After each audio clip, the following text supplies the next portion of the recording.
Hey guys, First Guardsman here, and so I'll be talking about a Pyreblaster tactical build for Space Marine 2 patch 12.0 using the brand new heroic combat knife, Argent Edge. Now, Argent Edge might be the best fencing weapon in the game currently, mainly because of the heroic perk effect here called Scathing Retort. Their post window is shorter, but each riposte deals damage. What this does is it gives you damage on every parry with like a parry window that feels equivalent to a block parry window, but on top of that, every single parry you perform with this weapon will stagger an enemy and grant an opportunity for a gun strike. That is an incredibly powerful tool in this game, mainly because enemies like melee Terminators, Raveners, Lictors, they have many combos that will permanently lock you down in a boss fight and stuff like that, and being able to perfect parry them and stun them automatically, that is just such a useful option to keep you alive that I really do think it's like one of the best weapons in all of Space Marine 2 currently. Now, for the primary I take on this, I do take the Pyreblaster, mainly because the Pyreblaster is a god tier boss melting tool. The Pyreblaster, since patch 10, has been a top tier weapon. It is no different in patch 12.0, and the version we're using today is the venting speed version because this class really does not suffer from ammo economy. Now for the perk tree on this, I do take the perk here, Improved Fast Venting first, moving here into the perk Eternal Flame. Burning time increases by 25%. Burn damage is pretty much all that matters on the Pyreblaster because burn damage will scale up with difficulty, so the more burn, the better. Next perk here is Potent Flame for even more burn damage. Into the perk here, Flame of Ascension. Burning 5 enemies restores 1 armor segment. The cooldown is 30 seconds. This is an incredible source of armor restore in Space Marine 2, mainly because getting this back on burning enemies is super easy to pull off. It is not hard at all in this game to just like put your Pyreblaster in an enemy's face, burn 5 Minoris in front of you, and just trigger this off cooldown every time. Next perk here is Potent Flame, going down here into the perk Flash Burn, and then we go into the perk here Increased Capacity, and the final perk Flame of Purification. Burning enemies take 20% more melee damage. This will actually apply a debuff to the enemy that affects your entire team, so really good for assault synergy and stuff like that. And assault and tactical already a god tier combo, but this just makes it even better. Now, the final weapon here is the secondary plasma pistol. Rate of fire plasma is amazing on this build as well, mainly because it has great CHP recovery, great stagger, and great damage, and CHP recovery is like the only thing the Pyreblaster in this game lacks. So having that in your secondary is a really great option. And for the perk tree, I do build all ammo economy perks because you are pretty ammo hungry on this thing, even on tacticals. Now the final weapon we'll talk about here is our perk tree for Argent Edge. Now this combat knife has an 18 strength, 3+ speed, and 1 cleaving potential with a defense type fencing. Now the 18 strength here is pretty nice, but for the most part, I do use this for like Minoris killing and Majoris killing, so I don't really build into things like Shadow Stab as much for boss slaying or Terminus Slayer. So I just go down the bottom tree first with Perpetual Strength into the perk Kinetic Energy, then I pick up Perpetual Strength and Perpetual Strength again for a 10% melee damage increase. Then I grab the perk here Heavy Onslaught for 15% more melee damage, and then I grab the perk here Reeling Blow, Up in the Tide of Battle, and Shoulder Bash. Now, Shoulder Bash just replaces your lunging attack. I think the Shoulder Bash is much better than the base one. If you don't want this, you want to like skip over this for the Shadow Stab perk instead, you can definitely do that. That is up to you, but I'm just taking this one today. Final perk here is Extremis Slayer for a 15% bonus damage against Extremis, and that's pretty much all there is for the perk tree. Now for the perk tree here, I do take the perk Plasma Boost first. When plasma weapons are 30% overheated, their damage increases by 40%, and their charge shots use 1 less energy. This perk is an incredible value perk for not only damage, but also ammo efficiency, and I pretty much always pick this up when I'm taking a plasma pistol with the Pyreblaster, because the Pyreblaster really does not benefit from perks like Balance Distribution or Crack and Penetrator rounds at all, so taking this, kind of a no-brainer for a secondary. Next perk here is Versatility. After switching weapons, your secondary weapon does 25% more damage, and the effect lasts until reloading or switching back to your primary weapon. Now, on the Plasma Pistol, you don't have to reload at all, so you are just getting the full damage buff the entire time on top of Plasma Boost. This will basically send your damage on your secondary into orbit, though I will say if you want to take Relentless Pursuit instead for like a flat 25% range damage increase on a gun strike for 10 seconds, this is also pretty good because Argent Edge does give you a gun strike every single parry opportunity, but if you don't want to take that, you can take this too. Next perk here is Emperor's Vengeance. Killing a Majoris level or higher enemy restores your Pyro's ammo by 1 magazine. Cannot exceed maximum ammo capacity. The cooldown is 30 seconds. This perk just solves your ammo economy. Pretty much always take this on a Pyreblaster. You will run out of ammo without this thing, so I would say on this build especially, this one is pretty much mandatory. Next perk here is Secure Stockpile. Equip a charge sword by 1 for all team members. Cooldown is 60 seconds. This is still the best team perk in the entire game. A 60-second Melta bomb, crack grenade, shock grenade, frag. These will just solve entire runs for you, especially in the operations and hard strats where like the boss spawns only put out like a few extremis on you. Really powerful perk. Pretty much always grab it on like an ultimate meta build. Next perk here is Vital Data. Scanning extremis or terminus level enemies versus your Auspex can charge by 50%. This just gives you more Auspexes versus enemies you want them against the most, which are of course Extremis and Terminus. A very high value perk, though I will say if you want to take priority targeting, you definitely can. And the perk down here, Target Lock, is not awful, but these two are definitely better. Next perk here is Precise Calibration. Enemies marked by Auspex scan take an additional 75% damage, but the Auspex scan's radius is reduced by 25%. Now, on a Pyreblaster build, your burn damage will go up with an Auspex scan, so if you light an enemy on fire and you put down a Precise Calibration and Concentrate Fire Auspex, you will just absolutely cook the boss. It's one of the best boss killing combos in the entire game, and that's on your own. If you bring teammates on top of that, the bosses just evaporate, so definitely pick this combo up here. And the most important perk I would say is this one. Concentrated Fire. Auspex scan zone lasts 60% longer, and enemies marked by Auspex scan take an additional 120% damage, but they lose a mark when they leave the scanned area. This is just such a high value perk on the Auspex scan that when you put these two together, they're already pretty good, but even on its own, it is a very powerful option. Mainly because losing the mark when they leave the scanned area, that's not a huge downside at all, because most of the enemies that you want to kill in this game, like bosses, they're gigantic and fat. You'll be able to just shoot down Auspex on the floor and they'll almost always run into it, and half the time a Carnifex will like ram into a wall, a Hellbrute will slam its hammer, or a Neurothrop will shout. It'll be really easy to put one on them for that. So really great perk combo. I pretty much always pick this up. I will say if you really want to take battle focus for like Auspex on parry, this is also a good option. I just prefer this one. Final perk here is Radiating Impact. A melee finisher additionally deals significant AoE damage in a 10 meter radius. Cooldown is 90 seconds. I talk about this perk all the time because this perk simply overperforms. It will absolutely save your life in operations and hard strats. There are many times in this game where a boss will just jump you with like an entire Majora's pack, and getting one execute means wiping out that pack entirely pretty much. Really god tier perk. Pretty much always grab this. Now for my prestige perk selection, I still take Acuity first. For whatever reason, this will trigger on the Pyreblaster, so it is nice to have. Next perk here, Skill Supplier and Reserve increases by 15%. Pretty self-explanatory here too, and the final two perks I take are Resilience for 40% more HP on stims, and Fortitude for a health increase of 15%, because this is like the only survivability perk on Tactical anyway, so definitely grab this, and having better stim economy here does help you out a lot. Definitely more than you would actually think. Really underrated perk here, if I'm being honest. And that's pretty much all there is for the Pyreblaster build, guys.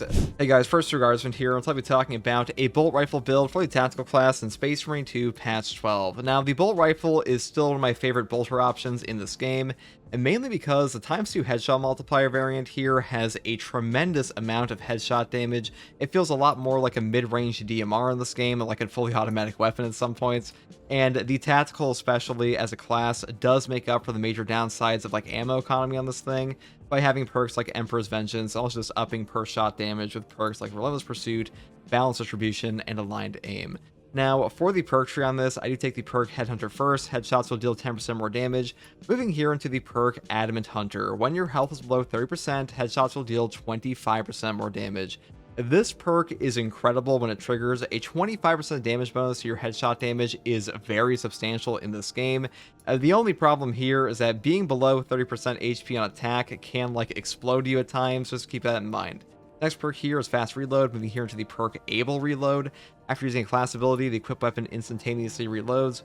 On the tactical, this perk is not like super good, mainly because your class ability Auspex has a very long cooldown. You don't get to use this perk as often as say like a Bulwark, or excuse me, not even a Bulwark, a Heavy or a Techmarine would. Next perk here is Recoupment. Killing a Majora's level or higher enemy with a headshotless weapon restores an armor segment.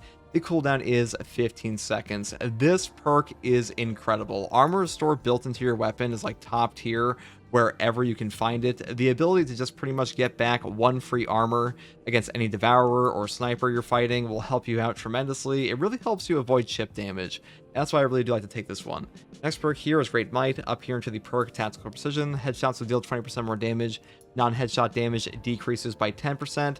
I love this perk. I think headshot damage is just by far the most important option for like any weapon for a bolter option in this game. So pretty much always pick this up. Losing non-headshot damage really does not matter, especially for this weapon. Next perk here is Adamantine Grip. Moving here to the perk Rapid Health. When your health is below 30%, killing 7 enemies, rapid succession restores your health by 10%. Having some healing ability here does help out a bit, but the big issue with this perk on this weapon is that unlike a grenade launcher, it is just not remotely as easy for you to just like explode 7 guys instantaneously. But against things like cultists or spore mines, it will still come into play quite a bit. Next perk here is Headhunter, moving here to the perk Extended Magazine, and the final perk is Divine Might. And that is pretty much all there is for this weapon here. Now, unfortunately, the final 3 perks here are kind of boring. Like Headhunter is just 10% bonus headshot damage, Extended Magazine is just more ammunition in your mag, and Divine Might is just a flat damage increase. Hopefully they like rework these perk trees at some point, but for now, I think it's like the best way to set up your bolt rifle, at least on this option. Now, for the secondary option, I do take the Retribution's Request Heroic Heavy Bolt Pistol. They actually fixed this weapon finally in patch 12. The heroic perk effect here, No Help Is Coming, says shooting an enemy who leaves frame status stops from calling for reinforcements, and headshots kill in one shot. Now, in patch 11, this perk was bugged to only work on headshots, not body shots at all. That is no longer the case. It will work on the body shots as well, which is very useful for chaos spawns, so it's actually better than ever. Now, for the perk tree on this, I do build the perk Divine Might into Perpetual Penetration, Increased Capacity, Extended Magazine, Death Strike, which says after killing a majority of a higher enemy in melee combat, you will deal 25% more damage for 10 seconds. This will also trigger off a melee finisher, not just a melee kill here, so just keep that in mind. And the next perk here is Great Might up into the perk Discipline, which says when you have low ammo, you deal 25% more damage. This perk is a very substantial damage buff. You can definitely tell when this is active, one of the best perks in this whole tree, to be honest. And next perk here is Strong Finish into the perk Headhunter, Gunstrike Reload, and of course Tactical Precision. Headshots deal 20% more damage. Non-headshot damage decreases by 10%. Once again, headshot damage is pretty much all that matters on the Heroic Heavy Bolt Pistol, so we do pick it up here as well, and that is all we take on the secondary. Now, for our melee selection, I do take the brand new Heroic Combat Knife, Argent Edge. I think that this is currently the best fencing weapon in all of Space Marine 2, mainly because of the heroic perk effect here called Scathing Retort. The riposte window is shorter, but each riposte deals damage. All this means is that your perfect parries deal damage on every perfect parry, and your perfect parry window feels far closer to like a block weapon. But the biggest benefit of this weapon is that you are able to interrupt any single attack in this game on the first parry. That means that a Ravener triple combo will be staggered on the first parry for a gun strike. Melee Terminators, Lictors, pretty much any enemy you can think of. Very powerful perk effect, one of the best in the entire game. It actually makes this weapon like the safest option in all of Space Marine 2, despite that shorter parry window. And now on the actual perk tree for this, I do build like pretty much all light combo damage, because hilariously enough, this fencing option is actually the slowest knife in the entire game, including the other relic options. Like both the fencing version on the relic tier, balance, block, and even the power gladius, they are all faster than this thing. So going for light attack damage and boss damage there, I think is just the best option here, though I will give you like a separate skill tree to build into if you want that. So first up we have Armored Strength. If you have armor remaining, melee damage increases by 10%. Moving here into the perk Sharp Impact, right and left Skull Crusher AoE radius increases by 50%. This perk is very nice for Horde Clear. Being able to get out free AoEs here helps tremendously. And the next perk is Perpetual Strength, down here to Perpetual Strength for a 10% melee damage increase. Then I pick up the perk here, Combined Onslaught. A light combo attacks of this weapon deal 10% more melee damage. This perk is really nice to have on this knife. I do think that having light combo damage for the enemies like the Carnifex and stuff like that, it does help out tremendously, though I will say if you want to take heavy attack damage like Heavy Onslaught, you can do that as well. Next perk here is Tide of Battle, up here into the perk Shoulder Bash, and the perk down here, Reeling Blow. The final perk I take is Terminus Slayer. Melee damage against Terminus level enemy increases by 20%. I think this one helps out quite a bit against bosses that you were just trying to light combo, because usually on this weapon, you are light comboing to not get like animation locked while you're fighting a Hellbrute or something like that. So having this bonus damage, it does help out a little bit, though I will say if you want to take Extremis Slayer instead, you can definitely do that too. That is up to you, but that's pretty much all I take for the fencing knife here. Now, for the perk tree, I do take the brand new buffed perk Balanced Distribution. Your primary weapon deals 15% more damage, but your secondary weapon deals 15% less damage.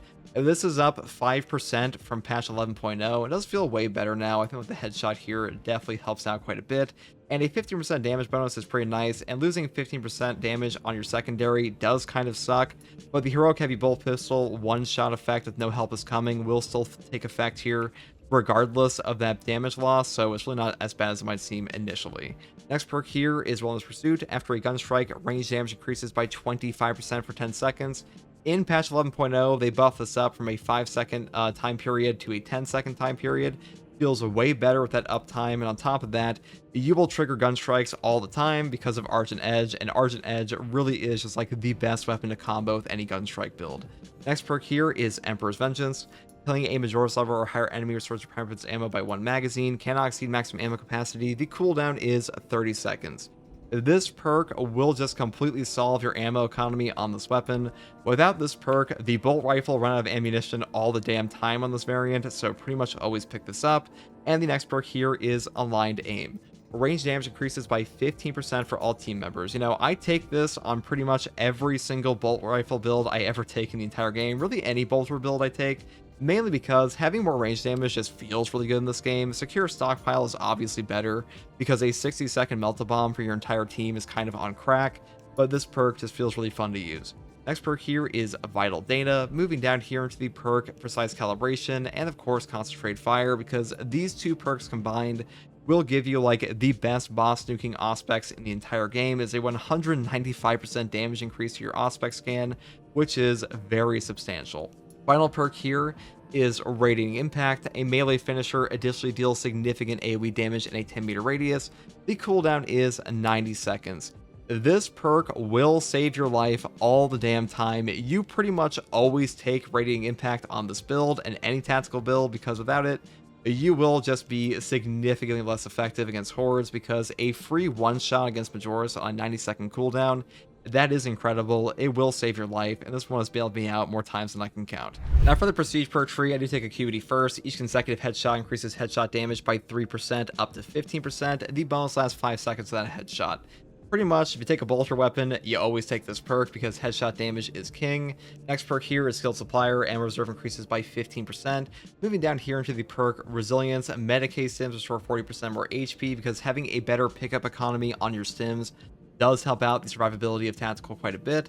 And the final perk is Fortitude for a health increase of 15%, because this is one of the best tank perks in the entire game, and tactical is like the ultimate glass cannon besides Techmarine. Hey guys, first Guardsman here, and so I'll be talking about a Stalker Bolt Rifle Power Gladius build to one-shot bosses in Space Marine 2 patch 12. Now, the Stalker Bolt Rifle is one of the best single target damage guns in the entire game, and the main reason I love this weapon is that you are able to completely shit on Zoanthropes and Neurothropes with this gun, and those are like two of the most annoying enemies in the entire game. Is that you are able to completely shit on Zoanthropes and Neurothropes with this gun, and those are two of the most annoying enemies in this entire game, so that alone is reason to take this, in my opinion. Now, the variant I choose here is the 2.3 times headshot multiplier variant. All of them are quite strong. The ammo reserve capacity one's pretty decent. The fire rate one is also quite good for DPS. I just prefer per shot damage, so I take this one. Now, for the perk tree here, I do go down the top tree predominantly with things like Unwavering Resolve. Into the perk here, Adamant Hunter. When your health's below 30%, headshots deal 25% more damage. When you have this active, your damage buff here is very noticeable. A 25% increase to headshot damage on this weapon especially is incredibly strong, though being below 30% does kind of put you into like one-shot territory on attacks. Gotta be a little careful. Next perk here is Headhunter, moving here into the perk Cleaving Fire. Then I grab Headhunter again for even more headshot damage. Then I pick up Increased Capacity, just so we never run out of ammo here pretty much. And the final perks I grab are, of course, Agile Hunter for 35% more headshot damage on a perfect time dodge for 10 seconds, into the perk Fast Reload and Recoupment. Killing a Majora's level or higher enemy with a headshot with this weapon restores 1 armor segment. The cooldown is 15 seconds. This perk is incredible for counter sniping and just overall survivability on this build. Being able to get 1 armor back against a Devourer while there's like 5 guys shooting at you will prevent a ton of chip damage, so a really good perk. I pick this up on like pretty much every bolter weapon in the game because it's basically on like all of them. And that's pretty much all there is for the Stalker Bolt Rifle here. Now for the secondary weapon, I do take the Heroic Heavy Bolt Pistol Retribution's Bequest. The heroic perk effect here is called No Help Is Coming. Shooting an enemy with the Elite Stream status stops it from calling for reinforcements, and headshots will kill in 1 shot. Now, being able to one-shot reinforcement calling enemies is really useful on this build especially because I do take the perk Balance Distribution, so we are losing 15% damage on our secondary, but the one-shot will trigger no matter what off of that heroic perk effect, so a really nice synergy there. Now, for the rest of the perk tree here, it is pretty standard for like all the other builds I do that aren't like Assault or Vanguard. It's Divine Might into Perpetual Penetration, Increased Capacity, Extended Magazine, Death Strike, moving into the perk Great Might, Discipline, Strong Finish, into the perk Headhunter, Gunstrike Reload, and Tactical Precision, and that's pretty much everything there is for this build setup, at least on like the actual heavy bolt pistol here. Though if you want to take the other versions, you definitely could. They will all be built the same way. And if you want to take a rate of fire plasma for like whatever reason, you could also do that, and I would set up this way, but that's all up to you. Now for my melee weapon, we are going back to the heroic combat knife, the Power Gladius. This is the most damaging knife in the entire game, and probably the most damaging melee weapon in Space Marine 2 period, besides like the Power Fist, mainly because of the heroic perk effect here, Agile Strike. After a perfect dodge, the next melee attack deals 120% more damage, can be stacked up to 3 times. Now, this can give you 360% bonus damage on a Shadow Stab. If you combine that with a Precise Calibration and Concentrated Fire Auspex combo, you can straight up one-shot a boss on 3 stacks here on Absolute. A really powerful combo, and there's also a hidden perk effect here. The damage buff here will last for 1 second after the initial hit, so it's actually better than it sounds initially as well. Now for the perk tree here, we just go all damage. That's kind of like the whole thing of this weapon. You just build pure damage because pure damage is all you want on this thing. So number 1, Perpetual Strength. Into the perk here, Kinetic Energy for more heavy attack damage. Then we grab Perpetual Strength and Perpetual Strength again for a 10% melee damage increase. And then I grab the perk here, Heavy Onslaught.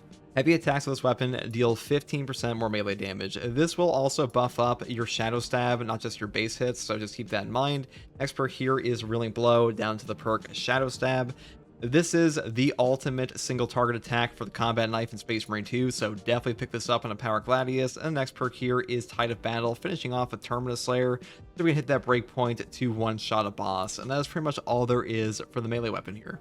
Now for the tactical perk tree here, I do take Balance Distribution first. Your primary weapon deals 15% more damage, but your secondary weapon deals 15% less damage.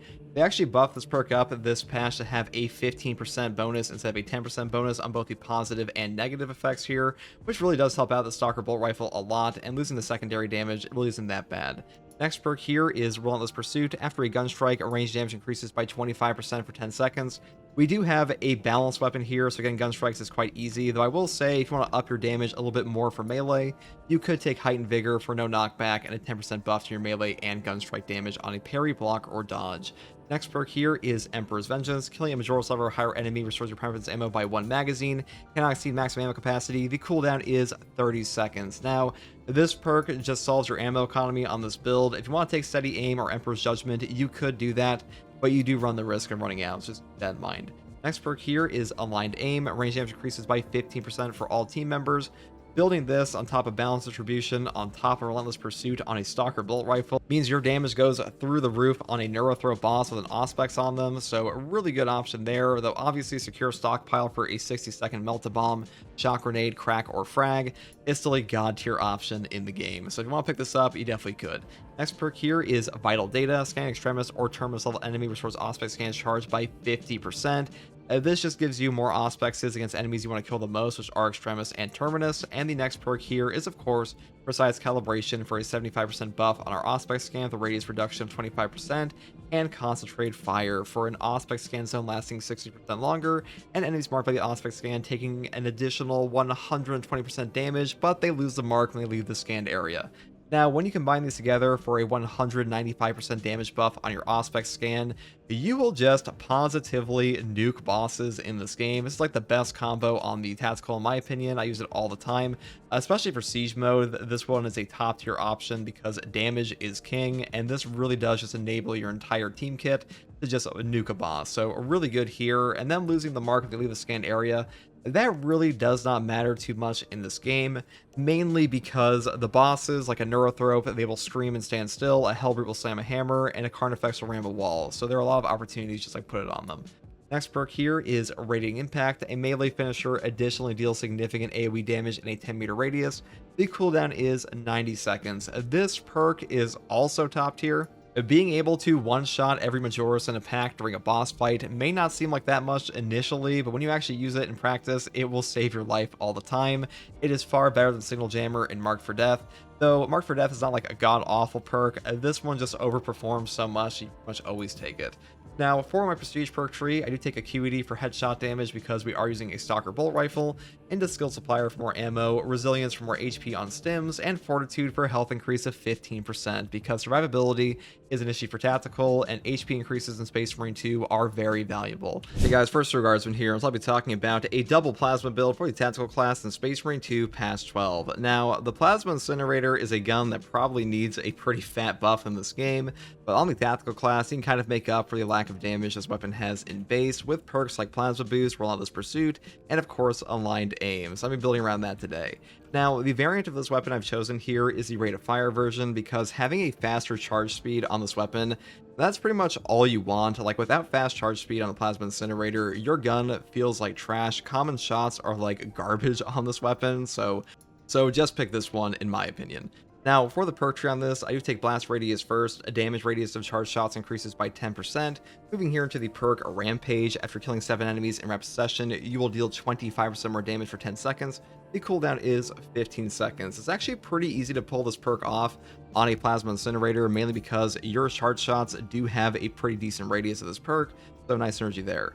Next perk here is Efficient Charge for better ammo economy. Ammo economy on this thing is pretty garbage, so this perk definitely helps. I mean, I would definitely pick this up even with the Emperor's Vengeance perk here because this weapon's ammo economy really is just that bad. Next perk here is Charge Speed. Projectile speed of charge shots increases by 25%. This just helps you reach targets faster. It's actually pretty damn useful. May not seem that good initially, but it actually does come into play quite a bit. Next perk here is Blast Radius again, up into the perk Common Speed, into the perk here Adamant Restoration for even better ammo economy. Then I grab the perk here Retaliation. After a perfect time dodge, you will deal 25% more damage for 10 seconds. Perfect dodging happens on every class in this game.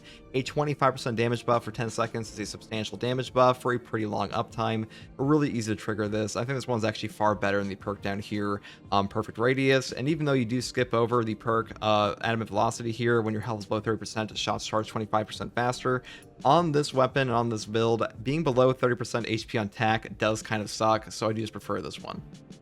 Final perks here are Fast Venting down here into the perk Perpetual Velocity for a 15% faster charge rate. And then we grab Efficient Charge again for even better ammo economy. And then I pick up the perk here, Home Precision. Equipped weapons maximum spread decreases by 50% when firing without aiming. I find that the Plasma Incinerator feels way better on the hip fire than aim down sights, so I just prefer this. I think if you have not played this before, you should definitely give it a shot. I think this perk will definitely improve your overall performance on the Plasma Incinerator for tack. It really just like fits into the gameplay loop of the game a little bit more in my opinion, so if you haven't tried it before, definitely give it a shot. And that's pretty much everything there is for the Plasma Incinerator. Now, for my secondary here, I am taking the Rate of Fire Plasma Pistol. This is the best secondary in the game for Plasma in my opinion, mainly because the Rate of Fire stat will give you a faster charge rate. This weapon actually has a better DPS than the Plasma Incinerator does, which is pretty funny for a secondary. And it's great CHP recovery, great stagger, and great damage on top of having an okay ammo economy on this build, because Plasma Boost does also help out your ammo efficiency a little bit. Now, for the perk tree on this weapon, I just go for like all ammo economy perks. This gun is pretty ammo hungry, so having the top tree here is just the best in my opinion. You also get all the good options like Perpetual Velocity, Efficient Charge, Plasma Collection, and bonus damage on top of that. You could go for more damage on the bottom tree of like Retaliation, Divine Might, but to be honest, it is so damn ammo efficient down here that I just would not bother. So for all variants, I would probably set it up this way. Now, for the melee weapon, I do take the brand new Heroic Combat Knife Argent Edge. This is, in my opinion, the best fencing weapon in Space Marine 2 currently, mainly because it has the heroic perk effect here called a Scathing Retort. The riposte window is shorter, but each riposte deals damage. This just gives you damage on perfect parry and gives you like a block window in the actual parry timing, but the biggest benefit of this knife is that you will stagger an enemy on any single hit in their combo chain, no matter what, and get a gunstrike opportunity.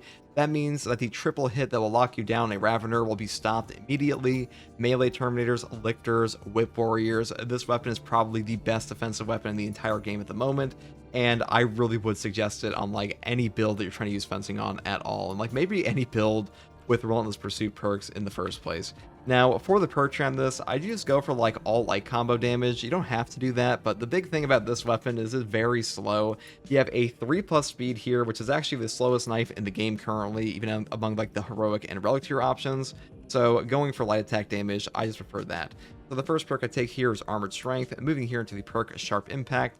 Then I grab Perpetual Strength and Perpetual Strength for a 10% damage increase, and then we grab the perk here Combined Onslaught for more light attack damage, into the perk Tide of Battle, Reeling Blow, Shoulder Bash, and of course Terminus Slayer, though you could swap this for like Extremis Slayer if you wanted to. You don't have to build the weapon this way, it's just what I prefer, but that's pretty much all there is for the melee weapon. Now for the tactical perk tree, we do take Plasma Boost first. You just take this perk if you're using plasma guns because it's just an all upside perk for them. When plasma weapons are 30% overheated, their damage increases by 40%, and their charge shots use 1 less energy. This perk practically carries plasma builds on the tactical. Without this perk, this gun feels way worse on Techmarine, so definitely grab it. Next perk here is Relentless Pursuit. After a gun strike, range damage increases by 25% for 10 seconds. We do get a ton of free gun strikes on this build, thanks to Argent Edge giving us a gun strike every single time we parry, so really good for us here. And a 25% range damage increase for 10 seconds is a good damage buff here, and a really long uptime, so a great option, though versatility and heightened vigor are also quite strong. Next perk here is Emperor's Vengeance. Killing a Majora's level or higher enemy restores your Pyro Blast ammo by 1 magazine, cannot exceed maximum ammo capacity, the cooldown is 30 seconds. The Plasma Incinerator is a very ammo-hungry gun, so pretty much always pick this up. And the next perk here is Aligned Aim. Range damage increases by 15% for all team members. I just like this perk on plasma builds and like really any build for TAC. It's by far my preferred. I use it all the time. Though I will say Secure Stockpile is obviously better. I just want this one for like a little bit of bonus damage. Next perk here is Vital Data. Scanning Extremis or Terminus level enemy restores Auspex scans charged by 50%. This just gives you more Auspexes versus enemies you want them against the most, which are Extremis and Terminus, so I do pick this one up, though priority targeting and even target lock are okay. Next perk here is Precise Calibration. Enemies marked by Auspex scan take an additional 75% damage, but the Auspex scan's radius is reduced by 25%. This perk on top of Concentrated Fire for another 120% damage buff is just like the ultimate value combo for your Auspex here. If you do want to use Battle Focus for a perfect parry giving you an Auspex scan on the enemy, that is also not a bad option. Concentrated Fire on its own is a really good buff, but I just prefer going for like full boss nuke here, which is why I also pick up the next perk, which is Concentrated Fire. Auspex scan zone lasts 60% longer, and enemies marked by Auspex scan take an additional 120% damage, but they lose the mark when they leave the scanned area.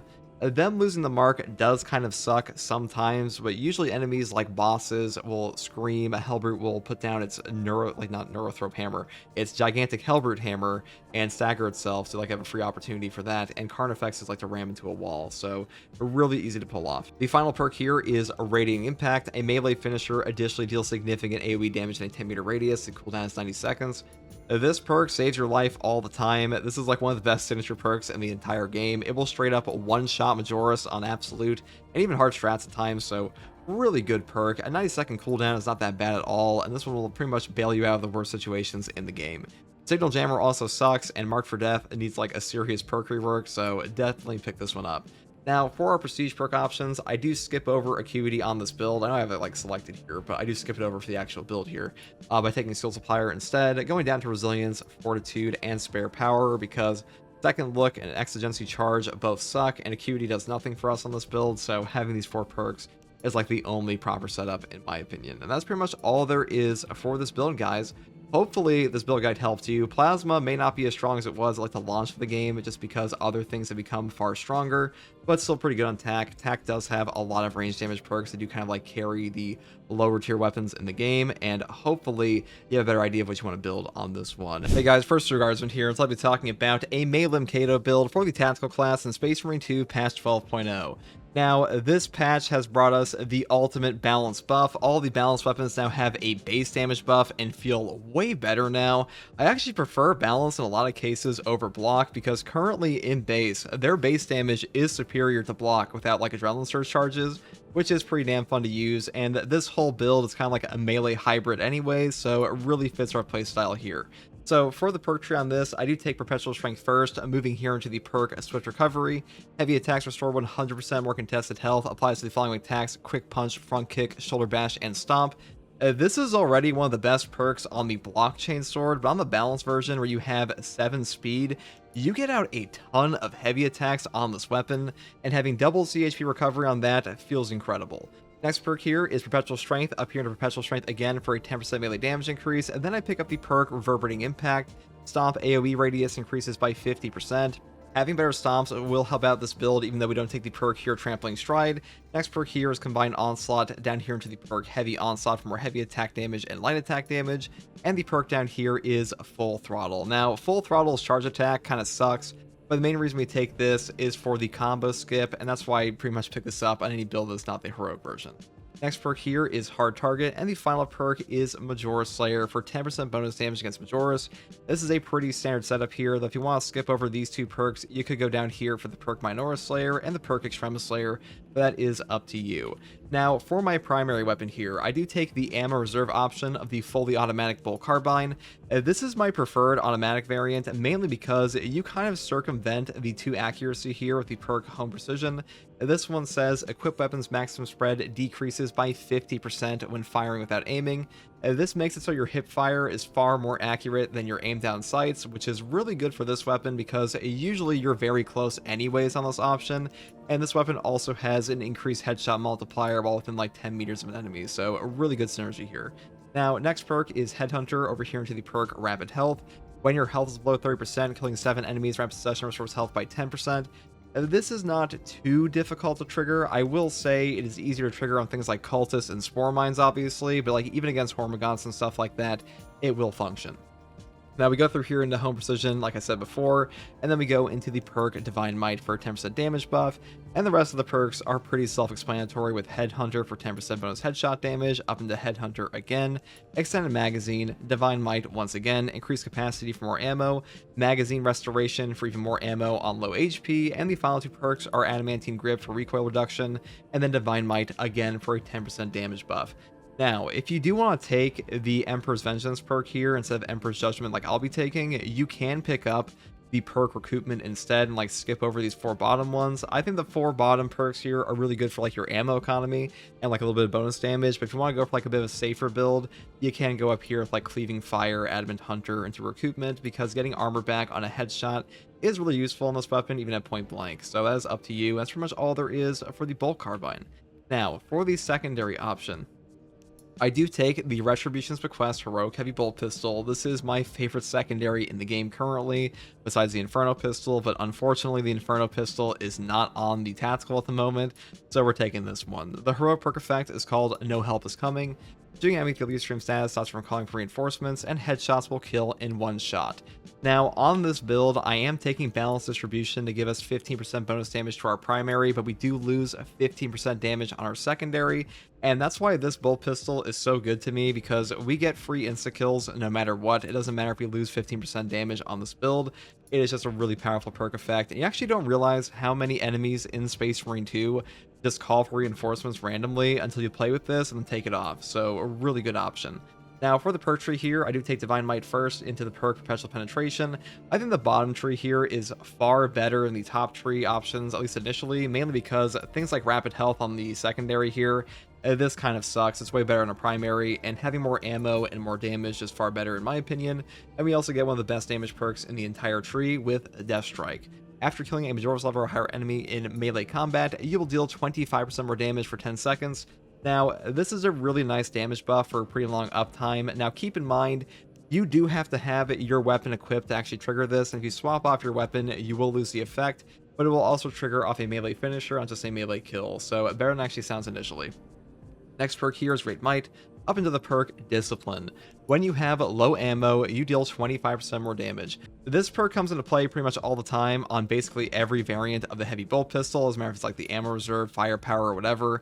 I just like it on all of them because a 25% buff for just using your gun, that's pretty strong. Next perk here is Strong Finish into the perk Headhunter. Then I pick up Gunstrike Reload for free reloads because we do have a balanced weapon, so Gunstrikes are pretty easy to pull off. The next perk I take here is Tactical Precision. Headshots deal 20% more damage. Non-headshot damage decreases by 10% because headshots are pretty much all that matter on any bolter option in the game until they buff up body shots. Now, for our perk tree here, I do take the buffed perk Balanced Distribution. Your primary weapon deals 15% more damage, but your secondary weapon deals 15% less damage. In patch 12, they buffed this up from like 10% to 15% on both the positive and negative effects, and it feels way better on bolter options now. You really don't lose too much on your secondary here anyways, though losing any damage here does kind of suck. This is still a great perk for bolter options because 15% damage is pretty substantial. Next perk here is Heightened Vigor. After your perfect time parry, block, or dodge, you will deal 10% more melee and gun strike damage, don't lose 12 heavy hits, and cannot be knocked back for 10 seconds. This is one of the best no knockback perks in the game because you just get a free 10% buff to melee and gun strike damage, and we are a hybrid build here with like battle focus and our Chainsword, so having this is a nice option. You could take like Relentless Pursuit or even the perk Versatility if you really wanted to, but on this build, I think this is the overall best option because not getting chain staggered can be pretty nice.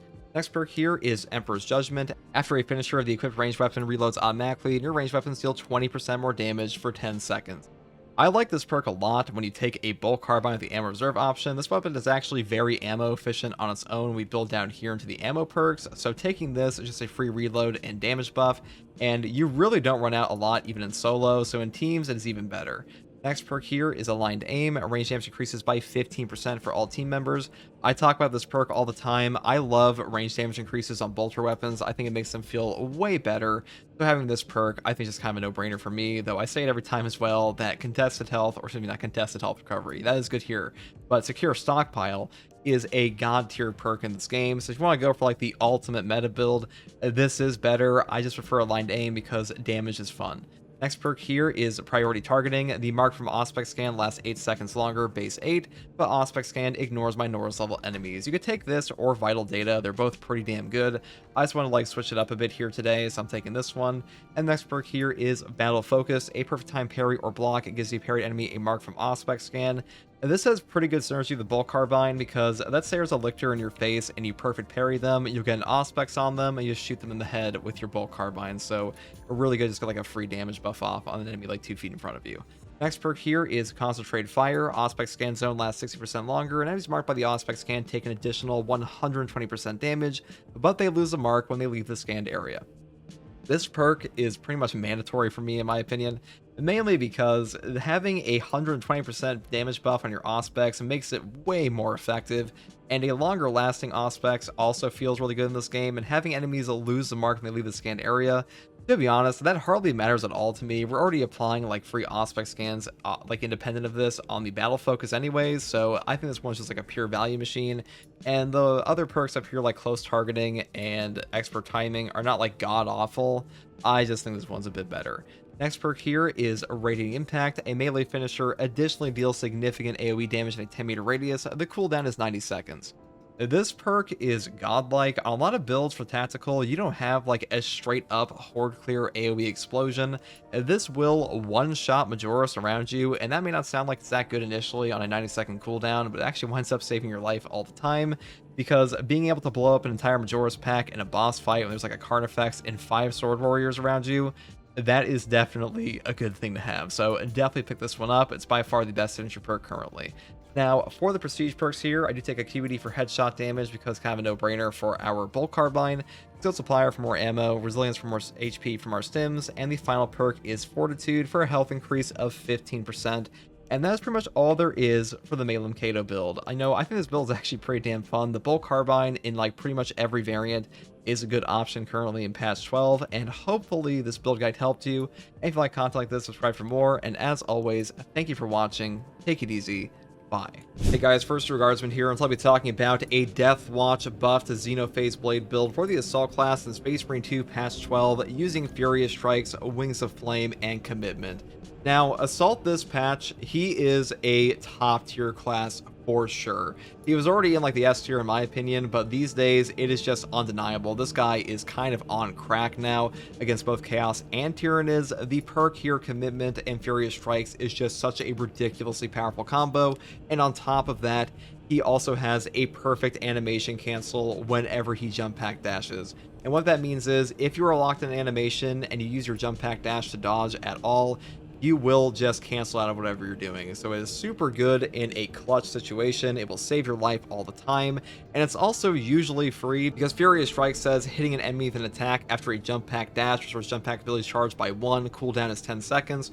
All you have to do is just cancel with your dash and just hit one guy with a dash attack.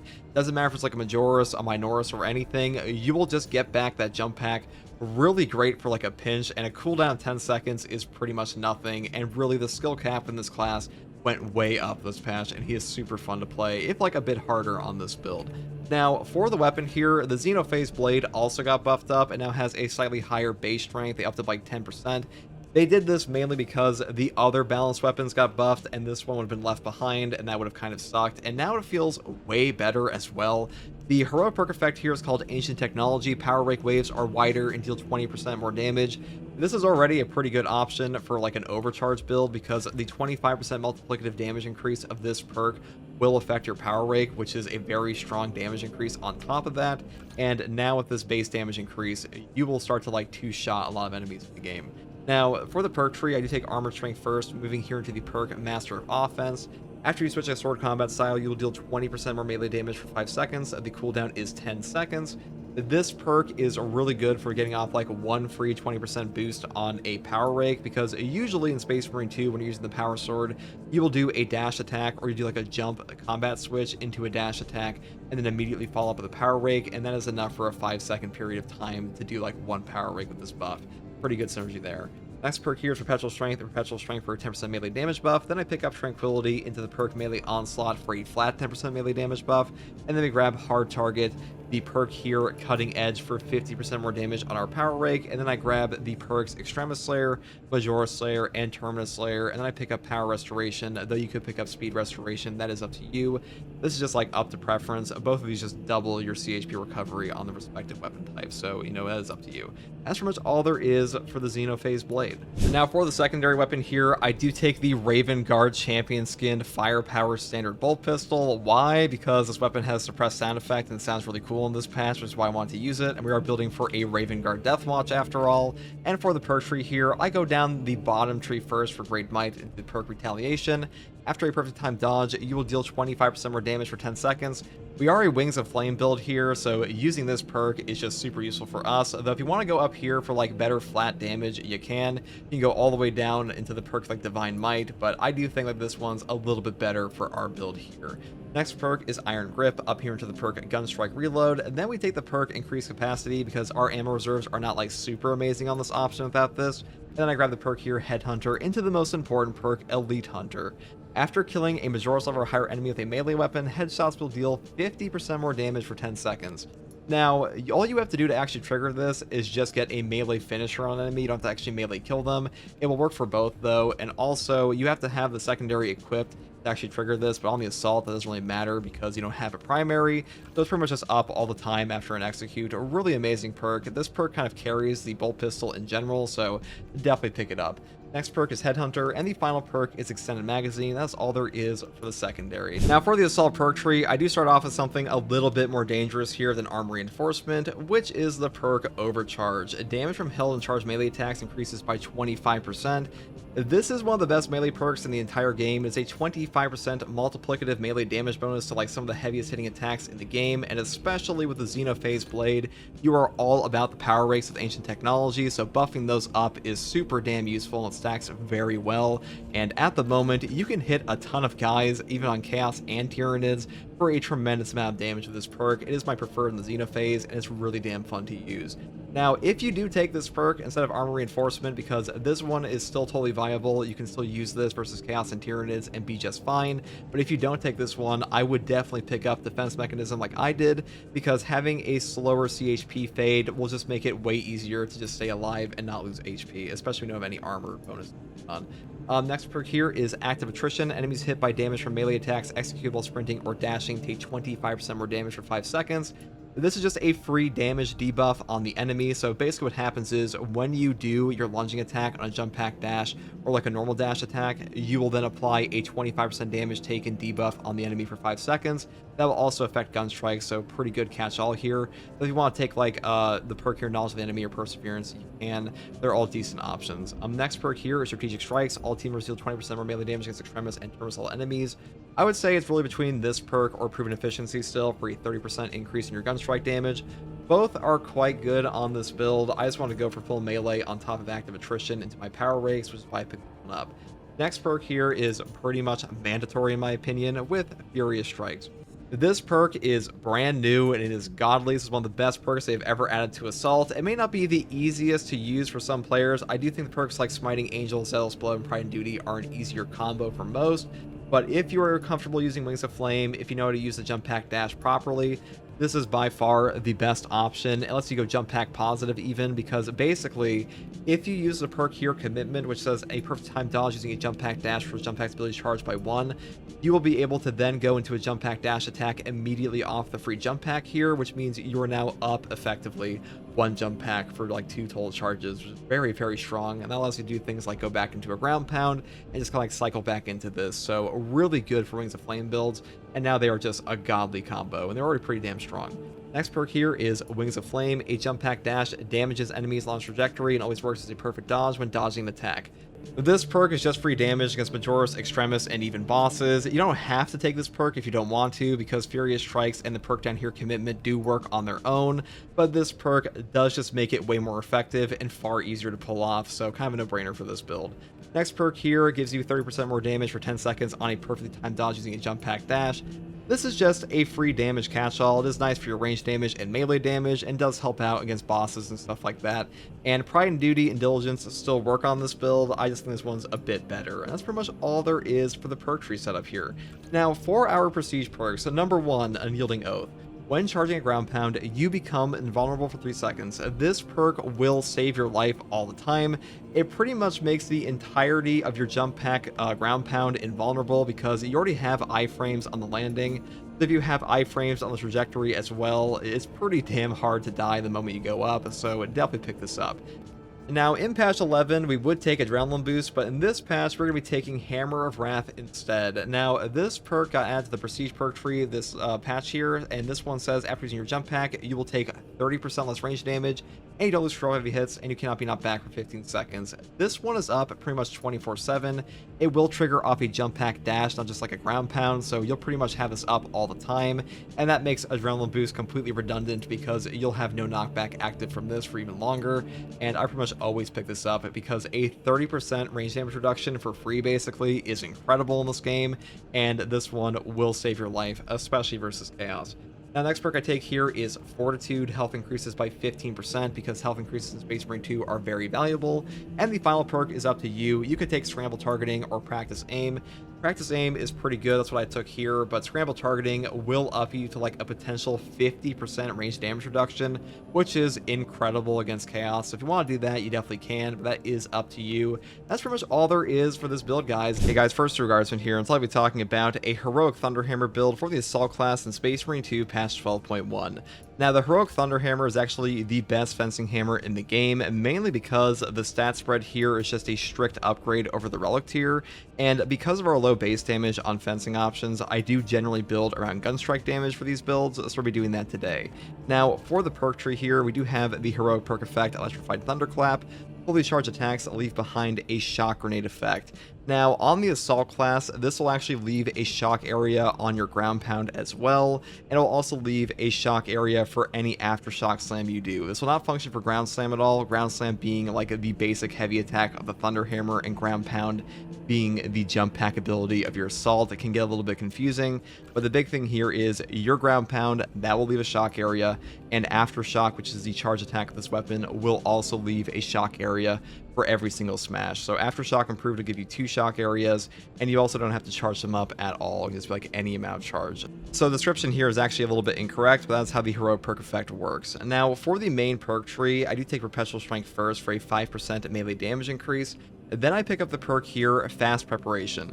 Aftershock preparation times reduced by 30%. We are an Aftershock build here predominantly, so definitely pick this perk up. And to be honest, pretty much always pick this up on like any Thunderhammer build because Aftershock is good on every single variant. Now, the next perk here is Perpetual Strength, and Perpetual Strength again for a 10% melee damage increase.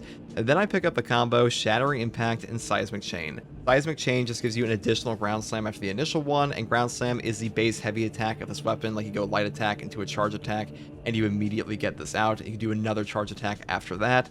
And with an 8 speed here, it's actually a very fast weapon attack, so definitely a good option for us. And Shattering Impact just gives you more AoE on those actual Ground Slams, so even better. Next perk here is Perpetual Strength down here to the perk after Aftershock. After hitting an enemy with the Aftershock, you deal 10% more melee damage for 10 seconds. This is a pretty good perk because you don't actually have to hit them with the slam of your Aftershock here. When you do an Aftershock charge attack, you will bring up the pommel of your weapon first and then come down for the slam, and that initial pommel hit will actually trigger this perk, so pretty good. Next perk is Kill Streak into Aftershock Improved for an additional smash on your Aftershock. You pretty much always pick this up, but you definitely want it on the Heroic Thunderhammer because it will give you an additional shock area. That's kind of like the whole point of using this in the first place. Next perk here is Minora Slayer up here into Majora Slayer, and that's all there is for the Heroic Thunderhammer build.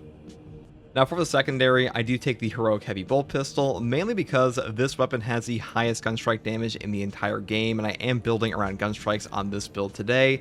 And on top of that, the Heroic perk effect, No Help is Coming, is incredibly useful. Being able to one-shot reinforcement calling enemies is just super good in Space Marine 2. Reinforcement calling enemies happen all the time, and this will actually effectively save you ammo by preventing those enemies from calling those reinforcements, and also on lethal difficulty and above, you will have enemies go enraged pretty much guaranteed off a single interrupt, so being able to one-shot them removes an enraged enemy on top of the horde, so really good value here. Now I will say, if you're fighting Chaos, Plasma and Inferno can definitely be better because having a stagger option for missile terminators and things like Chaos Spawn can be really good for you, but on this build against Tyranids, I think this one's the best option for the game. Now, for the perk tree here, I do take Divine Might first, moving here into the perk Perpetual Penetration. Then I pick up Increased Capacity, Extended Magazine to Death Strike. Now, I really do think on most builds, going these first 5 perks is just the best option overall, because the only real decision to make is like, do you want to pick up Able Damage, or do you want to go up here for things like Discipline and Headhunter instead? Now, Able Damage will give you a 20% damage increase for using your class ability, and on Assault, you use your class ability all the time with things like Zealous Blow and Furious Strikes, so a really good option here for us, which is why I pick it up on him. Though even on the Assault class, you could skip over this perk and go up here instead for Discipline and Headhunter, because these are also very strong options. The final perk, however, is always the same, which is Tactical Precision, which is a headshot damage increase of 20% and non-headshot damage decreasing by 10%, because having a 20% increase to your headshot damage is pretty much all that matters on this weapon, so I pretty much always pick this up. But you know, if you want to go up here and just like skip over this perk and take Discipline instead, you could definitely do that, but I pretty much always pick up perks like Death Strike, because a 25% damage increase on killing a Majoris in melee is very strong and also triggers off a finisher, and that's pretty much all there is for the secondary here. Now for the Assault perk tree, you do have a couple options in the first column. You could take Overcharge first if you want. This is a 25% multiplicative melee damage increase to your held and charged melee attacks. That includes your Aftershock and Ground Slam, so it is pretty good on the Thunderhammer, but to be honest, with a base strength of 11 on the fencing versions, I don't think it's worth taking here over things like Armor Reinforcement, because this one will give you 1 armor back for every non-finisher gun strike, which is a very powerful effect in Space Marine 2, mainly because any amount of armor remaining in this game will reduce all incoming melee damage to 0 even from bosses, and it will also help you damage cap against range. And we do have a fencing weapon, so pulling off gun strikes is incredibly easy, so I'm picking this one today.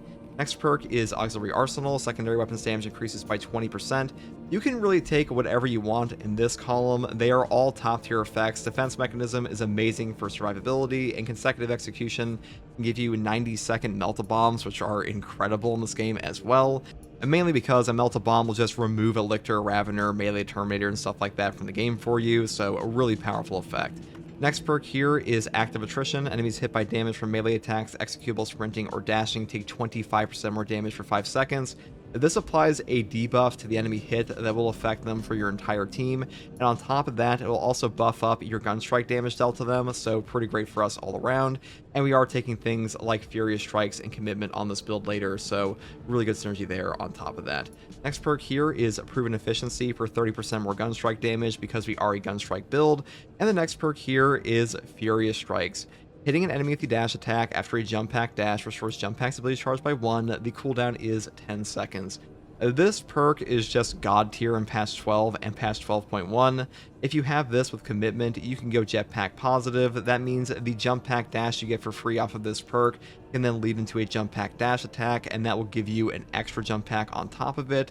So really good for any build on the assault ever. If you want to skip over this, if you really want to go like full ground pound, because I am taking Zealous Blow here, you could take Smiting Angel instead, but to be honest, I just think this perk is too strong to not take currently. Now, the next perk here is Zealous Blow. A ground pound kill restores jump pack's charge by 10%. I'm mainly taking this because on a Heroic Thunderhammer, you do want more ground pounds because that means more shock areas. That's kind of the whole point of using this in the first place. But if you want to take Wings of Flame instead, you could do that because Wings of Flame right now with Furious Strikes, with Commitment, is just a god tier perk combo. You know, that is up to you. The next perk here is Pride and Duty. After a finisher, ground pound deals 25% more damage for 10 seconds. Having a little bit of extra ground pound damage here is very nice, and this will trigger on any finisher in the game. It doesn't matter if it's like a Minoris, Majoris, or Extremis, so really good all around. And the final perk is Commitment because this just enables Furious Strikes, and right now this is one of the best perks in the whole game for Assault because Assault's jump pack dash in patch 12 does have an animation cancel, and that means you can now jump pack dash out of any animation you're doing, and this perk lets you do that for free on any build if you time it properly. So that's why we picked this up here. Though if you do want to skip over these perks, you could take like Ample Ammunition with Smiting Angel. These are also quite strong, but Furious Strikes and Commitment, I think this is overall the best currently. Now for the Prestige perks here, I do take Unyielding Oath first. When charging a ground pound, you become invulnerable for 3 seconds. This perk pretty much makes you invulnerable the entire trajectory of your ground pound. That is very useful for keeping you alive, and we are a ground pound build after all, so kind of a no-brainer here. Next perk is Fortitude for a health increase of 15%. Into the perk Scramble Targeting or Practice Aim, you could take either one of these. These are both pretty damn good. Scramble Targeting is obviously a bit safer, and Practice Aim just gives you a bit more damage. Now the next perk here I would pretty much always take, and that is Hammer of Wrath. After using your jump pack, you take 30% less range damage, do not lose control from heavy hits, and cannot be knocked back for 15 seconds. This perk is incredible. This is probably the best prestige perk on this entire class at the moment besides Fortitude, mainly because a free 30% range damage reduction on every jump pack use is just a ridiculously good effect, and no knockback is something you want all the time, and this one is kind of like completely replaced Adrenaline Boost as like the major pick for a no knockback perk on this class in general. And also you can trigger this off of like any jump pack dash and ground pound, so it's really good and way better than it sounds initially. And that's pretty much all there is for this build, guys. The Heroic Thunderhammer is pretty fun. I do think this weapon is better on Bulwark than Assault, mainly because Assault just gets way less out of shock than Bulwark does, because Bulwark has like Shock and Awe and Emergency Countermeasure here, so I do think it's a little bit better over on this guy, but Assault can still take advantage of this, and Assault does have way more synergy for gun strikes on this option, and that's why we're building around that today. Hey guys, first Guardsman here, I'm going to be talking about a Thunderhammer Assault build for Space Marine 2 patch 12.0. Now in patch 12 of Space Marine 2, all the balanced weapons got a base damage buff. That does include the Thunderhammer, and now this one can actually hit breakpoints with the Overcharge perk here to 1 combo Majoras, which is pretty damn nice, and we'll be building around that today. Now, for the perk tree on this variant, we have chosen Perpetual Strength first for a melee damage increase of 5%, moving here to the perk Fast Preparation. Aftershock preparation time is reduced by 30%. This perk is pretty much mandatory in my opinion, because without this, your Aftershock prep time just feels god-awful. Speed stat does not affect that at all, so it doesn't matter if you're using like a block variant, a fencing variant, or a balanced version, your Aftershock will just come out at the same speed, so this one will help you the most, so definitely pick it up. Next perk here is Perpetual Strength again, moving here to the perk Shattering Impact and Seismic Chain. Now, Shattering Impact gives you your Ground Slam and AoE radius increase of 50%, and Seismic Chain gives you an additional Ground Slam. Now, with a speed of 7 on the balanced variant, this feels really good. I'm already a fan of this on the block version, but on the balanced hammer, your attacks are so quick compared to the block that you really get full benefit out of this. And on top of that, this is buffed up by the overcharge perk, and your base damage is actually higher on this weapon currently than the block hammer. So like without adrenaline surge charges, you're hitting harder on this hammer, which is pretty damn cool, and that makes your ground slams kind of hit like a truck. Next perk here is Perpetual Strength, again moving here to the perk after Aftershock. After hitting an enemy with Aftershock, you will deal 10% more melee damage for 10 seconds.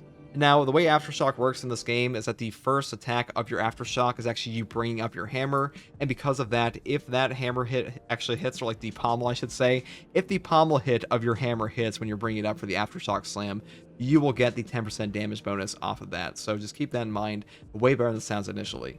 Next perk here is Kill Streak, moving here into the perk Aftershock Improved. Aftershock gains an additional smash. I pretty much always take this because Aftershock is one of the most damaging abilities on the Thunder Hammer anyways, and this just makes it way better, so definitely look into this one. Next perk here is Minora Slayer, up here into the perk Majora Slayer, and then I finish off with the perk down here, Dead End, for 50% more damage on Pommel Smash. Now, Pommel Smash is just the lunging attack on the Thunder Hammer. You don't have to take this if you don't want to. I'm mainly taking this because I am using the Furious Strikes Wings of Flame build, so having a better damage on our Pommel Smash does help out quite a bit. But if you want to like swap this out for the perk over here, Perpetual Strength, for like 5% more base damage, you can definitely do that. Not like base damage, like 5% extra damage. That's pretty much all there is for the Thunder Hammer here. Now for the secondary, I also take another buffed weapon this patch, which is the Inferno Pistol. Now all Inferno Pistol gun strike damage got upped by 22% in this patch. It feels way better now. I was already a fan of this weapon on Assault before, especially versus Chaos, but this patch, it is seriously overperforming. I might even put this in like a top tier echelon for the secondaries in the game currently, because it has great stagger, pretty good gun strike damage, and amazing ammo economy. And the only thing that's really lacking is like range damage against Zoanthropes, but I did take this build to the the Vortex Beast today, so using this was like kind of a no-brainer. Now for the perk tree, I do skip over the perk here, Motivated Melee. Melee damage increases by 20% if this weapon has no ammo in its magazine. A lot of people want this perk. They think this perk will like up their damage tremendously. It really does not do a ton in this game. The damage calculation for this perk is not that high. It is not as good as it might sound initially, so I do go down here for extra range instead, because I think range on your Inferno Pistol is just way more important. Next perk here is Brace Reload, going here to Perpetual Range again up into Great Might. Then we grab Increased Capacity and Adamant Restoration. When your health drops below 30%, your ammo reserve is restored by 25% of the maximum capacity. Cannot exceed maximum ammo capacity. The cooldown is 30 seconds. This is the only form of ammo regen like this on any secondary in the game. It is part of what makes the Inferno Pistol so damn ammo efficient, on top of just like the fat magazine capacity and ammo reserves on this one. So picking up this, kind of a no-brainer here. Next perk here is Extra Shot for an additional cartridge, and the final perk is Trick Shot. Killing 5 enemies with one shot restores an armor segment. The cooldown is 30 seconds. This perk is also incredible. Free armor every 30 seconds attached to a secondary is really, really good in this game. And armor on Assault especially is quite valuable, because even though he is quite tanky, it's not really because of his like direct damage reductions, because of armor regen and things like range damage reduction. So that's pretty much why we take that. Now for the Assault perk tree here, I do take Overcharge first. Damage from held and charged melee attacks increases by 25%. This is one of the best melee perks in the entire game. It is a 25% multiplicative melee damage increase. Most other damage increases in this game are additive. This one is just significantly better because of that. And Overcharge is also what allows you to hit breakpoints on the balanced Thunder Hammer that other weapons simply cannot. Next perk here is Defense Mechanism. Contested health fades 50% more slowly. Now, when you're using Overcharge, you are giving up armor reinforcement for that damage, so having this can help you survive quite a bit, especially on the Inferno Pistol, because the Inferno Pistol is a fairly low rate of fire on this variant, and having Defense Mechanism kind of makes up for that. Though I will say, if you want to skip over this perk and take Consecutive Execution instead, you can definitely do that. This perk is also quite strong, and having Melta Bombs attached to this is a really powerful option for this build, but you might have a significantly harder time dealing with your contested health here. Next perk here is Active Attrition. Enemies hit by damage from melee attacks, executable, sprinting, or dashing take 25% more damage for 5 seconds. This will apply a debuff to the enemy hit for your entire team. Now, the reason I take this is because, number one, I'm building for Dead End on our Thunder Hammer here, and number two, we are using the Wings of Flame Furious Strikes commitment build, so kind of a no-brainer to like build into dash attacks. But I will say, if you want to take knowledge of the enemy or perseverance, you could do that too. That is up to you. Next perk here is Strategic Strikes. All team members deal 20% more melee damage against Extremis and Terminus level enemies. This perk is very strong in this game. Getting a 20% damage buff against Extremis and Terminus is like heavy hits against the enemies you want to kill the most, so definitely grab this one. Though if you do want to pick up Proven Efficiency, I don't think it's the best on this build, but it's definitely not terrible. Next perk here is the brand new perk Furious Strikes. Hitting an enemy with an attack after a jump pack dash restores jump pack's ability charged by 1. The cooldown is 10 seconds. This perk is god tier. It does not matter if you have commitment. It does not matter if you hit a Majoris or an Extremis. You can literally just jump pack dash a Minoris enemy, smack them in the face, and get a free gap close plus like ability recharge here, which is just a god tier combo in Space Marine 2. But what really makes this thing a god tier perk is when you combine it over here with the perk Commitment. A perfect time dodge using a jump pack dash restores your jump pack's ability charge. When you take this perk and you get a positive jump pack from a perfect dodge on this, and you also hit them with a dash attack immediately after, you are now up a free jump pack. Because of that, you are getting double like the potential ground pounds, extra options for Wings of Flame for damage on the actual dash attack itself.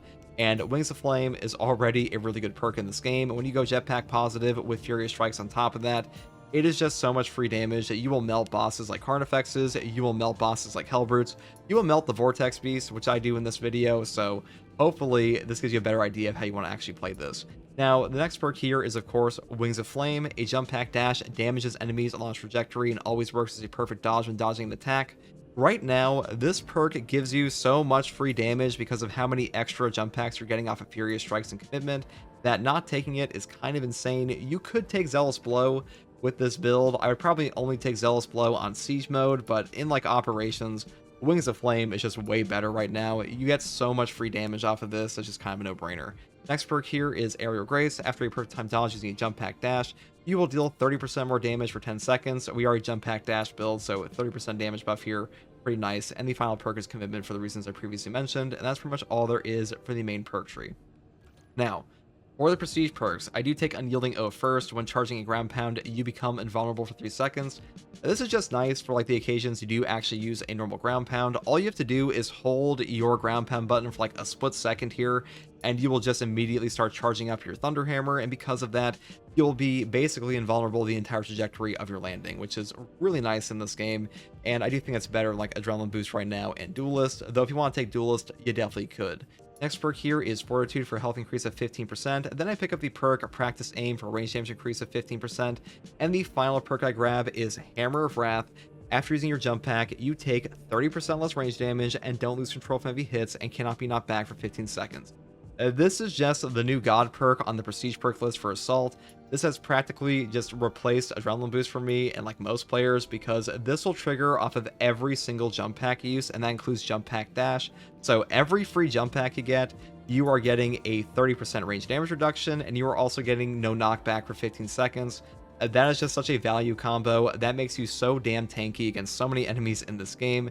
And Hammer of Wrath was already a really good perk, but instead they just replaced it with a God tier perk and put it in the Prestige perk tree for free, basically. So Assault stocks are just way up, and that is pretty much all there is for this build, guys. Honestly, this is one of my favorite builds in Space Marine 2 currently, and really any Wings of Flame build at the moment, it's just super fun to play. I mean, on the animation cancel side of things, they did add an animation cancel to the Assault class. I do want to mention here for a split second, because basically now in patch 12, whenever you jump pack dash in this game, you will just cancel out of any animation. That means you can be charging up your Thunderhammer and be totally fine off a single press of your ability pack.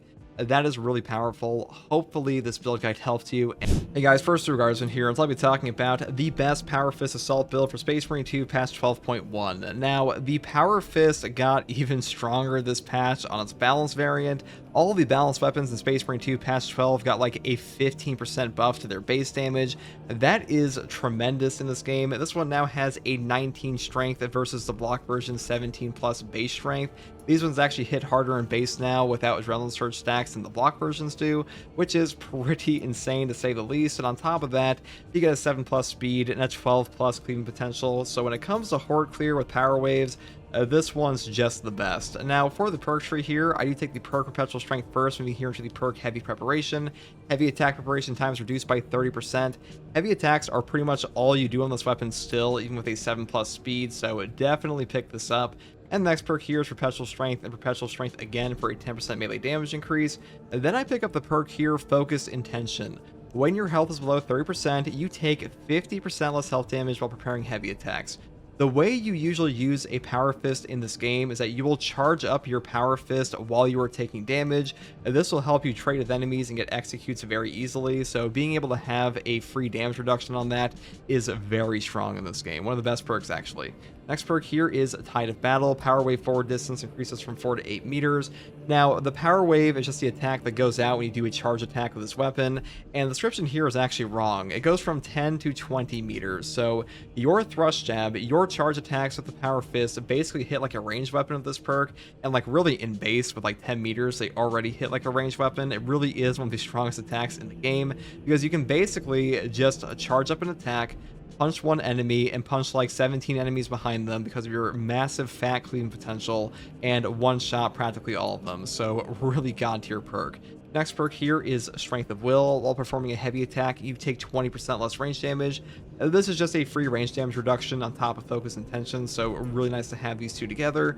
And the perk up here, Following Blow. Back Fist and Back Fist 2 can be performed instantly after a charge thrust jab or hammer hook. This is just a free follow-up attack. Occasionally this will help you hit some breakpoints, so pretty good here as well.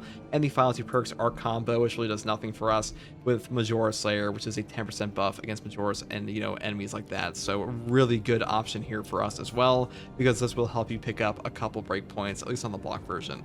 Now, the only thing I would ever change on the perk tree for a Power Fist is if you're using the heroic variant, I would skip like maybe the perk down here, Strength of Will, for Cannon Punch. But to be honest, I think this is just the best setup for like all the Power Fists in the game currently. Now, for our secondary here, I do take the heroic Heavy Bolt Pistol. This currently has the highest gun strike damage in the entire game, and the heroic perk effect down here, No Help is Coming. Shooting an enemy with the Elite Scream status stops her from calling for reinforcements, and headshots will kill in one shot. Being able to one-shot a reinforcement calling enemy in this game is really satisfying, to say the least, and on top of that, you really realize how many enemies call reinforcements in this game when you play with this gun here, and then you take it off for a little bit. You'll realize, like, wait a second, I can't one-shot them anymore. So a really fun perk effect, and this is one of my preferred secondaries in the game currently. Now, for the perk tree here, I do take Divine Might first. Moving here into the perk Perpetual Penetration, I pretty much build all the way down the bottom tree because for the most part, the top tree kind of sucks. Like Headhunter is okay. The perk here, Adamantine Grip, does very little for you, even with like a 4 accuracy on this weapon. And the perk here, Rapid Health, is like not the most practical thing ever on a Heavy Bolt Pistol secondary, especially for the heroic version. And things like Remote Threat are okay as well, but I think the perks down here, like Divine Might for a 10% buff into the perk here, Death Strike, are just way better, because this one says after killing Majora's level or higher enemies in melee combat, you deal 25% more damage for 10 seconds. This is just a way better buff than the top tree here, so I would definitely pick this up. And the next perk here is Great Might. Up here into the perk Discipline. When you have low ammo, you deal 25% more damage. A 25% buff for just using your gun more is really strong. You can definitely tell when this perk is active, like your damage will go up substantially, so a really good effect here. And next perk here is Strong Finish. Into the perk Headhunter, Gunstrike Reload for free reloads on Gunstrike. And the final perk, Tactical Precision. Headshots deal 20% more damage. Non-headshot damage decreases by 10%. Because headshot damage is still all that matters on this gun. Now, alternatively, if you want to take a plasma pistol, you could build for rate of fire with this perk tree, or the Inferno pistol, you could build it like this, or even like a Neo Volkite. I would build this way to hit like the proper breakpoints on the AoE explosion for my Norris, and for the Bolt pistol, I would probably build it something like this, or you could go down here for like Retaliation to Great Might. So that is up to you as well, but today I'm taking this one. Now for the Assault perk tree, I do take the perk Overcharge first. Damage from held and charged melee attacks increases by 25%. This is one of the strongest melee perks in all of Space Marine 2. It is a 25% multiplicative melee damage increase to your heaviest hitting attacks on your incredibly heavy hitting balanced Power Fist already, so definitely pick this up. The only thing you're really losing here is the perk Armor Reinforcement for armor on gun strikes, but to be honest, we can make up for that loss in survivability by picking up the next perk here, Defense Mechanism. Contested health fades 50% more slowly. This will make it much easier for you to get free trades on enemies. You'll be able to charge up your Power Fist, not worry about losing your contested health nearly as much, and get a free execute off of the trade, so a really good perk here. But if you are more comfortable, you could pick up things like Auxiliary Arsenal or the perk down here, Consecutive Execution, for 90-second Melta bombs, cracks, shocks, and frags. Now, the next perk here is Knowledge of the Enemy. Melee damage increases by 15% against Majoris or Extremis level enemies. This is just another free damage increase for your Power Fist. I just like to pick this one up, though I will say Active Attrition and Perseverance are also pretty decent options. Next perk here is Strategic Strikes. All team members deal 20% more melee against Extremis and Terminus level enemies for your damage here. That is just another free melee damage increase. You kind of get the whole idea of the build. We're going for full melee. Next perk is Furious Strikes. Hitting an enemy with an attack after a jump pack dash, which was jump pack's ability charged by 1. The cooldown is 10 seconds. This is a new perk to patch 12 and one of the best perks on Assault in the entire game. Probably the best perk in its entire gear tree currently, if I'm being honest, because with this perk active, you can go jetpack positive off the perk down here, Commitment. This one will give you back a free jump pack charge on a jump pack dash. And if you do a free jump pack dash into a free jump pack dash attack from this, you can then go up 1 jump pack from this perk. So you're going like 1 positive. A really powerful interaction. And next perk we take here is just to make this even better and more enabled with Wings of Flame. A jump pack dash damages enemies along trajectory and always works as a perfect dodge when dodging the attack. This just makes you deal free damage on your jump pack dash. You can pretty much eliminate a Carnifex entirely on your own with just this perk. It's kind of hilarious how much they get bodied now, but Wings of Flame is that strong and makes your whole like Furious Strikes Commitment combo way easier. Next perk here is Aerial Grace. After a perfect time dodge using a jump pack dash, you deal 30% more damage for 10 seconds. This is just another free damage increase for us on a jump pack dash. This will affect your Power Fist, and you will just do even more insane charge attack damage. So that's like the entire build here for our tree, and we obviously take Commitment here because without that, Wings of Flame like hardly works at all. Now, for the Prestige perk tree, you have a couple options in the first row here. I would say Unyielding Oath and Duelist are your best bet. The Duelist can be pretty good if like you aren't very comfortable with the timings here, but really the balanced parry windows don't benefit from this remotely as much as say like a block window, because balanced weapons in Space Marine 2 do not have a 0 frame startup, which means immediately upon pressing your parry key, you will not get a parry, so just keep that in mind. Balance windows have a 10 frame negative startup, so you have to preemptively hit your parry key, and this will only affect the actual active window there. Now, Unyielding Oath is nice for invulnerability on your ground pound trajectory for 3 seconds. This pretty much makes you able to go through Zoanthrope balls, Zoanthrope waves, Zoanthrope beams, Neurothrope waves, and also things like Missile Terminator volleys. So a really good utility perk, and it really is up to you which one you want first. Next perk here I would take no matter what, and that's Fortitude for health increase of 15%. And then you can pick up Scramble Targeting or Practice Aim. This is also up to you. This just gives you a free range damage reduction of being surrounded by 5 or more enemies, which happens all the time in this game. And this just gives you a little bit more range damage. The final perk I would also always pick up, which is Hammer of Wrath. After using your jump pack, you take 30% less range damage, and you do not withdraw from heavy hits, and you cannot be knocked back for 15 seconds. This gives you a no knockback pretty much your entire game on top of a 30% range damage reduction. This perk used to be in the Furious Strike spot. They actually moved it to the Prestige perk tree in patch 12. It is one of the best Prestige perk options in the whole game now, so definitely grab this. It is kind of like replaced Adrenaline Boost up here, and that's pretty much all there is for this build, guys. The Balanced Power Fist really is that heavy hitting now, and to be honest, this build will work with like any melee weapon in the game, because Chainsword, Thunderhammer, Power Sword, Power Axe, it doesn't matter. Furious Strikes and Wings of Flame with Commitment is just that strong right now, and pretty much all of those weapons will benefit from things like Overcharge or Active Attrition and Strategic Strikes. But you know, whatever you want to build with, that is up to you. It's just a Hey guys, first Regardsman here. I'll be talking about a heroic Chainsword build for the Assault class in Space Marine 2 patch 12.0 for the Techmarine update. Now, this update not only buffed up the heroic Chainsword, it also buffed up the Assault massively. We now have a new perk, we have a new Prestige perk, and we have a new animation cancel off his jump pack dash. dash. We'll be talking about all of that today. So number 1, the Heroic Chainsword. Both the Heroic Chainsword and the Xenophase blade got a base damage buff here of like 10%, and they feel way better now. The Chainsword here is a 20 strength at this moment, and it feels very strong. If you take the perk here, Overcharge, for a 25% multiplicative melee damage increase on top of that, you're going to be hitting like a truck, because the heroic perk effect on this weapon is called Fist Fight. You can perform an additional heavy attack after a quick punch. Also, a front kick is replaced with a quick punch, and all heavy attacks deal 15% more damage. So basically what this perk lets you do is, number 1, more heavy attack damage, but you'll also be able to combo skip into a stomp far more quickly, because you can go from like a light into a heavy into a stomp into another stomp if you take the perk here, Trampling Stride, which is like the only time I would ever take this perk, because this one gives you an additional stomp, which is really not that useful for like most variants of this weapon. But on the newly buffed balanced version and the Heroic Chainsword, I think it's actually pretty damn good, so I do take this perk now. Now, for the rest of our perk tree here, I do take Perpetual Strength first, moving here into the perk Swift Recovery.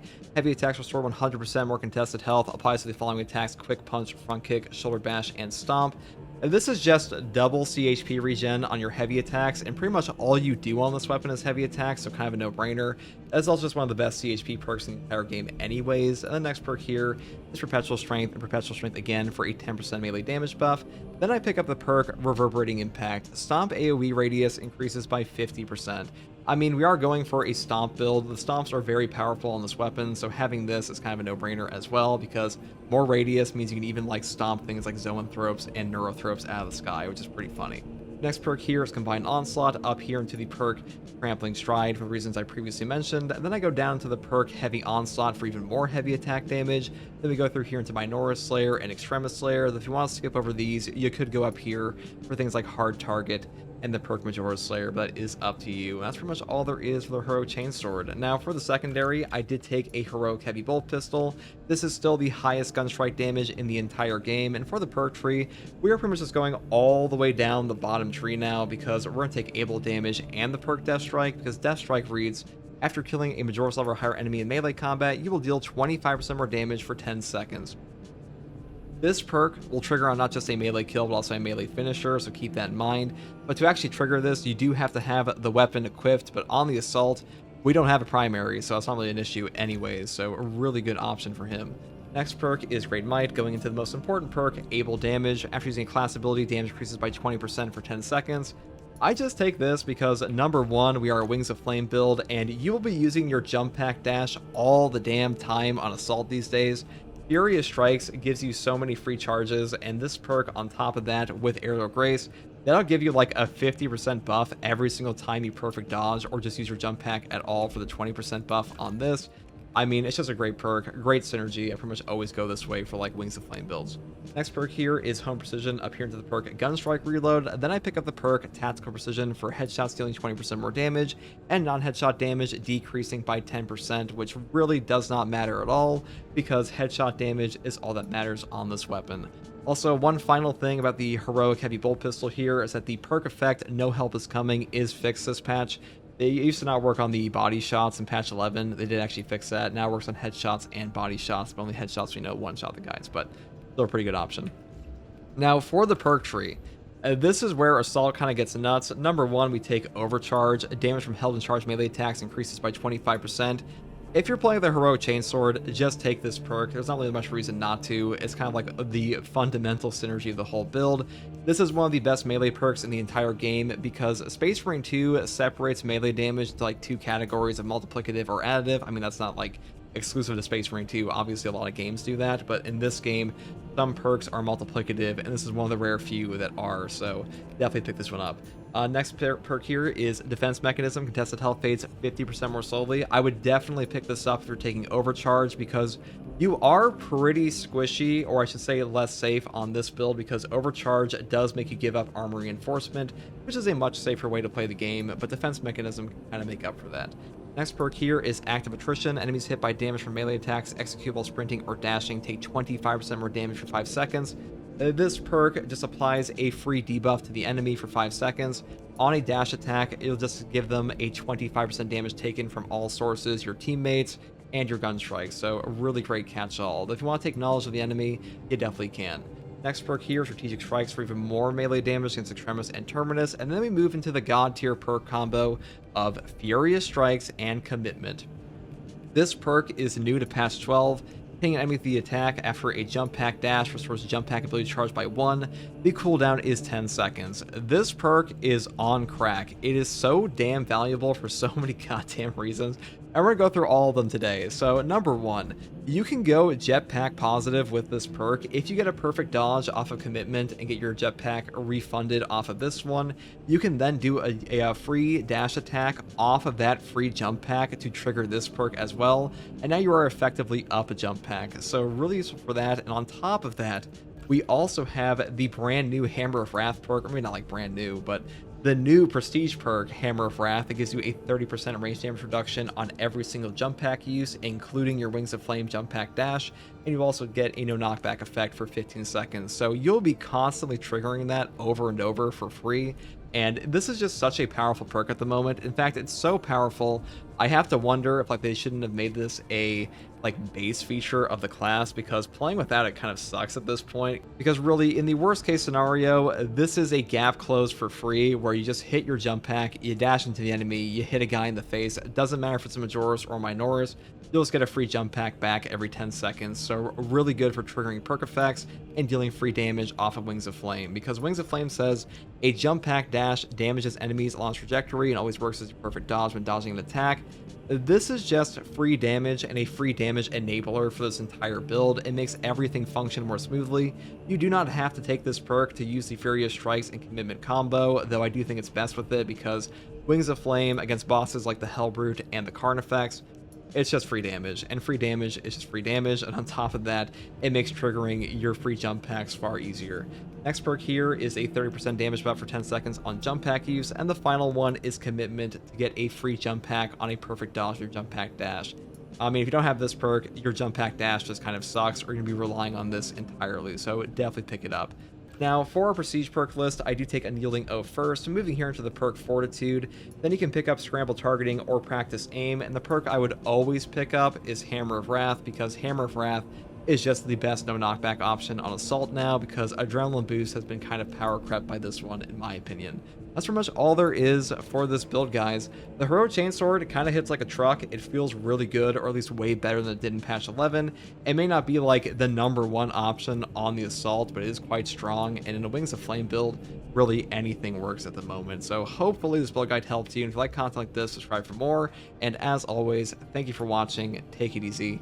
Bye. Hey guys, first Guardsman here, and so I'll be talking about a Melta Rifle Execution build for the Vanguard class in Space Marine 2 patch 12. Now, the Vanguard's Execution combo, Zone of Impact, and Tactical Prowess is still the best option for him in the game currently, and the Melta Rifle is still one of the best weapons available to him. Now, the variant I've chosen on this is the range version, mainly because the damage fall off here is very good compared to the other options, and you could take the magazine capacity version if you want, but personally I think the range version is just worth a lot more, and the ammo economy on this is actually quite strong, mainly because of the perk down here, Decisive Reload. Performing a finisher on a Majoris level or higher enemy with this weapon restores ammo by 1. Now, you do have to have the weapon equipped to actually trigger this, but ammo restore on Vanguard is actually pretty hard to find. It's actually one of the best options for him for that reason. The Decisive Reload, I think, is by far the best perk, and this perk also builds into some of the other top tier perks we have here with Rapid Health. When your health is below 30%, killing 7 enemies in rapid succession restores your health by 10%.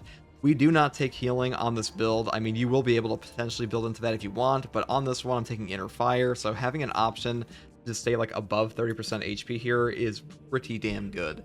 Next perk here is Trick Shot, killing 5 enemies with 1 shot restores an armor segment. The cooldown is 30 seconds. This perk is really good even on the Inferno pistol, but on the Melta Rifle, you have a higher chance of one-shotting guys, so really good here, and armor restoring a 30-second cooldown is actually pretty damn powerful.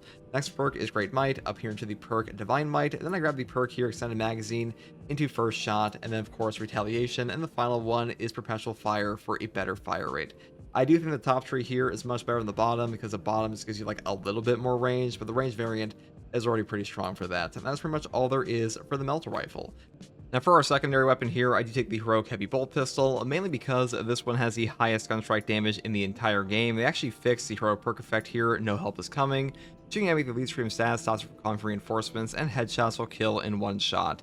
Now in patch 11, this was bugged to not function at all on body shots, and now it actually works on all body shots and headshots, so pretty good there. And for the perk tree, we just go all the way down the bottom tree of Divine Might, into the perk Perpetual Penetration, Increased Capacity, Extended Magazine, Death Strike, which is one of the best like damage perks on this weapon anyways, and then we pick up Great Might, the perk Strong Start, and Able Damage. After using a class ability, damage increases by 20% for 10 seconds. Now we are a Vanguard with Inner Fire, so using Grapnel happens all the time. This buff is up pretty much 24/7, so really good synergy there. And the final perks are Home Precision up here into the perk Gunstrike Reload, and of course Tactical Precision for 20% more headshot damage, and non-headshot damage decreasing by 10% because headshot damage is pretty much all that matters on this gun. Now, for my melee weapon, I do take the newly buffed Balanced Power Axe. This weapon is incredible in patch 12. All the balanced weapons got a base damage buff, and the Balanced Power Axe kind of hits like a truck now. And for the perk tree, I kind of like build the best of both worlds on this thing. I go for melee damage first, Perpetual Strength, going here to the perk Coup de Grace, Perpetual Strength, and Perpetual Strength again. And then we start going down the top tree to pick up things like Patient Stance up into the perk Endless Slash. You can endlessly chain Whirl Slash attacks. This weapon is actually pretty fast, so you actually do get some benefit out of this perk. And I move here into the perk Power Strike. Gun Strike from Power Stance deals 20% more damage.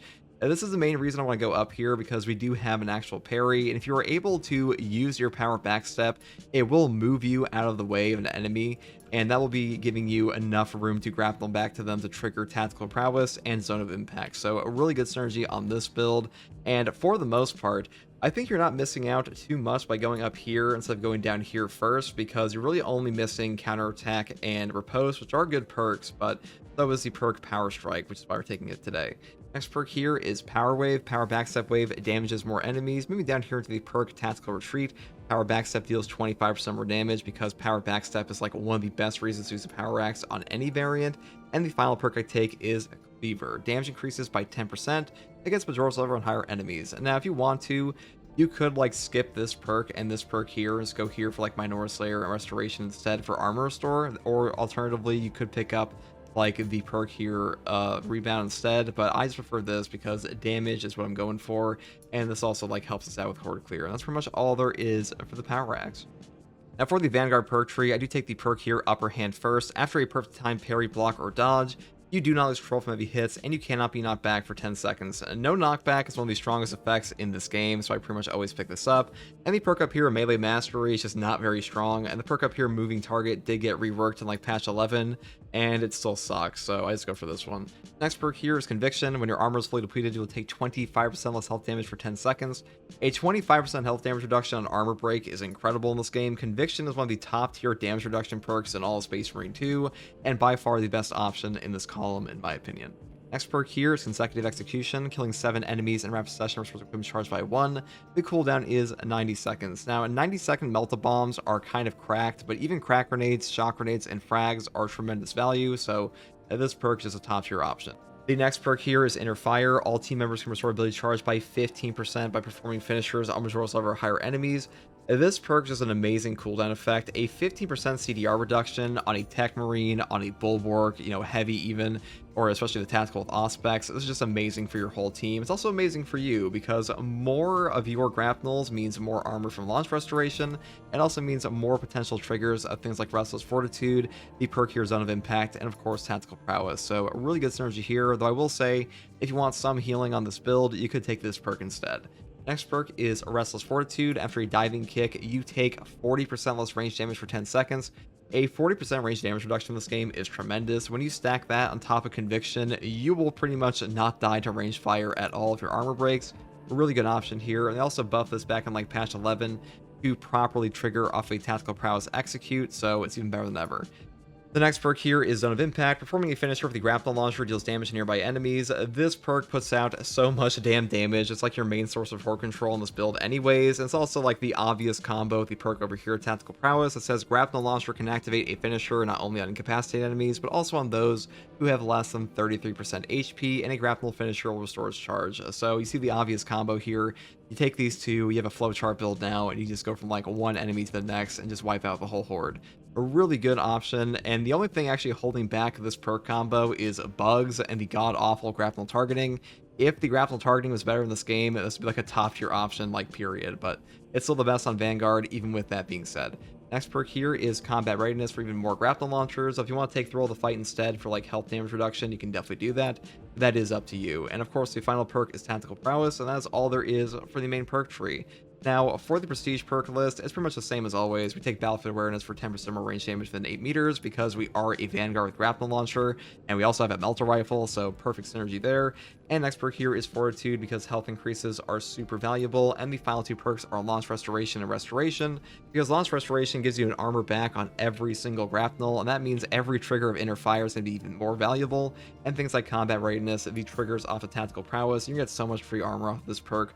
One of the best options here, and Restoration is just giving more armor on top of that. And that's pretty much all there is for this build, guys. Hey guys, first regards in here, and so I'll be talking about a Marksman Bolt Carbine build for the Vanguard class in Space Marine 2 patch 12.0. Now, the Marksman Carbine this patch did get a buff to its base damage on the Ammo Reserve option, and now actually has about as much headshot damage on this variant as the ×2 headshot multiplier version, which does make it the best version of all the variants in my opinion currently. And for the perk tree here, I do take the perk Headhunter first. Headshots deal 10% more damage. Moving here to the perk Rapid Health. When your health is below 30%, killing 7 enemies rapid succession restores health by 10%.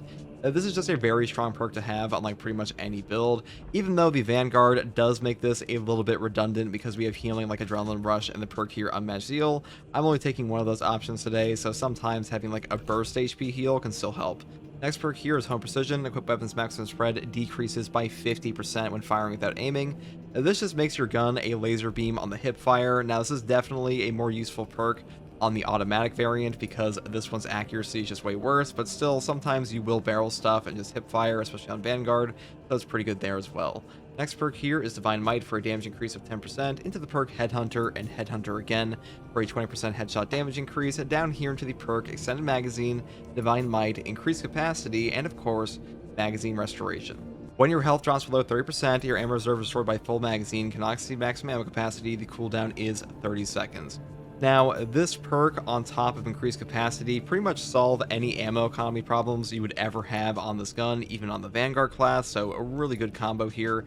And next perk here is Adamantine Grip, and the final perk is Divine Might for a 10% damage increase, and that's pretty much everything there is for the setup on this weapon. But I do want to say, if you want to like suffer a little bit more on the ammo economy, you could skip the bottom 4 perks here and go up here for perks like Cleaving Fire into Adamant Hunter and Recoupment.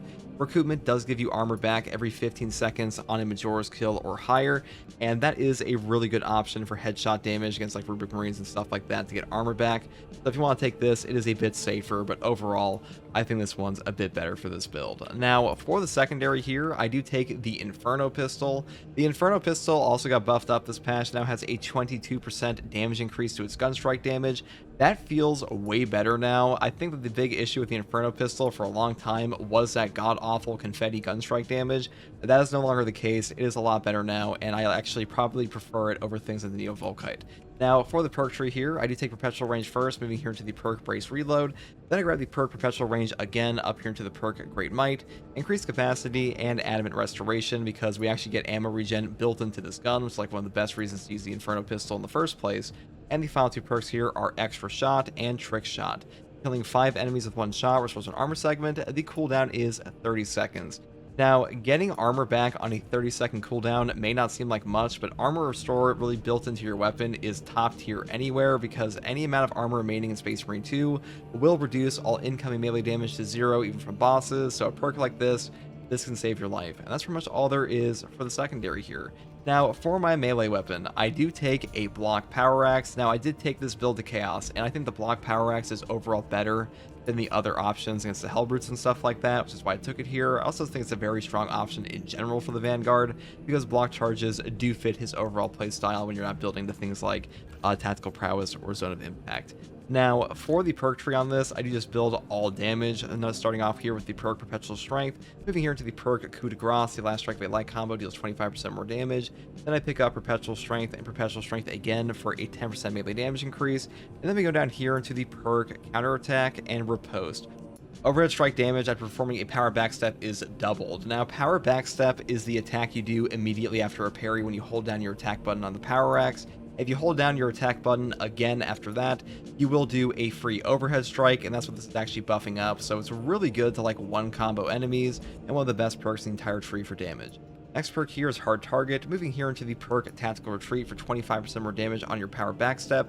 Power Backstep is one of the strongest attacks on this weapon anyways, so pretty much always pick this up. Then I go up here into the perk Power Wave. Power Backstep Wave, it damages more enemies. This just changes the angle of your Power Backstep to like hit more enemies, very similar to like a Xenophase Blade Ancient Technology perk on the Power Rake, and they're both very strong, though this one is like a little bit harder to like aim at some enemies because it is attached to a parry. Next perk here is Cleaver. Damage increases by 10% against Majora's level and higher enemies, and this is just a catch-all damage increase against enemies you want to kill the most, and that's pretty much all there is for the Power Axe. Now for the Vanguard perk tree, I do pick up the perk Upper Hand first. After your perfect time parry, block, or dodge, you do not lose control of heavy hits, and you cannot be knocked back for 10 seconds. No knockback in Space Marine 2 will save your life. The way that no knockback works in this game is that any attack that would knock you over will only stagger you. Any attack that would stagger you while this effect is active will do nothing. So really useful to prevent frame traps. And really, in this tree, the perk here, Melee Mastery, kind of sucks because it's bugged to like not be multiplicative. And the perk up here, Moving Target, is just kind of trash. So definitely pick this one up. Next perk here is Conviction. When your armor is fully depleted, you take 25% less health damage for 10 seconds. This is one of the best damage reduction perks in the entire game. A 25% health damage reduction on armor break will save your life all the time. You also have a ton of armor restore in this class anyways, things like Launch Restoration and Restoration, so a really good synergy there. Next perk here is Consecutive Execution. Killing 7 enemies in rapid succession restores equipment charge by 1. The cooldown is 90 seconds. A 90-second Melta Bomb in Space Marine 2 will just clear runs for you all on its own. It will absolutely save your life. Even the run I'll actually show here, this perk bails me out all the time because 90-second Melta Bombs are just that good, and really any equipment recharges. Next perk here is Inner Fire. All team members can restore ability charge by 15% by performing finishers on Majora's level or higher enemies. This perk is incredible for this build. You really don't need Unmatched Zeal on the Vanguard as much as you might think initially, especially if you have Adrenaline Rush already. And like, it can be helpful for your teammates, but sometimes CDR will actually do more for you, especially on this build. Next perk here is Restless Fortitude. After a diving kick, you take 40% less range damage for 10 seconds. Having a 40% range damage reduction on top of a 25% health damage reduction with Conviction will make it so Chaos enemies will not melt you with range fire, or even things like Enraged Devourers, so a really good combo here. Next perk here is Tip of the Spear. Enemies hit by diving kick take 15% more range damage for 10 seconds. This is probably the weakest perk in this column, but it's still pretty good for the Marksman Carbine to like go into an enemy and barrel stuff headshots. It will let you kill some Rubric Marines and stuff like that significantly more quickly, especially for weapons like the heroic Instigator as well. Next perk here is Thrill of the Fight. After a perfect time parry, block, or dodge, you take 20% less health damage for 5 seconds. This will trigger all the time, over and over and over again, and a 20% health damage reduction on top of a 40% range damage reduction on top of a 25% health damage reduction, again with Conviction. Well, that makes you incredibly tanky on this class, so a really good synergy here. I think Thrill of the Fight is a bit underrated in this game. It actually comes into play all the time. Final perk here is Adrenaline Rush for 5% more HP restore on Majora's level or higher kills, and that is pretty much all there is for the main perk tree. Now for the Vanguard Prestige perks, I do take Battlefield Awareness first. If a target is within 8 meters, you'll deal 10% more rage damage. This is just a free damage buff for something you do all the time on the Vanguard class, which is grapple onto an enemy and shoot them in the face, so pretty much always pick this up. Next perk here is Fortitude. Health increases by 15%. Health increases in Space Marine 2 are incredibly valuable because below 25% HP, you do get a ramping damage reduction up to like 1% HP, which means that a base HP increase is actually worth a lot more than it may sound initially, so pretty much always pick these up as well. And the final two perks are Launch Restoration and Restoration for Armor Restore, because Armor Restore is very potent in Space Marine 2 for the reasons I previously mentioned. And that's pretty much all there is for this build, guys. Hey guys, first Regardsman here, and so I'll be talking about a Heroic Chainsword build for the Vanguard class in Space Marine 2 Patch 12. Now, the Heroic Chainsword in Patch 12 has received a plus 10% base damage buff. I'm glad they did this because all of the balanced weapons in this patch got buffed up, and in the PTS, the heroic weapons were kind of left behind, so I'm glad they actually caught up to them. Now, for the heroic perk effect on this, we do have Fist Fight. You perform an additional heavy attack after a quick punch, and also a front kick is replaced with a quick punch, and all heavy attacks deal 15% more damage. So basically, you can combo skip to your stomp from like a light into a heavy into double stomps, That's why I build Trampling Stride on this build. It's pretty fun for that. That sounds like the major use case scenario of this weapon is just spamming out heavy attacks. That's kind of the whole point. Now, for the perk tree on this, I do start off with Perpetual Strength first, moving here into the perk with Recovery. Heavy attacks restore 100% more contested health. This just doubles your CHP on heavy attacks, and heavy attacks are pretty much all you do on this weapon anyway, so kind of a no-brainer. Next perk here is Perpetual Strength, and Perpetual Strength again for a 10% melee damage increase. Then I pick up the perk here, Reverberating Impact. Stomp AoE radius increases by 50%. This is a stomp weapon, so picking this up is just a must-have in my opinion. When you combine this perk with the perk over here, Trampling Stride, for an additional stomp after the first one, you can just put out a ridiculous amount of AoE. You can stomp out the Bramble, you can stomp out Cultist, Minoris. It's very good for Horde Clear, and I do actually like this perk quite a bit. Next perk here is Combined Onslaught. Moving down here into the perk Heavy Onslaught for even more heavy attack damage. And the final perks I grab are Minoris Slayer and Extremis Slayer. If you want to go up here instead for Hard Target and the perk here Majora Slayer, that's also an option. That is up to you. And I would say the most important perk in this whole tree to pick up is, of course, Trampling Stride. After performing a stomp, hold the attack button to perform an additional stomp. This is like the major use case scenario for this perk in general. I really would not take this on the other versions of the Chainsword because the full throttle perk is better for a combo skip, but on this weapon you already have a combo skip, so skipping into your stomp is just super easy and really effective for that bonus damage from this perk. And that's pretty much all there is for the Chainsword here. Now, for my primary weapon, I do take the Bolt Carbine automatic version on the ammo reserve option. This is a very ammo efficient weapon and very good for close range damage. We are building around tip of the spear this time, so basically when you ram into an enemy and you shoot them in the face off your grapnel, you will also have an increased headshot multiplier with this weapon. The Bolt Carbine automatic variant may say it has a headshot multiplier of ×1, but the headshot multiplier actually goes up within close range of an enemy. It doesn't actually tell you this in game, so just keep that in mind. Your damage does go kind of crazy at like point blank. Now, for the perk tree on this, I do take the perk Headhunter first, moving here into the perk Rapid Health, and then I pick up the godly perk here, Home Precision. This perk says equip weapons maximum spread decreases by 50% when firing without aiming. On this version, I think this is a must-have perk, mainly because this allows you to take the ammo reserve option and magazine capacity version, and also just circumvent the 2 accuracy, because when you hip fire, your weapon basically becomes a laser beam at close range. So a really good synergy here, so pretty much always grab this. Next perk here is Divine Might for a 10% damage increase. Then I pick up Headhunter and Headhunter for 20% total headshot damage. Then we go down here into Extended Magazine, Divine Might again, and then we pick up all of our ammo perks with increased capacity and the perk here Magazine Restoration. And the final perks I grab here are Adamantine Grip and the perk Divine Might for even more damage, though I will say if you want to go for Recoupment and Armor Restore, you can up here because you just skip over these bottom perks, but the ammo economy is very important on this weapon in my opinion, so picking up this is just my preferred. That is also up to you, and that's pretty much all there is for the Bolt Carbine. Now, for my secondary, I do take the Inferno Pistol now. In this patch, the Inferno Pistol gun strike damage got upped by 22%. It feels way better now. I'm actually a big fan of the Inferno Pistol in this patch, and I'm taking the magazine capacity version because more ammo on this gun feels pretty good to me. And for the perk tree, I do take Perpetual Range first, moving here to the perk Brace Reload. Mainly because the perk up here, Motivated Melee, which says melee damage increases by 20% if this weapon has no ammo in its magazine. This perk is not like god-awful, but even with the melee damage build we're doing here, it's not super good. The damage buff from this is not as good as it sounds. It's actually an additive buff instead of multiplicative, and it's just like the perk over here with Retribution that is also not very strong. It's just like a copy-pasted effect, and if you want to take this, you could. It will do some damage. I just don't think it's worth it. Next perk here is Perpetual Range, up here into the perk Great Might.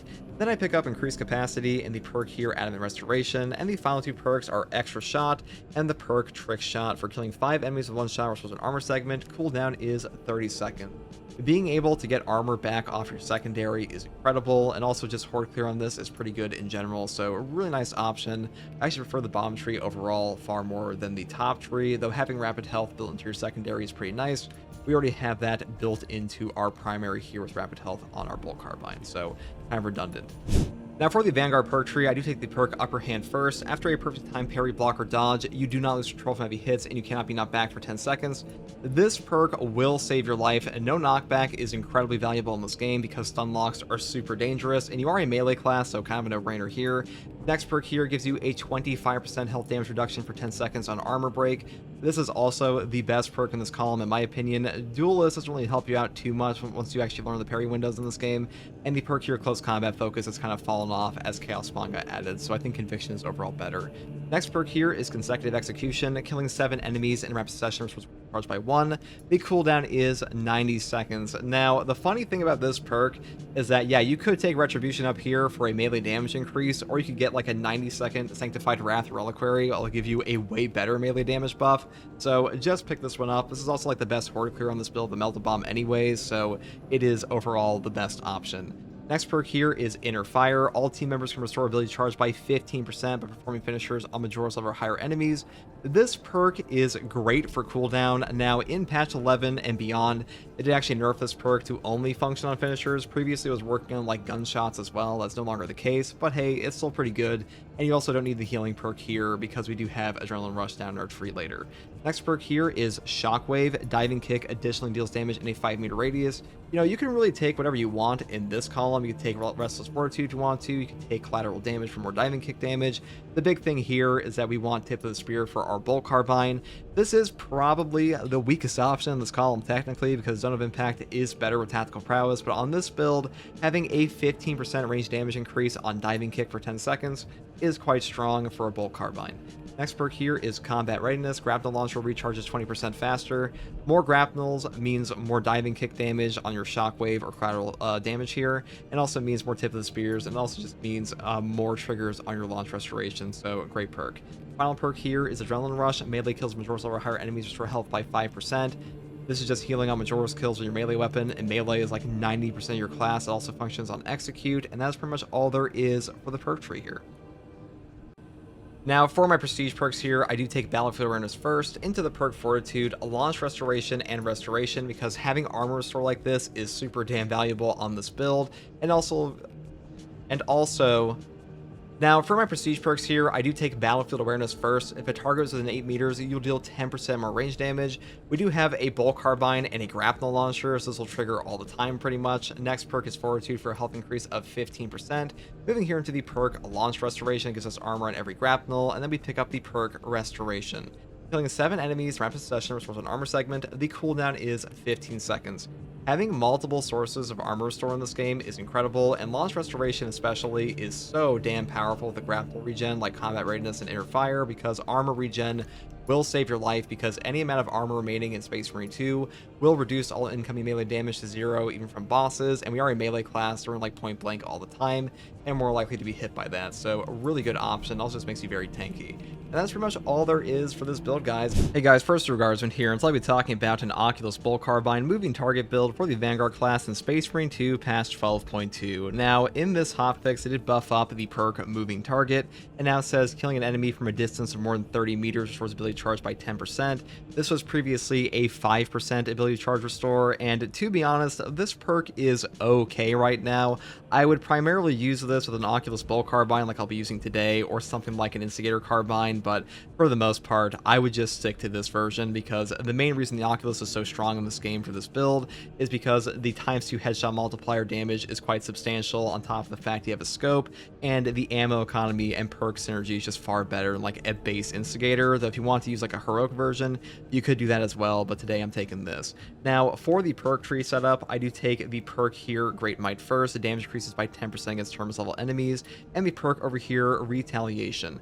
After a perfect time dodge, you will deal 25% more damage for 10 seconds. Now, the main reason I'm picking up this perk over the top tree here is because I will be using the perk Hone of Reactions this time. This one says when your health is less than 50%, your perfect dodge window is doubled. This is actually the biggest perfect dodge window increase in the entire game, even greater than the starting perk on the Assault class, so really easy to trigger things like this on this build, which is why we're using it today. Now, for the rest of the perk tree, I do take the perk Perpetual Penetration, moving here into the perk Reloading Immunity. Then I pick up the perk here, Extended Magazine into Divine Might for more damage, and then we grab the perk here, Recoupment. Killing a majority level or higher enemy with a headshot of this weapon restores an armor segment. The cooldown is 15 seconds. Armor restored on a drift feed like this is incredible in Space Marine 2. Armor is such a great way to damage cap against enemy attacks because any amount of armor remaining in this game will reduce all incoming melee damage to 0 even from bosses, so really nice to have on a 15-second cooldown. This will also stack very easily with perks like Conviction here for a 25% health damage reduction on armor break, so great option all around there. Now, for the next perk here, I take Rapid Health. When your health is below 30%, killing 7 enemies in rapid succession restores your health by 10%. This is the only form of healing I have in this build. I will be taking Tactical Prowess Zone of Impact on this one with Inner Fire, so we don't actually have any HP healing on this one. But our actual survivability here is not hurt too much because we do have Thrill of the Fight for a 20% health damage reduction on a parry, block, or dodge, and Conviction for another 25% health damage reduction on armor break. And we have this low HP heal here that can take us up above like 30% a little bit. Our effective HP is actually quite high, even with no direct healing perks beyond this. So that is why I picked this up today. Next perk here is Divine Might, moving here to the perk Able Headshot for 20% headshot damage on ability use, since we use our grapnel all the time. And the final perk is Increased Capacity for more ammo, because our ammo economy on this class kind of sucks. And that's pretty much all there is for the Occulus. Now, I will say, if you want to take like a Marksman Carbine, you could do that too. It's also quite good in this build. I would set up this way on the ammo variant, because the ammo variant, it did get a base damage buff this patch as well, so definitely use either one of these if you want. But I'm taking Occulus today, and that's all I have to say on the primary weapon. Now for the secondary weapon, I do once again take the Heroic Heavy Bolt Pistol, mainly because this has the highest gun strike damage in the game and the heroic perk effect No Help Is Coming. Shooting an enemy through lead stream status stops for calling for reinforcements, and headshots will kill in one shot. This perk is incredibly useful for like all content outside of siege mode because they don't call reinforcements there, but being able to one-shot a reinforcement calling enemy will not only remove the possibility of an enraged enemy in your absolute and lethal operations, but also just save you a ton of ammo by outright stopping the horde, so a really good option here. Now for the perk tree, I go all the way down the bottom with Divine Might first, into the perk Perpetual Penetration, Increased Capacity, Extended Magazine, Death Strike, which reads after killing a Majora's level or higher enemy in melee combat, you will deal 25% more damage for 10 seconds. Now, this perk will also trigger off of a melee finisher, not just a melee kill, but you do have to have your secondary equipped to get the effect. If you swap off of it during those 10 seconds, you will lose the effect as well, so just make sure you're aware of that. Next perk here is Great Might, into the perk here Strong Start. Then I grab the perk Able Damage. After using a class ability, damage increases by 20% for 10 seconds. Now on the Vanguard, you use your grapnel all the damn time, so this will trigger constantly. Really good perk effect here, and I do pick this up on classes that have a pretty quick recovery on their class ability, like Assault, Vanguard, and even the Heavy class at times, so that's what we're picking up here today. Now the final perks are Home Precision, Gun Strike Reload, and Tactical Precision, because once again, headshot damage is like all that matters in this game, so a 20% buff here is very good for us. Though I will say, if you want to skip over these bottom 3 perks of like Strong Start, Able Damage, and Home Precision, you can go up here for Discipline instead, which gives you a 25% buff on low ammo, which does trigger quite often, and then go here into Strong Finish for a 50% damage bonus to the last round of magazine, and Headhunter for even more headshot damage. But that is up to you, and that's pretty much all there is for the secondary. Now for the melee weapon selection, I do take the Heroic Combat Knife Power Gladius for a few reasons here. Number one, the speed of 7+ here actually makes your horde clear pretty damn good compared to the Argent Edge. The Argent Edge only has a 3+ speed, making it the slowest combat knife out of all the Relic and Heroic options, so Power Gladius is definitely the best for that. And also, the Heroic perk effect here, Agile Strike, gives you way more damage than the Argent Edge. After a perfect dodge, the next melee attack deals 120% more damage and can be stacked up to 3 times. Now, there's actually a hidden perk effect here as well that will have this damage effect linger for 1 second after the initial attack, so even better than it sounds initially. And we also have the potentially doubled dodge window here, so very easy to pull off these stacks. And for all those reasons, I'm using this one today. Now, for the perk tree, I do take Perpetual Strength first, moving here into the perk Kinetic Energy. Each consecutive heavy attack increases heavy attack melee damage by 3%, up to 30% for 3 seconds. It's actually pretty easy to get consecutive heavy attacks on this weapon because we once again have a 7+ speed here. And the next perk is Perpetual Strength, moving here to the perk Heavy Onslaught for 15% more damage on our heavy attacks. And then I grab the perk here, Reeling Blow, into Shadow Stab. And now, Shadow Stab is the premier single target damage ability on the knife. This is like the main reason you take this weapon usually anyways, so definitely pick this up. And then I go up here into Tide of Battle. Then I pick up the perk here, Shoulder Bash, which simply replaces our distance stab lunging attack with a far better one in my opinion, so I do prefer this overall. And the final perk I grab is Terminus Slayer, though alternatively you could pick up Extremis Slayer, but that is up to you, and that's pretty much all there is for the Power Gladius. Now for the Vanguard perk tree, I do take the perk Moving Target first, killing an enemy from a distance of more than 30 meters for its ability charge by 10%. This perk is okay, it does help out occasionally because a 10% ability charge restore is like not the worst thing ever. The big issue I have with this perk is that a 30-meter distance requirement is pretty shit. Hopefully they move that to like 20 or 15 meters at some point in time, but for now, I put it as like a mid-tier option, but they did buff it up, so I want to try it out today. Next perk here is Conviction. When your armor is fully depleted, you take 25% less health damage for 10 seconds. This is a top tier damage reduction perk in Space Marine 2. You pretty much always pick this up. It's probably the best perk in this whole column here by far. Next perk here is Home Reactions. When your health is less than 50%, your perfect dodge window is doubled. We are taking this for all the reasons I previously mentioned because dodge windows help us out a ton on this build. And the next perk here is Inner Fire. All team members can restore ability charge by 15% by performing finishers on Majoris or higher enemies. Now, previously, you could just kill any Majoris and get the 15% back in any way. Unfortunately, now it has to be a melee finisher or just like a gunstrike kill, but still a really strong perk, still really good to give you back your grapnels over and over, and grapnels are incredibly useful on this build because we get launch restoration armor from them on top of more zone of impacts and tactical prowess triggers. Next perk here is Restless Fortitude. After a diving kick, you take 40% less range damage for 10 seconds. This perk will now trigger as of like patch 11 on both the tactical prowess triggers on top of your snare grapnel. Previously, the executions from this perk would not trigger the 40% range damage reduction. Now they do, so it's better than ever. And a 40% range damage reduction is very substantial in this game, so definitely pick this one up. Next perk here is Zone of Impact. Performing a finisher with the grapnel launcher deals damage to nearby enemies. This is the primary AoE damage on this build. Without this, your AoE horde clear kind of sucks. I would definitely pick this one up because this is like the go-to execution combo with the signature perk Tactical Prowess. Grapnel Launcher can activate a finisher not only on incapacitated enemies, but also on those who have less than 33% health except Terminus level. And performing a finisher with the Grapnel Launcher restores its charge. This perk combined with the perk Zone of Impact is the main form of horde clear you have on this build. This is the best perk combo for Vanguard in the game and has been for quite a while. Definitely pick these two up. And the final perk I take here is Thrill of the Fight. After a perfect time parry, block, or dodge, you take 20% less health damage for 5 seconds. This is just a nice damage reduction perk. I pick this up with Home Reactions pretty much all the time because the damage reduction you get here is quite substantial, and it'll also reapply itself every single parry, block, or dodge, even if the original 5 seconds here are not up, so just keep that in mind.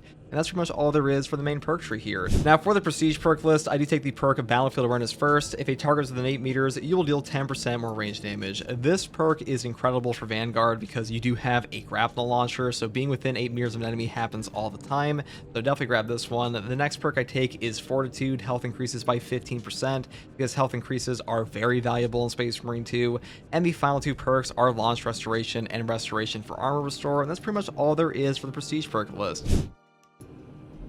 Hey guys, first Regardsman here, and I'll be talking about a melee Vanguard build for Space Marine 2 patch 12.2. Now, in this build, we will be using the newly buffed Retribution perk. This one got buffed in the patch 12.2 hotfix, and now it has a melee damage increase of 30% when your ranged weapons magazine is empty, up from a 25% buff.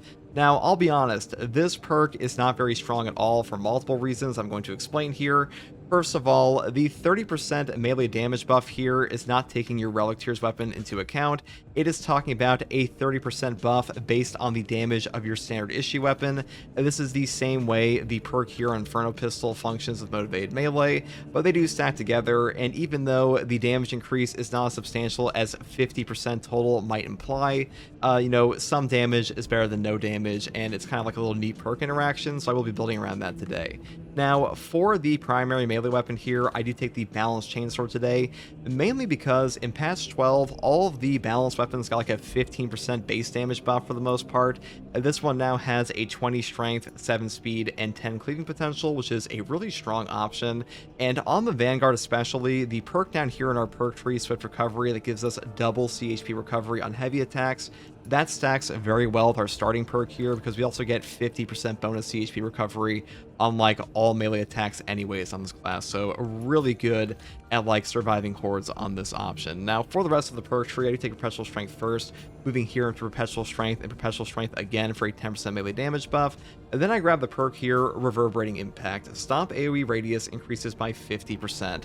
The Stomp AoE radius here is just way better than the perk down here for an increased light combo. Light combos aren't that strong anyways in this game, and even with a 7 speed, you're better off just taking the Stomp perk in my opinion. The next perk here is Combined Onslaught. Light combo attacks with this weapon deal 10% more melee damage. Moving here into the perk Heavy Onslaught.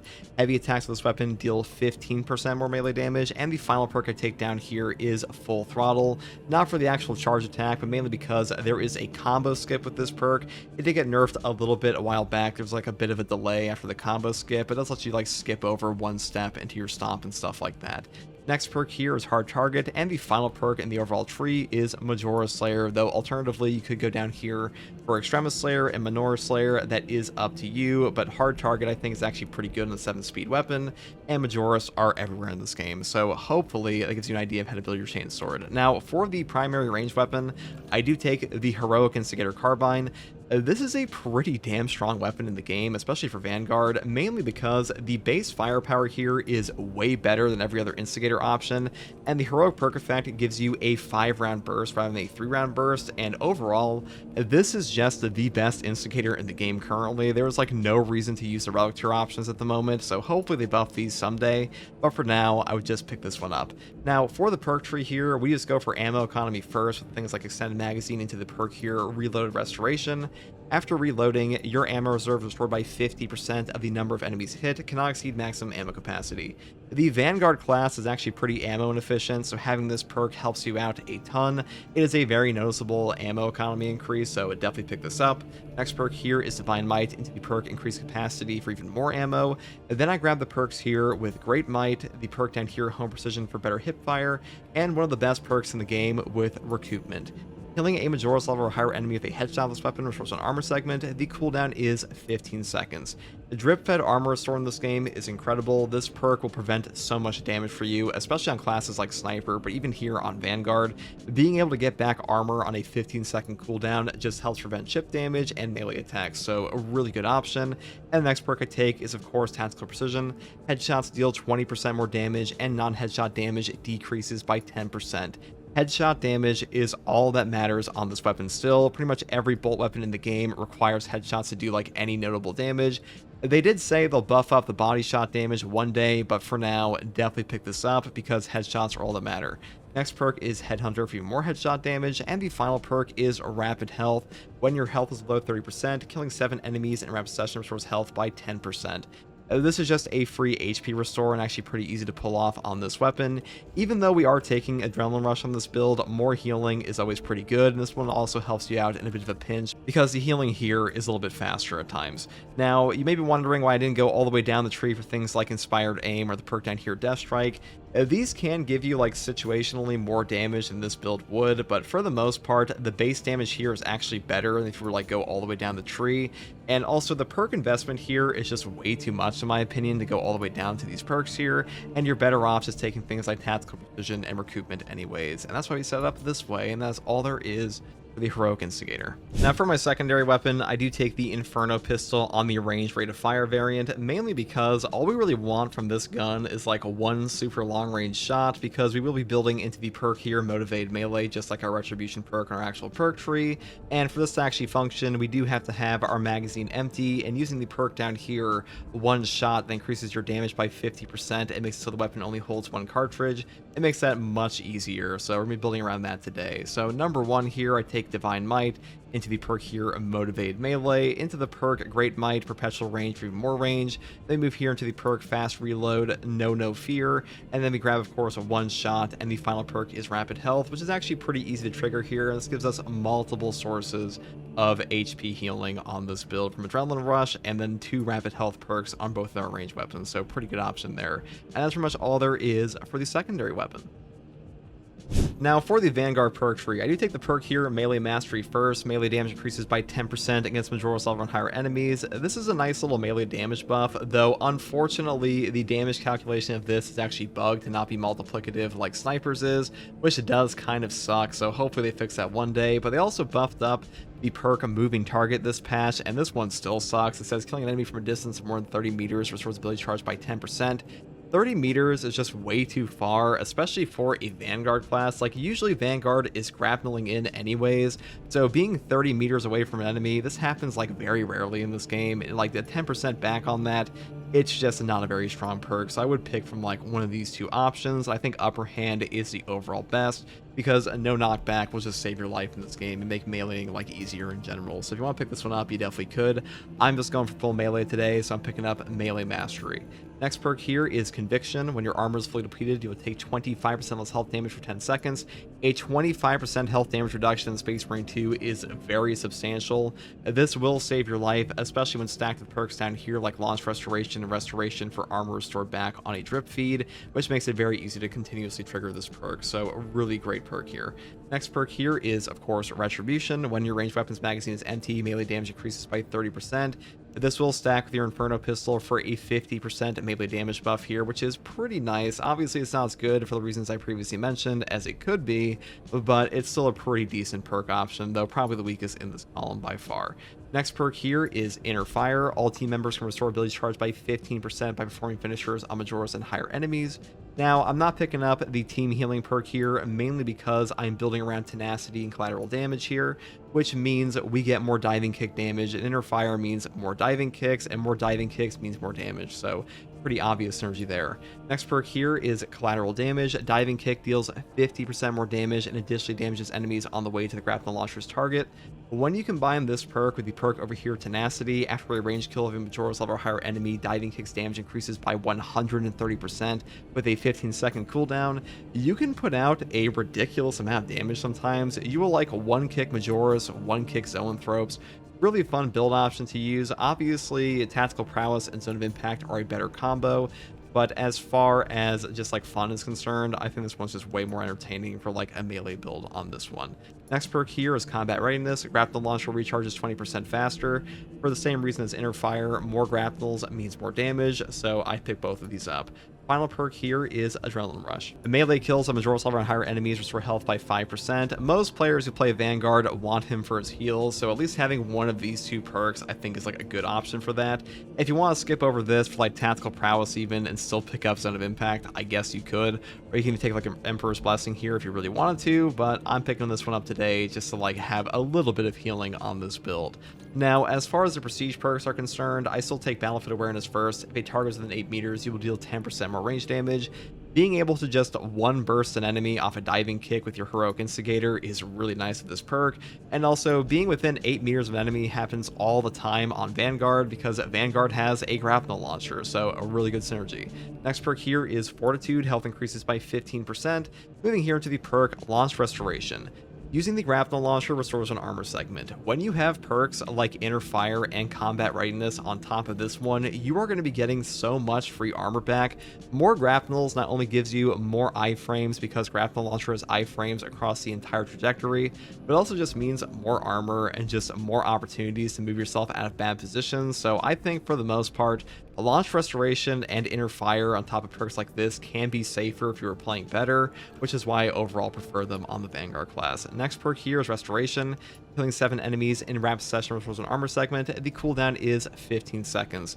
This is just a free armor restore on a drip feed. I don't think it's quite as good on Vanguard as Launch Restoration is for the reasons I previously mentioned, but it's still a great like secondary option for armor restore. If you want to skip this for like Indomitable Spirit for no knockback on gun strikes, you could definitely do that, because on this build I am not taking Upper Hand. You know, you could just pick this one up instead and completely circumvent this option, but that is up to you. And that's pretty much all there is for this build guide, guys. I think the Vanguard's newly buffed Retribution perk is okay. It does feel pretty fun to use the Inferno pistol, but hopefully They do fix up the damage calculation of these perks eventually, and for now, I would pretty much never touch Melee Champion because it actually has like the same damage calculation as this perk, and this one is just pretty shit. So like hopefully they fix these perks someday, but that's all I'm going to be talking about in this one, and hopefully this build guide helped you. And if you like content like this, subscribe for more. And if you want to come hang out with me live and ask me questions about the game, you can find me here on YouTube or on Twitch with a link in the video description alongside a link to my community Discord. And as always guys, thank you for watching, take it easy. Hey guys, first Regardsman here, and so I'll be talking about the best Bulwark build for Space Marine 2 patch 12 to absolutely dominate hard stratagems, even some of the custom stratagems, and things like absolute operations. Now, once again, we are using the Power Fist block variant. This weapon is exactly the same as it was in patch 11. It is still one of the best options for any melee weapon in the entire game, if not the single best. And even though the balance option got buffed up, you could use this instead. I'm taking this one today because it still hits the hardest overall. Now, for the perk tree on this, I do take the perk Perpetual Strength first, moving here into the perk Heavy Preparation. Heavy attack preparation times reduced by 30%. This perk is pretty much mandatory on all Power Fists in this game. Without this, your charge attacks just take forever to charge up, so definitely grab this. And also, a 1+ speed here will not affect the charge rate of the base of the Power Fist at all, so you're getting full benefit from this perk. Next perk here is Perpetual Strength, up here into Perpetual Strength again for a 10% melee damage increase. Then I grab the perk here, Focused Intention. When your health is below 30%, you take 50% less health damage while preparing heavy attacks. This perk allows you to trade with your Power Fist, so basically, as you charge up a Power Fist, you'll have this damage reduction go off, because often you'll be shot in the face while you're charging, you'll be attacked while you're charging, but you'll have no knockback active, and you'll be able to stand there and keep charging up your fist, and not just instantaneously die, and then you'll immediately follow up with a charge attack, get them to execute, and then get that execute to have all your HP back. So that's kind of like the whole game plan of this weapon. We'll go later. Now, next perk here is Tide of Battle. Power wave forward distance increases from 4 to 8 meters. This perk's description is still incorrect in patch 12 here. This is actually 10 to 20 meters. It basically turns your Power Fist charge attacks into a ranged weapon. The next perk here is Following Blow. Back Fist and Back Fist 2 can be performed instantly after a charge, thrust, jab, or hammer hook. This just helps you pick up some breakpoints for an execute. Not the most mandatory perk ever, but I do like it quite a bit. Moving down here into the perk Strength of Will. While performing a heavy attack, you will take 20% less range damage. Just like the perk over here, these do stack together to give you even more damage reduction, so definitely grab this one. And the final two perks are Combo and Majora Slayer. That's pretty much all there is for the Power Fist setup. Now, for the secondary weapon, we do take the Rate of Fire Plasma Pistol. This is still a top tier option in patch 12. It has amazing CHP regen, amazing stagger, great damage. It does kind of have a shit ammo economy, but that matters way less for us because we do have another ranged weapon basically with the Power Fist. And overall, the CHP regen on this is just really what you want. Now, for the perk tree, you just build all ammo because ammo perks like Efficient Charge and Plasma Collection, these will just solve most of the major issues of this gun. It's still very ammo hungry, but you won't run out in like 5 shots pretty much. Also, Perpetual Velocity is up here, and having shots charge even faster, that's just like an added boon. Though I will say, if you don't want to take the Rate of Fire Plasma for whatever reason, you could take the Heavy Bolt Pistol on the Ammo Reserve side or the Heroic one and build it like this, but that is up to you. Now, for the perk tree, we do start off with what is probably a top 2, if not top 1 perk in the entire game, Intimidating Aura. A perfect time parry deals area effect damage in a 5 meter radius. The cooldown is 5 seconds. This perk will function on a perfect block, it's just a perfect parry, and the amount of damage this does is kind of staggering. This perk just kind of carries the Bulwark sometimes, or like if you were in a seriously dangerous scenario, you're just dealing free damage for blocking. It's kind of nuts how good this is, and I really think that some of the other perks in here, like For Momentum, might need a bit of a bigger buff, because at the moment, this is just the best option in this column, even though Conviction is also a top tier perk. That's just how strong this is. Next perk here is Scramble Targeting. If you're surrounded by 5 or more enemies, you will take 25% less damage from range attacks. This perk is just free range damage reduction, so I pretty much always pick it up. And the perk up here, Shock and Dodge, doesn't do a ton for us on this build. And the perk here, Armored Contempt, was never that good to begin with. Next perk here is Steel Within. When your health is less than 50%, you will take 30% less health damage. This perk is also incredible. I think this is by far the best perk in this column. Any amount of damage reduction that you add to this class on top of your base HP of having a 30% increase does make your overall effective HP way better. So I think this one is just super powerful. You definitely notice when you have this or Conviction, and since we're taking Intimidating Aura, this is kind of like a no-brainer. Next perk here is Focus Restoration. Every 30 seconds, all team members automatically restore 1 armor segment. This perk is also incredible. It's just a free damage reduction on your class all the time. Pretty much whenever you're slapped in the face on the Bulwark, or like really whenever you're slapped in the face in this game at all, and you have armor remaining in melee, you will take no damage no matter how much armor is actually remaining, even from bosses. So perks like this that give you 8 trip feet every 30 seconds, they're super valuable. Though I will say, if you're like brand new to the game, advanced conditioning is probably a better option for you, because CHP management is pretty hard for you if you're like completely new, but focus restoration is overall better. Next perk here is Purity of Purpose. The banner deals damage over time to enemies with its area of effect. This perk is still the top tier option on Bulwark. It doesn't really come close. Like, it just is a free shock grenade around your banner all the time. It does completely free damage to Minoris, Majoris, Extremis, and Terminus, and it's just a value perk. And so honestly, this one gets even better to take Glory's Shield, but even on Invigorating Icon here, it's still a top tier option. Now, the next perk here is obviously Invigorating Icon. When the banner is activated, all of your team members regain a maximum contested health, but recharges 50% more slowly. Now, this is just a full HP heal for your entire team. When you plant down your banner, you will have your CHP bar filled up entirely. All you have to do after that is deal damage to an enemy or execute them. A really simple perk to use, really damn strong, and one of the best really since launch on the game. Next perk here is just for no knockback. This one says after a shield bash, shield rush, or thunder harrow pommel smash, melee damage increases by 15%. You don't lose 12 heavy hits, and you cannot be knocked back for 10 seconds. Without this perk, you will be slapped around quite a bit. The Power Fist does have built-in no knockback to its charge attack, but having this still helps out. And you also just get like a free range damage buff, or melee damage buff, I should say, so that's pretty nice on top of that. And all you have to actually do to trigger this is just shield bash at all. This might be actually hit a guy whatsoever. As long as you just do a shield bash every 10 seconds, you will have no knockback active, and that's a very strong effect. Next perk here is Defensive Mastery. A person-time parry or block instantly incapacitates a Majoris or Extremis level enemy. The cooldown is 90 seconds. This perk is still top tier in Pass 12, one of the best perks in the entire game. Having a 90-second cooldown on Extremis kill may not seem like much, but when you're fighting bosses and Extremis is like the only thing between you and actually being able to kill the boss or instantaneously dying to a frame trap, being able to basically just like hit one button and just insta-kill him, that's a top tier option. And in Siege mode, if you go up to like wave 30 plus, you're going to have enemies that have so much damn HP in this game that you can pretty much just save like 3 Melta bombs by just parrying them one time. Now, for the prestige perks here, I do take Resilience first. Medicate Sims restore 40% more HP. If you take this perk with the Bulwark's HP perks like Steel Within, you're going to be so damn tanky off a single stim. Like, one stim use is worth so much on a Bulwark because the Bulwark just has such a highly effective HP amount that I think this perk is a pretty great option and super underrated. But if you do want ammo, you could pick this one up instead. Next perk here is Mandatory Overcharge. Held and charged attack damage increases by 20%. This perk is also incredible. The amount of damage this does is just staggering. It's a multiplicative damage increase to your held and charged attack damage, and that's like the most heavy hitting attacks in the game anyways, so definitely pick this one up. And the final two perks are Powerful Shot for more range damage and Masterful Defense, because ability charge getting restored by 1% for every blocked range attack is just a god tier perk as well, because basically all you have to do is just like block a Soul Can Terminator and you'll have an entire Invigorating Icon up again almost, which is really powerful as an effect.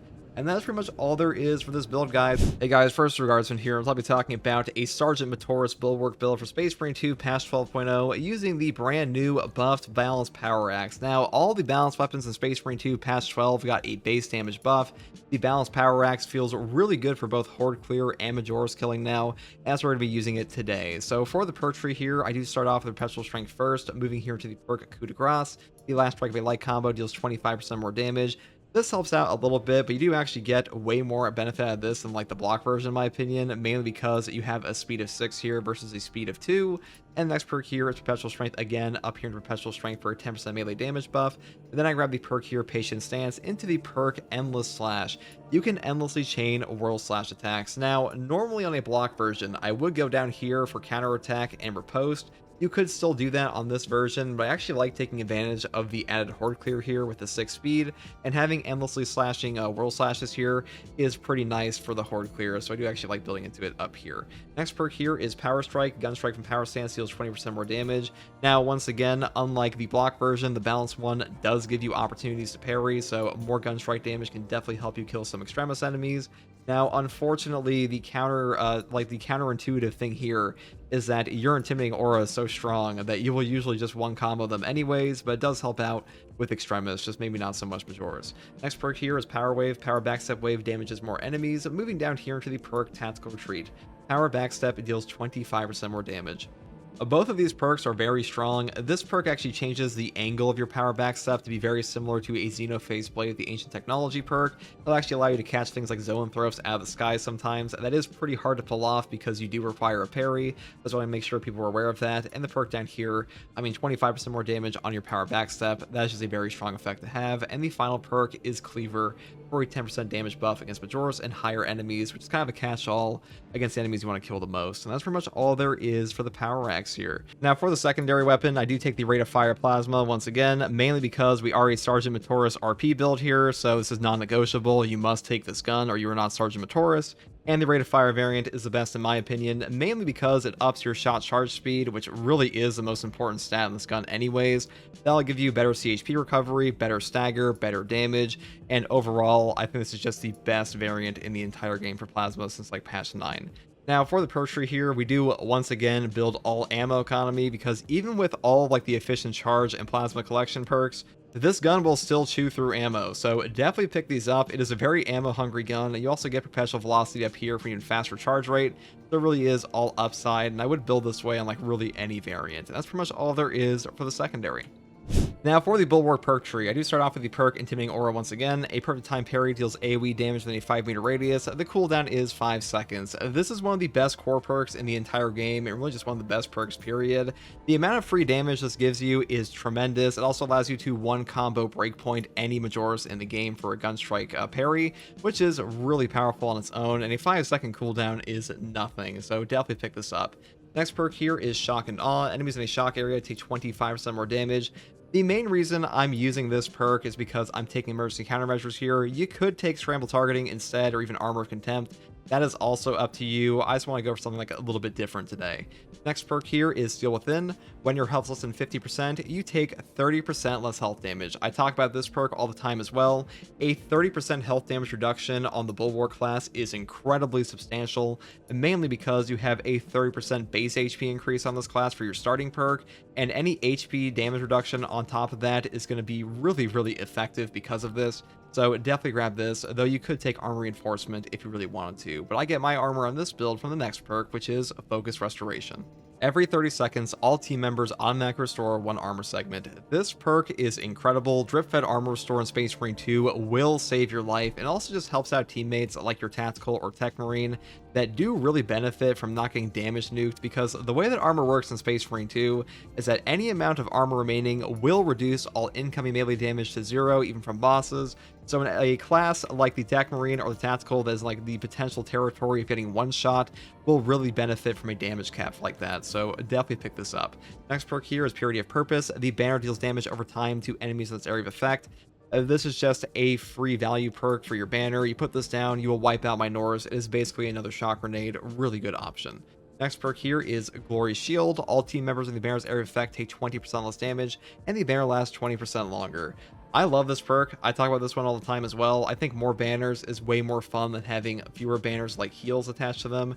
Being able to just like plant down your chapter banner more often is just really going to fit into the gameplay loop of the Bulwark more in the first place, so I prefer this one, though you can definitely pick this up if you want to. Next perk here is Merciless Resolve. After a Shield Bash, Shield Rush, or Thunderhammer Pommel Smash, melee damage increases by 15%, and you do not lose control of heavy hits, and you cannot be knocked back for 10 seconds. This is the main form of no knockback on this build. All you have to do to trigger this is just Shield Bash the air. You don't actually have to hit anybody, and just keep in mind you can't reapply the effect until the initial 10 seconds are up, so just make sure you're aware of that. Final perk here is Emergency Countermeasure. When your armor is fully depleted, a reserve shock grenade automatically detonates at your position. The cooldown is 45 seconds. Back in like patch 11, they buffed this to have a cooldown of 45 seconds instead of 90, and since then, it's been a pretty powerful option. Really good as like a squid inking grenade, where you just like, you get your ass blasted basically by a chaos spawn, you drop a shock grenade down, you get the bonus damage from this, and it's pretty damn powerful. I do like this one quite a bit, even though I usually take the other options. That's pretty much all there is for the main perk tree. Now for the prestige perk selection, I do take Resilience first. Medicae stims restore 40% more HP, mainly because having a better pickup economy on stims does help you out a lot. The Bulwark is a very tanky class, so having a 40% bonus heal on your stims means one stim is usually all you'll need in like the worst situation, so really good synergy there. Next perk here is Overcharge. Held and charge attack damage increases by 20%. This is one of the best melee perks in the entire game. It is a 20% multiplicative melee damage increase to the heaviest hitting attacks you do, including your power backstep. So really good on every melee weapon, but especially things like the Power Fist and Power Axe. And the final perks I take are Powerful Shot for a range damage increase of 20%, and Masterful Defense, ability charge restored by 1% for every blocked range attack, because this one is just a god tier CDR perk, and CDR is a very powerful effect in like pretty much any horde shooter, especially when your banner is as good as it actually is in this game.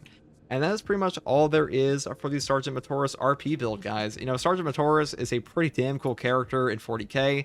Unfortunately, we do not have the Iron Halo with the Ultramarine symbol for him because Bulwark just doesn't have an Iron Halo. But, you know, I can live with that for now, and hopefully this build guide helped you. Hey guys, First Guardsman here, and I'll be talking about a Black Templar Chapter Banner support build for Space Marine 2 Patch 12. Now, the main idea of this build is using our banner to buff our teammates as long as possible, with things like Glory Shield, Inspiration, and also give them an easier time with their CHP recovery with a perk like Advanced Conditioning. Now, the weapon I've chosen for this build is the newly buffed Balanced Power Sword, now in Patch 12. All of the balanced weapons got a base damage increase, and the Power Sword actually has 2 relic tier balance options, and of the 2, one of them is slower speed with a higher base damage, and the other one is a faster weapon overall with like slightly lower strength. Now, I do pick the faster one mainly because it just feels way better to use in my opinion. I think the speed helps out a lot, and the base damage loss is really not that substantial at all, but if you want to take this one, you definitely could, or you can even take the block or the fencing. It is up to you.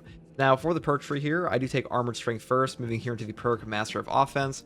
After switching sword combat style, you deal 20% more melee damage for 5 seconds. The cooldown is 10 seconds. Now on the Power Sword, you can swap your sword combat style mid-dodge, and that will usually put you immediately into a lunging attack, which gives you an opportunity for a Power Rake. And Power Rake is the heaviest hitting attack on the Power Sword anyways, and having a 20% buff for that is pretty nice. Next perk here is Perpetual Strength and Perpetual Strength for a 10% melee damage increase, and then I pick up the perk Tranquility and Melee Onslaught. This weapon deals 10% more melee damage. Moving here into the perk Hard Target, while performing a light combo, you take 15% less range damage. Now, this is where our speed of 7+ actually comes to effect quite a bit. Having this extra speed really does help out with this range damage reduction and being able to actually pull this off while simultaneously doing damage. And the next perk here is Cutting Edge. Power Rake deals 50% more melee damage. If you're playing a Power Sword, you just take this perk. The one up here, Reeling Blow, is not only a worse effect, but also has a cooldown, and a 50% damage buff to your heaviest hitting attack is incredible. I do hope they rework the perk trees a little bit in this game, because like I don't think choices should be this obvious, but this one really is just that good. Next perk here is Extremis Slayer, up here into the perk Majoris Slayer, and finally Terminus Slayer for like a catch-all against the enemies you want to kill the most. And the final perk is up to you with Speed Restoration or Power Restoration for double contested health recovery in the respective stance. That's pretty much all there is for the Power Sword here. Now for the secondary weapon, you have quite a few choices. You could take the Relic Tier Heavy Bolt Pistol and the Ammo Reserve option like I did. I mainly take this because I simply hate fighting Zoanthropes all on my own with like a Plasma Pistol. This one just makes that way easier. The ammo economy is far better. It's also just way better for headshot damage because this one can't do that at all. Now, for the perk tree here, I do take Divine Might first, moving here into the perk Perpetual Penetration. Then I grab the perk Increased Capacity, Extended Magazine, and then I go into Death Strike. After killing a Majoris level or higher enemy in melee combat, you will deal 25% more damage for 10 seconds. Now, this will trigger off of a melee finisher on just a melee kill, so keep that in mind. And it's one of the best damaging perks on this entire thing anyways, which is kind of like the whole reason I go into the bottom tree in the first place. And this perk really is worth that much to me. Next perk here is Great Might, up here into the perk Discipline. When you have low ammo, you deal 25% more damage. This is just a free damage buff for using your gun, which happens all the time. This will actually trigger quite often, and when it does, it is very noticeable, so a really good perk here. Next perk here is Strong Finish, going to Headhunter, Gunstrike Reload, and of course Tactical Precision, because headshots dealing 20% more damage and losing headshot damage really is just all upside on this gun, because headshots are pretty much all you go for on like a heavy bolt pistol in the first place. And for the plasma pistol, if you want to take this, I would take the rate of fire variant because charge speed is everything. And for the perk tree, I would just set it up this way. But that is up to you, and that's pretty much all there is for the secondary. Now for the Bulwark perk tree here, we do take Intimidating Aura first. A perfect time parry deals AoE damage within a 5-meter radius. The cooldown is 5 seconds. This is one of the best perks in the entire game. It simply allows you to one combo parry Gunstrike any Majoris in Space Marine 2. It is really just that powerful. The AoE damage here is tremendous. It is one of the best perks for damage and really just defense in the game period. So pretty much always pick this up for like a top tier build, though Conviction and even Forward Momentum are not bad. Next perk here is Scramble Targeting. If you're surrounded by 5 or more enemies, you take 25% less damage from range attacks. This is just a free range damage reduction here, though I will say if you want to take Armor of Contempt, you will get more benefit out of this if you are brand new to the game, because a lot of players just like to hold their block for a while, and this will give you free damage on that, but Scramble Targeting is definitely better. Next perk here is Steel Within. When your health is less than 50%, you take 30% less health damage. A 30% health damage reduction while stacked with your base HP increase of 30% here is tremendous. I think Steel Within really is just that valuable in this game. Not having at least one source of damage reduction on this class really is noticeable, and this makes you way tankier. Though I will say, if you want to take Armor Reinforcement, you can also take this, because all armor in Space Marine 2 will reduce all incoming melee damage to 0, even from bosses, as long as there's any remaining. So this is still a really good option for survivability, though Steel Within will help you with like stun locks and stuff like that. Next perk here is Advanced Conditioning. Contested health fades 50% more slowly for all team members. This just helps out newer players a lot, I think. I think the biggest thing that newer players in Space Marine 2 tend to struggle with is managing CHP in this game, so having this will definitely help them out a lot. And we are a support build, so kind of a no-brainer here. The Focus Restoration is also very strong, because a 30-second drip feed of armor to your entire team will also help them out a ton. Next perk here is Purity of Purpose. The banner deals damage over time to enemies with area of effect. This perk is just free damage, and it's actually really powerful on top of Glory Shield, because you have a 20% longer lasting banner on top of this. You will wipe out Minoris, you will deal tremendous damage to Majoris, Extremis, and even bosses. It really is one of the most undervalued perks in Space Marine 2 in my opinion. I pretty much always pick it up. Next perk here is Glory Shield. All team members within the banner's area of effect take 20% less damage, and the banner lasts 20% longer. I love this perk. This perk is just way more fun to play with on the Bulwark than, say, Inferi Icon for me, because in my opinion, more banners is more fun, and this one gives you not only more banners because your cooldown is not being like increased like this perk would do, but you also just have a longer lasting banner, which makes it more value per banner anyway. So really fun perk combo, and definitely my preferred. The next perk here is Inspiration. All team members in the banner's area of effect deal 20% more damage. This perk is just a nice little free damage increase for your entire team. I do like this one quite a bit with Glory Shield. I will say, if you want to have like a better revive option, you could take Rejuvenating Effect, but that is up to you. The final perk I take is Armor Advance. If you have armor remaining, you don't lose control from heavy hits, and you cannot be knocked back. This is just the only form of no knockback on this build, and since we're not taking the perk here, we take this one instead. But you know, if you want to take Defensive Mastery and like this perk, you could. All you have to do is like Shield Bash the Air to enable no knockback on this option, but you know, that is up to you. I'm just building it this way today, and that's pretty much all there is for the perk tree here. Now for the prestige perks here, I take Resilience first. Medicae stims restore 40% more HP. This just helps out the pickup economy of your stims quite a bit, and we also don't have the healing perk on this build, so having more HP from our stims does help us out a lot. Next perk here is pretty much mandatory in my opinion, Overcharge. Held and charge attack damage increases by 20%. This is one of the best melee perks in the entire game. It is a 20% multiplicative melee damage increase for like the heaviest hitting attacks in Space Marine 2, so pretty much always pick this up. And the next perk here is Powerful Shot for range damage increase of 20%. Into the perk Masterful Defense, ability charge restored by 1% for every blocked range attack. This is just one of the best CDR perks in Space Marine 2 as well. If you are fighting Chaos, all you have to do is just hold your shield up against a Soul Reaper Cannon Terminator, and you will get like 100% of your banner back from the volley. Really powerful. Also very good against Devourers on Tyranids, so pretty much always pick this up if you're using a build with a shield and not a Thunderhammer. And that is pretty much all there is for this build, guys. I think that chapter banner support builds are like the most entertaining reason to play Bulwark in the first place, and the Power Sword is also still a very cool weapon, even though it's like a little bit behind other options. But hopefully this build guide helped you. And hey guys, first regardsman here, I'm going to be talking about a heroic Thunderhammer build for the Bulwark class in Space Marine 2 patch 12.1. Now, a lot of people love the Heroic Thunderhammer in this game, though I will be honest, in my opinion, this is actually one of the weaker options for the Thunderhammer currently, mainly because the balance and block have so much damage at the moment that they really do take full advantage of the moveset of this weapon. But that being said, being able to deploy shock areas around your fully charged attacks, that is pretty good, and I will be building around that today. Now, the heroic perk effect here is called Electrified Thunderclap. Fully charged attacks leave behind a shock grenade effect. This is a bit of a false description because this weapon will dispense a shock grenade on any level of charge for your aftershock. It will also only work on your aftershock, and what that means is if you take Aftershock Improved for an additional smash, you will get 2 shock areas instead of 1, and on top of that, all you have to do is just like charge it up for any amount of time, so actually a lot better than it sounds initially. Now, the first perk I take here in the full perk tree is Perpetual Strength. Moving here into the perk Fast Preparation, Aftershock preparation times reduced by 30%. It doesn't really matter what variant of the Thunderhammer you're taking, you pretty much always pick up this perk because Aftershock prep time is just mandatory in my opinion, because Aftershock is like the best attack on this weapon besides Ground Slam anyways, so definitely grab this one. Next perk here is Perpetual Strength, and Perpetual Strength again for a 10% melee damage increase. And then we pick up the combo here with Shattering Impact and Seismic Chain. Seismic Chain gives you an additional Ground Slam after your initial one, and this perk just gives you a better AoE radius with your Ground Slam here. So the big thing about Ground Slam is this will not give you a shock grenade effect off Electrified Thunderclap, just keep that in mind, but still a very good thing to have because the 8 speed here does make this come out very quickly. Next perk here is Perpetual Strength, then here into the perk Aftershock for a 10% melee damage increase after you hit an enemy with your Aftershock. You do hit enemies with Aftershock all the time with this weapon, no matter what, so definitely pick this up. Next perk here is Kill Streak, into the perk Aftershock Improved for an additional smash for an additional shock area, and the final 2 perks are Minoru Slayer and Majora Slayer, and that is pretty much all there is for the setup on the melee weapon. Now, for my secondary weapon, I do take the Heroic Heavy Bolt Pistol.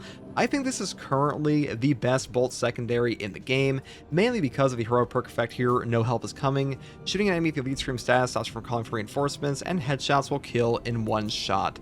This perk pretty much eliminates the most obnoxious reinforcement calls in this game, and I really have to say, like, this perk is super underrated. You don't realize how many enemies call for reinforcements throughout your game until you play without this perk, because once you have this gun for long enough, you will definitely miss it when you swap to like a different option. So for the perk tree here, let's go all the way down the bottom tree. I really do think this is just the best way to do it initially, because this has ammo capacity, damage, and then one of the best perks here with Death Strike, and you go up here for even more options like Discipline for more damage, into Strong Finish, Headhunter, Gunstrike Reload, and Tactical Precision. I do think on the Bulwark class, this is the best overall setup because you really can't take advantage of things like Able Damage very much because your class ability is just not up remotely as much as, say, like an Assault or even like a Tactical at times. So I think this is the best setup overall. Now, for these other secondary options here, you could take the Plasma Pistol Rate of Fire variant. I would set it up this way, though I will say fighting Zoanthropes with this weapon does kind of suck, which is why I usually skip over it, but if you want this for like Chaos or something, you can definitely do that. Neo Volkite is probably the weakest option because the CHP recovery here is not quite as strong, and the Bolt Pistol Firepower variant is actually pretty good, and I'd probably set it up this way. And that's pretty much all there is for the secondary. Now for the Bulwark perk tree, I do take the perk Intimidating Aura first. A perfect time parry deals AoE damage within a 5-meter radius. The cooldown is 5 seconds. This perk is just incredible. It's one of the best perks in the entire game. Being able to obliterate an enemy in 1 combo off a parry gunstrike with this perk is absurd. On a fencing weapon especially, you have such a fat parry window that triggering this over and over is incredibly easy. You pretty much always pick this up, though I will say that Conviction is also quite strong on some builds. Next perk here is Shock and Awe. Enemies in the shock area take 25% more damage. We are using the Heroic Thunderhammer, so pretty much always grab this one for that build. And the next perk selection might shock you. Sorry, no puns allowed here, but the point is that Steel Within is a much better perk than the perk up here, Defensive Advantage. I do skip over this one because a 30-second cooldown on a 5-second shock area on a parry or block, this perk just kind of sucks. Like, you're already getting so many shock areas off your Heroic Thunderhammer. This one is super redundant. There are way better shock effects in the game, like Emergency Countermeasures and our Heroic Thunderhammer perk, though I do take Steel Within instead because having tankiness here is just way better for your survivability, and you're not really giving up anything in my opinion. Next perk here is Focus Restoration. Every 30 seconds, all team members automatically restore 1 armor segment. This is just the main form of armor regen on this build. You could take Advanced Conditioning if you want, or you could even like just take this perk and armor reinforcement for doubled up armor regen here. but I think still within it's just a better combo of this perk, so I'm taking it here today. Next perk here is Purity of Purpose. The banner deals damage over time to enemies in this area of effect. This perk is just another like pseudo shock area around your banner. This isn't actually like a shock area effect, but it does do the same thing basically, which is kill every Minotaurus in like a 5-mile radius around your banner. Okay, not literally a 5-mile radius, but you get what I'm saying. Your banner basically becomes a free shock nade. This is free damage against Minotaurus, Majoris, Extremis, and even bosses, so a really good option here. And the next perk here is just an enabler for that, which is Glory's Shield. All team members in the banner's area of effect take 20% less damage, and the banner lasts 20% longer. This just gives you more value out of your banner like all around, especially for Purity of Purpose. I honestly think this perk is way more fun to play with than the perk down here, Invigorating Icon. Obviously, getting full HP back is super powerful in this game, but I think more banners is just way more entertaining, so I pick this one up most of the time. Next perk here is Merciless Resolve. After a Shield Bash, Shield Rush, or Thunderhammer Pommel Smash, melee damage increases by 15%, you do not lose 12 heavy hits, and you can't be knocked back for 10 seconds. This is the main form of no knockback on this build because we will be taking the signature perk here, Emergency Countermeasure, so having this is very easy to trigger because a Thunderhammer Pommel Smash, if you're unaware, that is simply your lunging attack on your Thunderhammer, so really easy to trigger over and over, though be aware you cannot trigger this perk over again until the initial 10 seconds are up.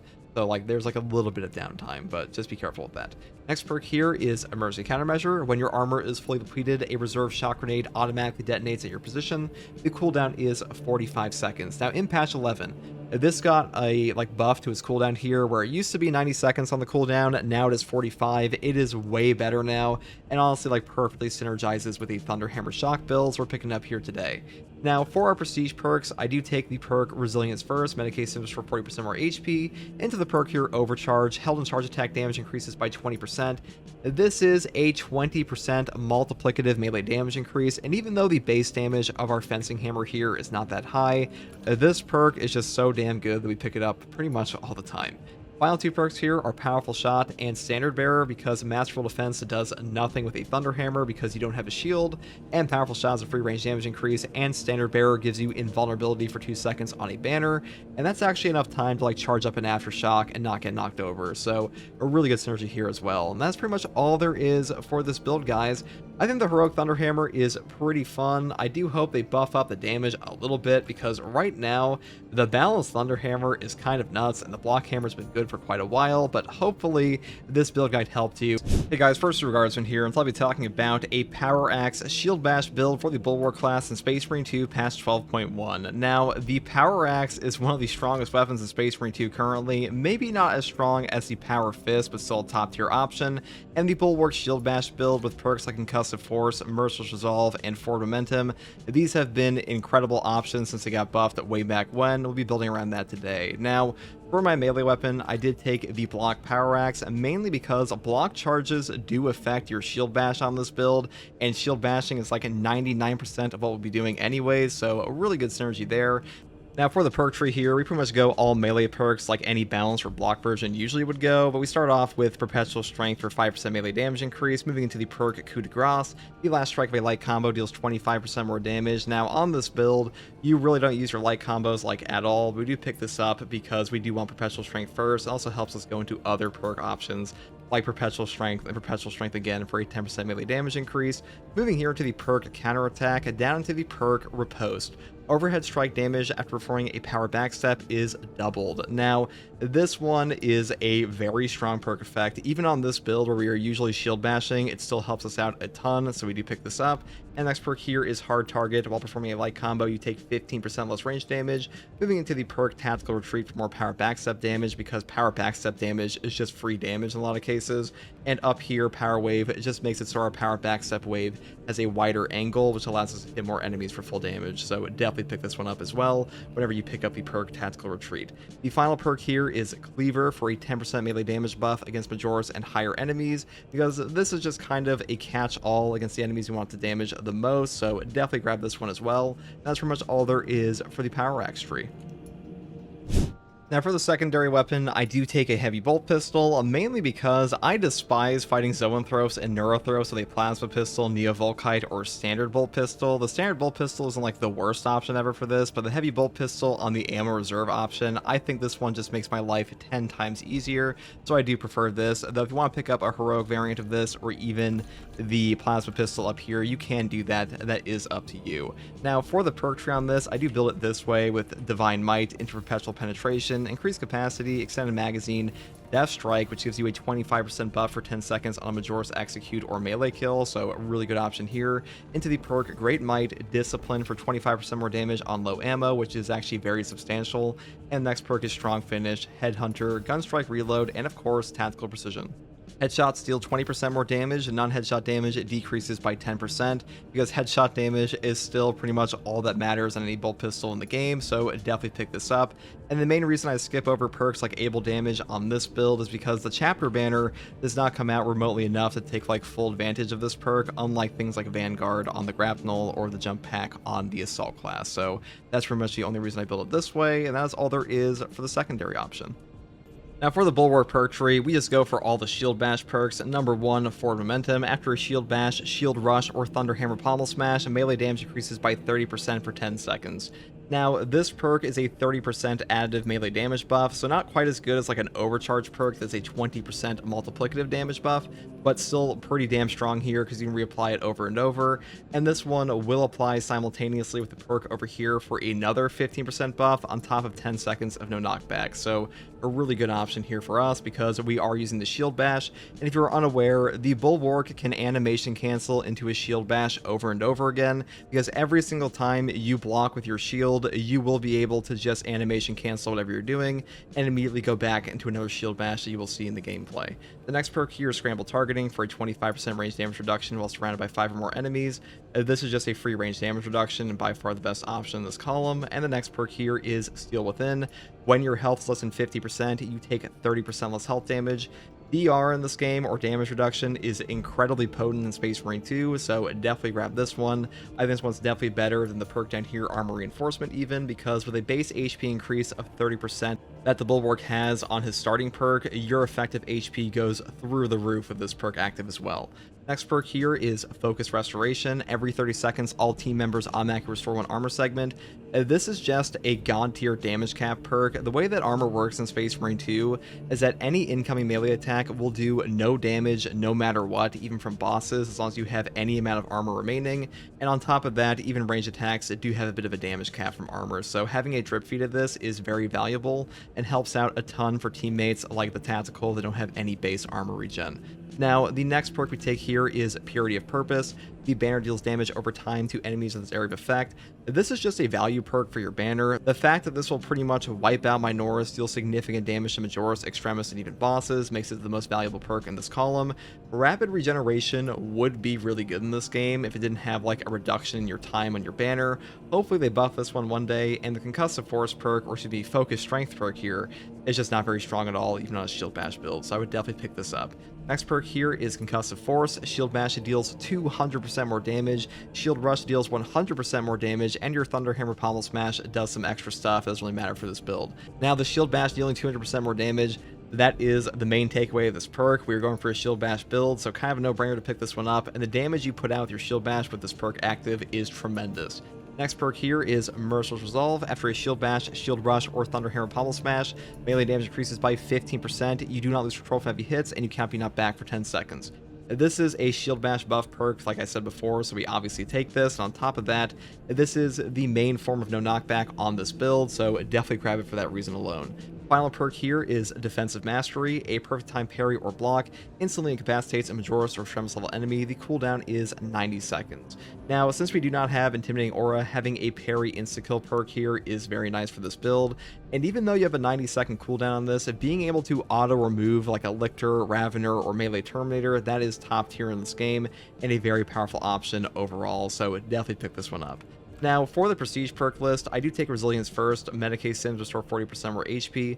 On this build, you do not have Invigorating Icon or like any healing perk really, so having this does make your pickup economy for Sims far better. The next perk here is Overcharge. Held in charge attack damage increases by 20%. Like I said before, this is a 20% multiplicative melee damage buff for your power backstep, whirlwind attacks, and stuff like that. A really powerful melee perk in the game, probably the single strongest if I'm being honest, and I would pretty much always pick this up as well for that reason.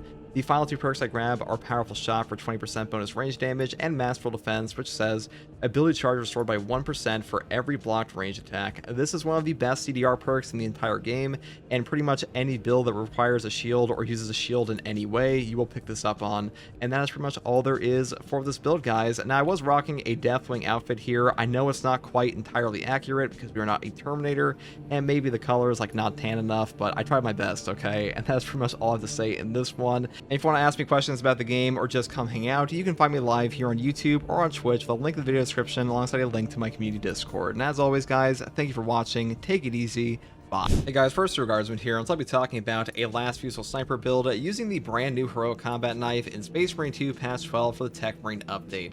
Now, the last Fusil is still a top tier weapon on sniper. The heroic bolt sniper may be a bit better, but as far as ease of use goes and for targeted shot builds, I think this one is better for a lot of players, and even if it's not, it's a very strong option. Now, the variant I'm choosing here is the rate of fire version because a faster rate of fire on this gun, it just feels way better to me. And also, the ammo economy here is not perfect, but it's not god-awful because you do have the perk here, Versatile Precision, which does give you 2 shots back every single proc, which is not too terrible. Now, for the perk tree on this, I do take the perk Perpetual Velocity first, shots charged 15% faster, moving here to the perk Adamant Velocity, and then we grab the perk here, Headhunter, for 10% more headshot damage, into the perk Perpetual Velocity once again. This gives us a 30% faster charge rate on top of a rate of fire of 4. That makes our weapon shots come out very quickly, so really good to go down the top row. If you want more ammo economy and blast radius, you could pick up increased capacity down here into things like amplification. Next perk here is Charging Immunity, up here into the perk Headhunter. The final perks I take are Rapid Health for healing in Horde Clear, and then we pick up Headhunter again into the perk here, Increased Capacity, because this actually gives us the proper breakpoint to get 2 shots back from this perk rather than 1.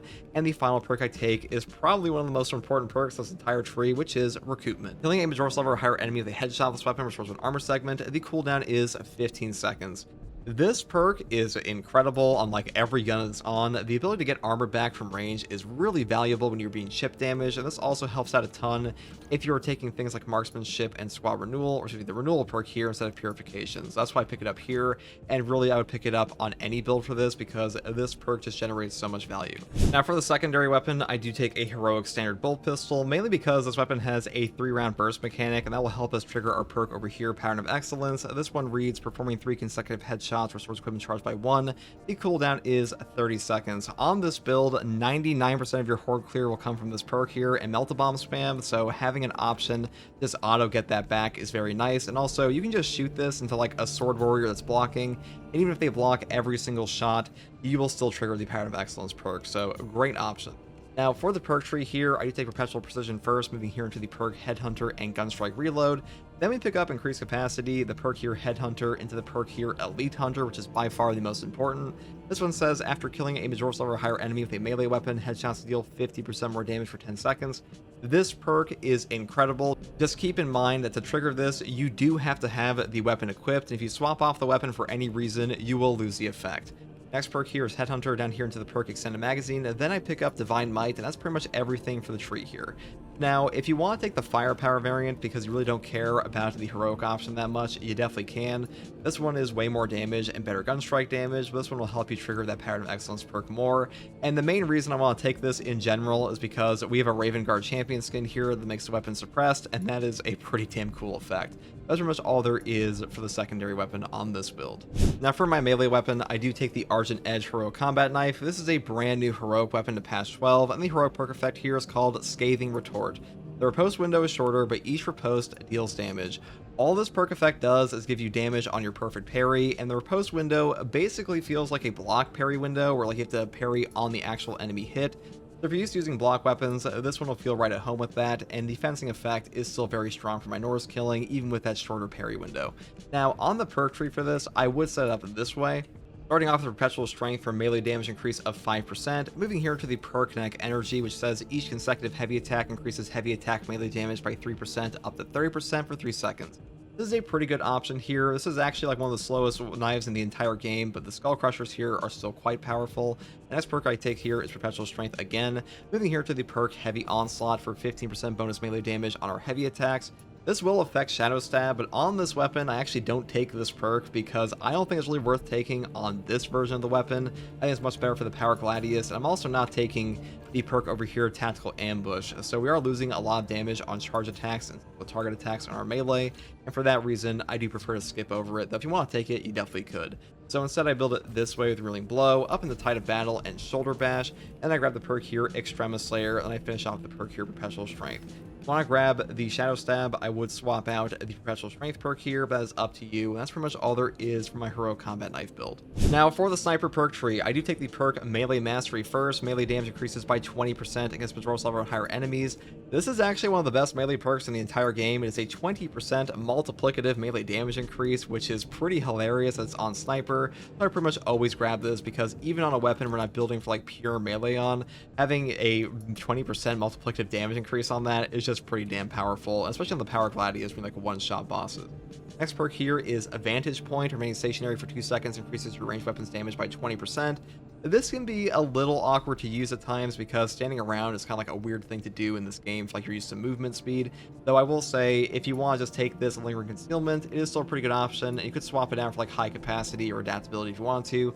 I'm just taking it here today because in patch 12, they did actually change this perk to properly show you when it's active in the upper left corner below your HP bar. So that does make it a little bit easier to use. Next perk here is Lethal Efficiency, killing more than one enemy with one shot from your last few sources charged by 1. This is the only perk in this column that does anything for our gun, so kind of a no-brainer to pick it up. And next perk here is Marksmanship for headshot damage increasing by 10% for all team members, moving here into the perk Renewal for 15% camo cloak charge back on a headshot kill. Now, this is the more dangerous yet more damaging combo here. If you want to be safer, you could take Squad Renewal and Purification. This will give you all of your CHP back on your Camo Cloak, which is a very powerful effect, though I will say, no matter which one you take, always either take Squad Renewal or Renewal, because without these perks, your Camo Cloak is severely limited. Next perk here is Targeted Shot. The first ranged attack that breaks Camo Cloak deals 75% more damage. Now, this perk actually has a lingering effect for a very brief window, and if you actually max out all of your rate of fire here and you're at low HP with the perk here, Adamant Velocity, you can get 2 shots off at once with this buff active, so pretty funny thing, that will rarely happen. Next perk here is Lingering Concealment. After performing an attack that breaks Camo Cloak, you remain hidden for 2 seconds. I think this perk is pretty good for the perk combo with Vantage Point. If you're taking this perk, it is nice to have that little 2-second extra time to have a shot setup. Though I will say Persistence can be better for no knockback. If you want to take this instead, that is up to you. Final perk is Pattern of Excellence, performing 3 consecutive headshots for Swords Equipment charged by 1. The cooldown is 30 seconds. This one is just pick up Melta Bomb, drop Melta Bomb, blow guys up, shoot guy in head, repeat. It is one of the most powerful combos in the game. This is like the main source of Horde Clear on this class in general, and it's a very powerful perk, always has been since they buffed it, and I would still take it here. Now, for the Prestige perk options, I do take Emperor's Grace first. When your Camo Cloak activates, you become invulnerable to damage for 2 seconds. This is just an incredible utility perk. It will save your life a lot. You can actually go in and out of cloaks so much that having 2 seconds of invulnerability on top of that lets you do some pretty interesting things. And invulnerability as an effect in this game will make it so all attacks phase through you on top of doing no damage, so you basically have the ultimate form of no knockback. Next perk here is Versatile Precision. Performing a kill with your secondary weapon restores 15% of your primary weapon's ammo. Cooldown is 15 seconds. This is just the main ammo economy enabler for your perk tree here. I pretty much always take this unless we're taking the Heroic Bolt Sniper, which it doesn't do anything on, and it's one of the best perks in this tree in general.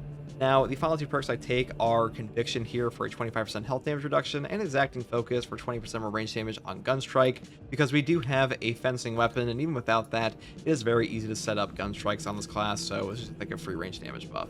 That's pretty much all there is for this build, guys. The last Fusil is still in a pretty damn good spot. Maybe it's been power crept like ever so slightly by the Heroic Bolt Sniper, but as far as like ease of use goes, like I said before, it is a better option, and hopefully this build guide helped you. Hey guys, First Regardsman here, and I'll be talking about a Heroic Bolt Sniper Rifle build for the Sniper class in Space Marine 2 Patch 12. Now, the main idea behind this build is just pure damage, so I will be taking things like Targeted Shot, Marksmanship, and Vantage Point, and the Heroic Bolt Sniper already has some of the best single target damage in the entire game, if not the best, because of the ×10 headshot multiplier here, and the Heroic Perk Effect Replenishing Hit. After performing a headshot, one round is automatically reloaded into the weapon, so basically, as long as you hit your headshots on this gun, you will never run out of ammo, but that being said, you will also not benefit at all in this weapon from perks like Reloaded Restoration, or perks like Versatile Precision that will give you back ammunition to your primary. The only way to ammo regen on this gun is through this perk effect, so just keep that in mind.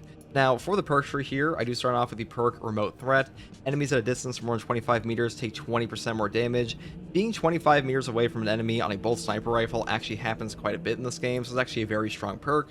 And the next perk here is also topped here with the perk Survival Instinct. When your health is below 30%, you will deal 25% more damage.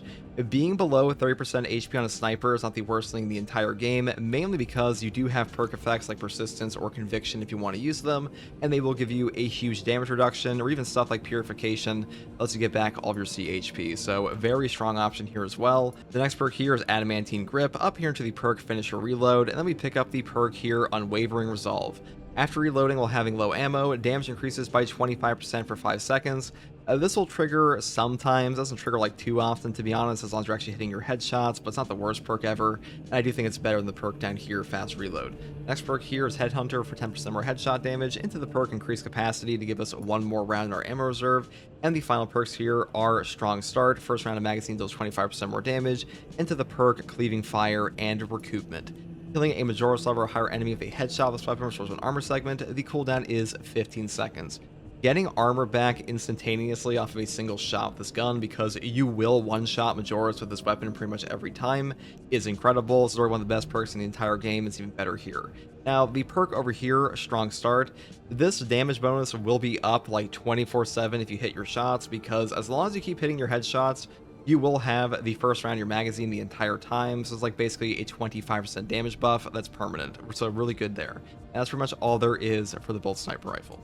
And for the secondary here, I do take the standard heroic bolt pistol, mainly because of the 3-round burst mechanic here, which does actually give us back all the shots we need to trigger things like Pattern of Excellence for Melta Bomb spam. That is the main reason I take this weapon. Also, the other reason is because we have a Vanguard champion skin here that does suppress the weapon. I think this thing is actually pretty cool, and I am playing an Acropolis Hogs. Now, for the perk tree here, I do take Perpetual Precision first, moving here into the perk Headhunter. Then I pick up the perk Gunstrike Reload, Increased Capacity, Headhunter again, into the most important perk here, Elite Hunter. After killing a Majora's level or higher enemy with a melee weapon, headshots will deal 50% more damage for 10 seconds. This perk is incredible. Just keep in mind, you do have to have the weapon equipped to trigger this. It can also trigger off of a melee execute, not just a melee weapon kill, though if you swap off your gun, you will lose the effect, which does kind of suck, but just keep that in mind. Next perk here is Headhunter, down here into the perk Extended Magazine, and the final perk is Divine Might, and that's pretty much all there is for this weapons tree. Now, if you want to take the Heroic Bolt Pistol on the Heavy Bolt Pistol option, or just any Heavy Bolt Pistol, you could build it this way, and for the Inferno Pistol, I would set up this way. You know, that is all up to you. I'm just taking this one for me. Now, for my melee weapon selection here, I do take the brand new Heroic Combat Knife Argent Edge. In my opinion, this is currently the best fencing weapon in Space Marine 2, mainly because it will stagger any enemy on the first attack in their chain. That means a triple Ravener combo. You will stagger them on the first parry and get a gunstrike opportunity. Same thing for Lictors, same things for like a melee Terminator.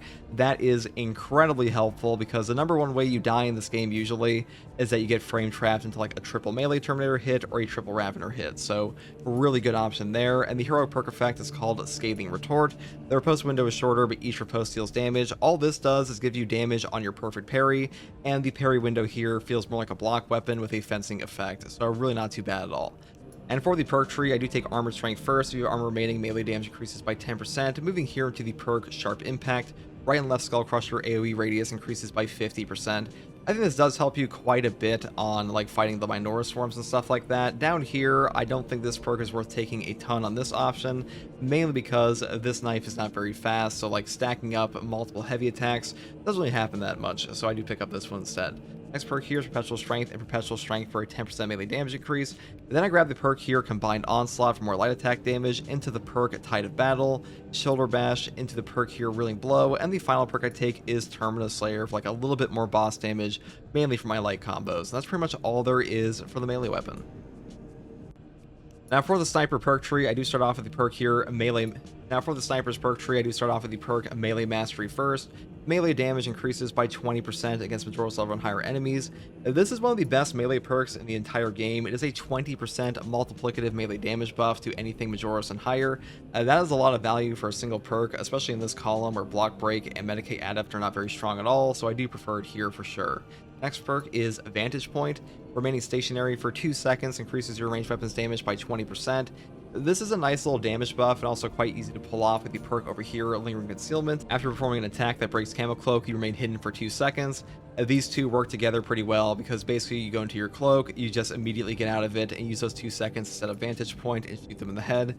That may not be like the most practical thing ever for some people, but still pretty decent.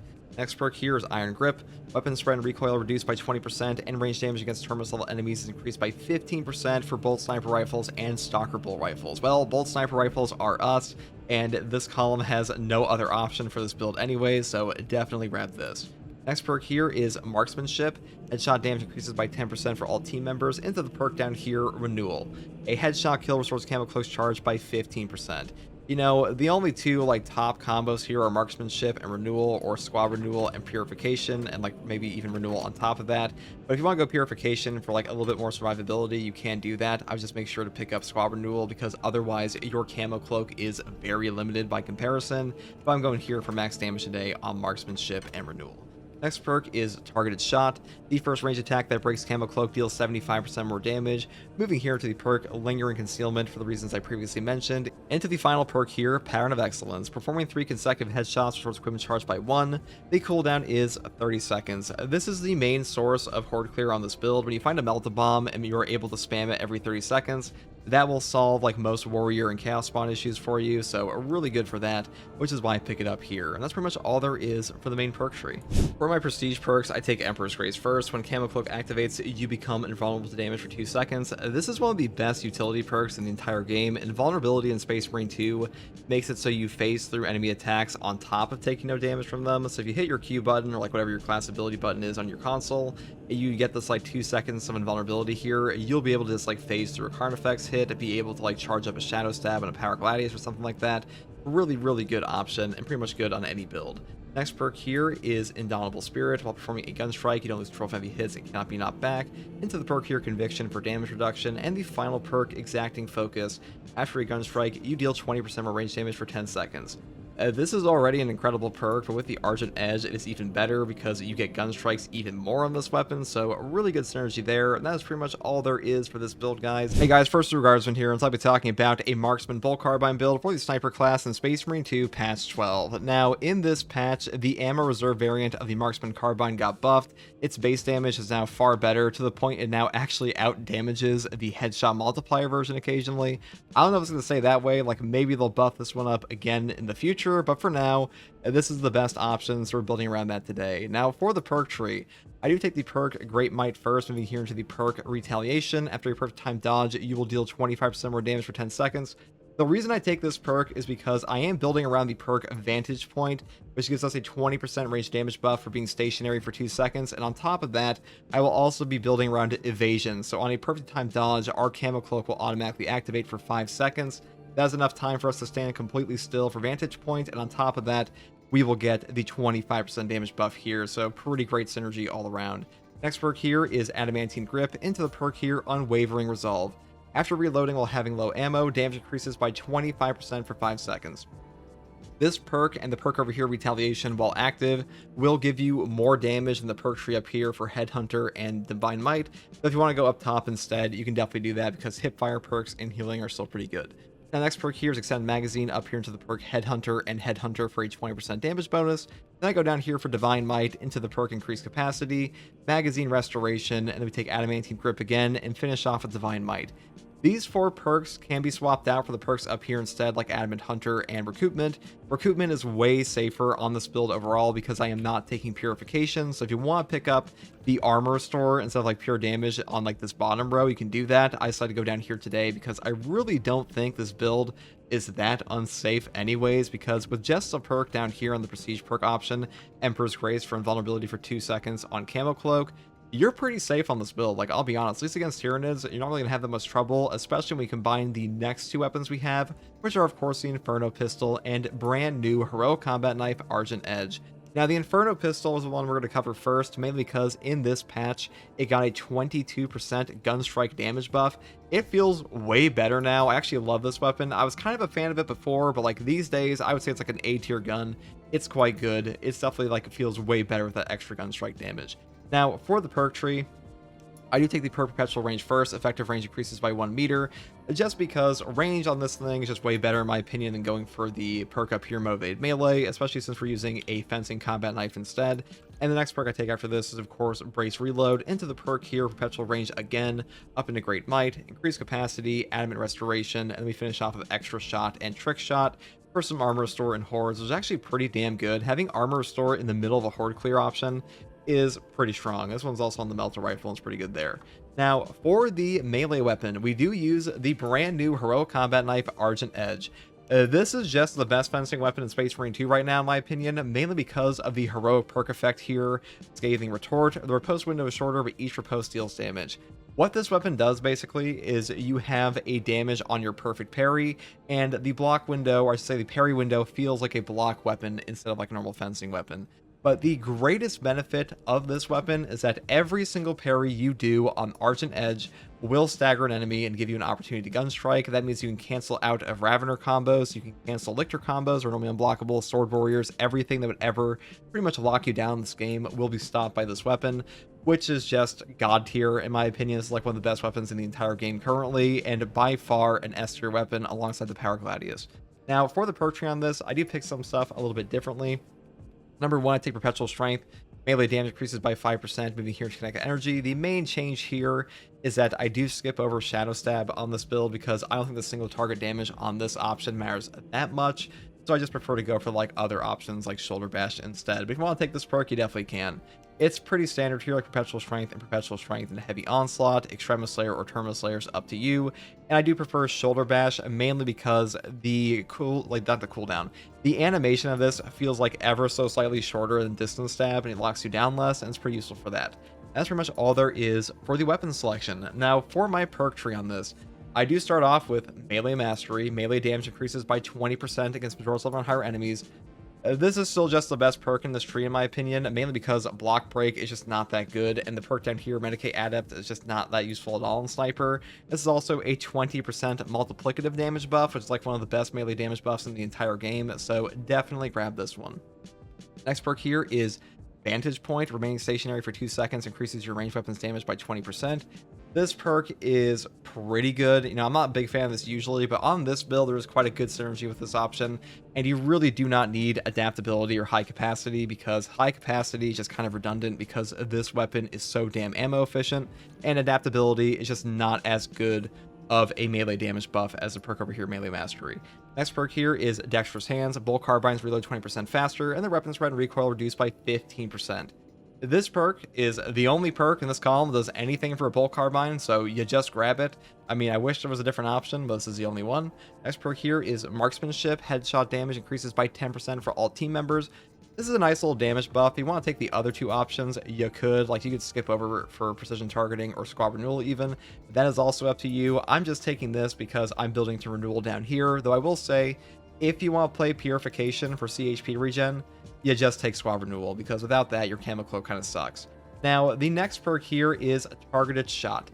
The first range attack that breaks Camo Cloak deals 75% more damage. Now, on this perk, there's actually a hidden effect. When you enter your Camo Cloak, there will be a lingering effect of the 75% damage bonus, which means you can actually get off multiple shots of your Marksman Carbine before it actually runs out. A really cool option. They actually buffed that up in like patch 11, mainly because the Heroic Instigator was added to the game. And if they didn't do that, the 5-round burst would be like totally worthless, but also works for this weapon. So a great option. I definitely prefer this on this build. And also Tactical Ambush is just not worth taking on the Argent Edge knife, and Argent Edge functions all on its own regardless. Next perk here is Lingering Concealment. After performing an attack that breaks Camo Cloak, you remain hidden for 2 seconds. This is a natural synergy with the perk over here, Vantage Point. You just go Camo Cloak and sit there for like 2 seconds, start shooting your gun, you'll get that stationary buff, and usually you can start using it out of the cloak as well, so that's why I pick it up here. Final perk is Evasion. After a perfect time dodge, a Camo Cloak automatically activates without spending a charge for 5 seconds, and the cooldown is 30 seconds. Like I mentioned before, having extra Camo Cloaks for Vantage Point is quite nice. There's also some good synergy there with Retaliation. That's pretty much all there is for the main perk tree. But for our prestige perks, number 1, Emperor's Grace. When Camo Cloak activates, you become invulnerable to damage for 2 seconds. This perk is god tier at keeping you alive. Being able to become invulnerable in Space Marine 2 makes it so you can never be knocked down for that time period, and on top of that, you will take no damage. This gives you a ton of utility on a sniper class. This is like really the best defensive perk on this class in the game besides Purification, so you pretty much always grab it. Next perk here is Indomitable Spirit for no knockback on gun strikes, Conviction for 25% health damage reduction, and Exacting Focus for 20% more range damage for 10 seconds on gun strike. And that is pretty much all there is for this build, guys. Hey guys, first Guardsman here, and so I'll be talking about a Power Gladius Evasion build for the Sniper class in Space Marine 2 past 12. Now, the main idea behind this build is using the perk over here, Tactical Ambush, for 150% more damage on the first melee attack that breaks Camo Cloak, in conjunction with the perk over here, Evasion, for a free Camo Cloak on a perfect dodge for 5 seconds, with a cooldown of 30 seconds. Now, when you combine these two together, you can do a perfect dodge and get the free melee damage buff, on top of triggering damage buffs for your Power Gladius up to 360%. You can take off over half a boss's HP in a single charge Shadow Stab. That is a pretty ridiculous amount of damage, so we will be building around that today. Now, the main weapon I take here for my primary range weapon is the Bolt Carbine automatic variant with the ammo reserve and magazine capacity option, mainly because the 2 accuracy here can be completely circumvented with the perk in the perk tree Home Precision. Equipped weapons maximum spread decreases by 50% when firing without aiming. When you take this perk, you are pretty much shooting a laser beam in the hip fire. This 2 accuracy does not matter at all, so a really good synergy there. And for the rest of the perk tree, I do start off with the perk Headhunter for a 10% headshot damage increase, into the perk here, Rapid Health. When your health is below 30%, killing 7 enemies in rapid succession restores your health by 10%. This is a pretty easy thing to pull off on the automatic variant of this gun, so a really good perk option. Next perk here is Divine Might for a damage increase of 10%, into the perk Headhunter and Headhunter for a total 20% headshot damage increase. Then I go down here into Extended Magazine for a better magazine capacity, into the perk Divine Might again, and then we take a bit of a detour through Cleaving Fire into the perk Adamant Hunter. When your health is below 30%, headshots deal 25% more damage. Now, on the sniper build, I am going for the safer option with things like Recoupment for armor restore on our headshot kills, on top of things like Purification, which does mean we don't really have too much of an issue being a low HP in this game, so having this perk trigger is actually really good for us, and a 25% headshot damage increase is very substantial in this game, which is why I build down the top tree predominantly on this version, though alternatively, if you want more damage in base, you could go down the bottom tree with increased capacity into Divine Might again. This will give you a bit more base damage, but you won't get the added benefit of armor restore for Recoupment or the bonus trigger of Adamant Hunter. That is up to you, and that's pretty much all there is for the Bolt Carbine setup. Now, for the secondary on this build, I do take the Heroic Heavy Bolt Pistol once again. This is my preferred secondary overall in the game currently, and mainly because it has the highest gun strike damage in the game, on top of a very strong base firepower, and for the perk tree, the Heroic perk effect, No Help Is Coming, is incredible. Shooting an enemy with the Leaf Stream status stops you from calling for reinforcements, and headshots will kill in one shot. Being able to one-shot reinforcement calling enemies in this game is actually way better than it sounds initially, because in lethal difficulty and above, enemies will go in rage and get a full heal, so you're not only stopping a reinforcement calling enemy from going in rage, you're also stopping the entire horde, and that does save you a ton of ammo, despite this thing having a low magazine capacity and ammo reserve compared to like some of the relic tier options. Now, for the perk tree on this, I just go all the way down the bottom tree into things like Death Strike. You know, once again, I really do think the bottom tree is the best overall up to like this point, because Death Strike is a 25% damage buff for 10 seconds on a Majoris or higher enemy kill in melee combat, but this will also trigger on a melee finisher, so are really easy to pull off. And then if we're playing a class like Sniper or the Assault that has a ton of uses of their class ability, having able damage is quite nice, though alternatively you could go up here to like Discipline into Strong Finish and Headhunter for more damage on that. But either way, I always pick up the perk Tactical Precision because headshots dealing 20% more damage, and non-headshot damage decreasing by 10%. Headshot damage is like pretty much all that matters on this gun, and especially for the sniper class where you have a bonus starting perk of 10% bonus headshot damage. So really good synergy there. That's why I picked this up, and that's pretty much all there is for the secondary. Now for the melee weapon, I do take the Power Gladius, mainly because the Power Gladius has ridiculous damage off the heroic perk effect Agile Strike. This one says after a perfect dodge, the next melee attack deals 120% more damage, and it can be stacked up to 3 times. Now there's also a hidden effect here, where after the initial attack, the damage bonus will linger for 1 second, so even better than it sounds initially. And on top of that, the Power Gladius has really good horde clear thanks to the 7+ speed.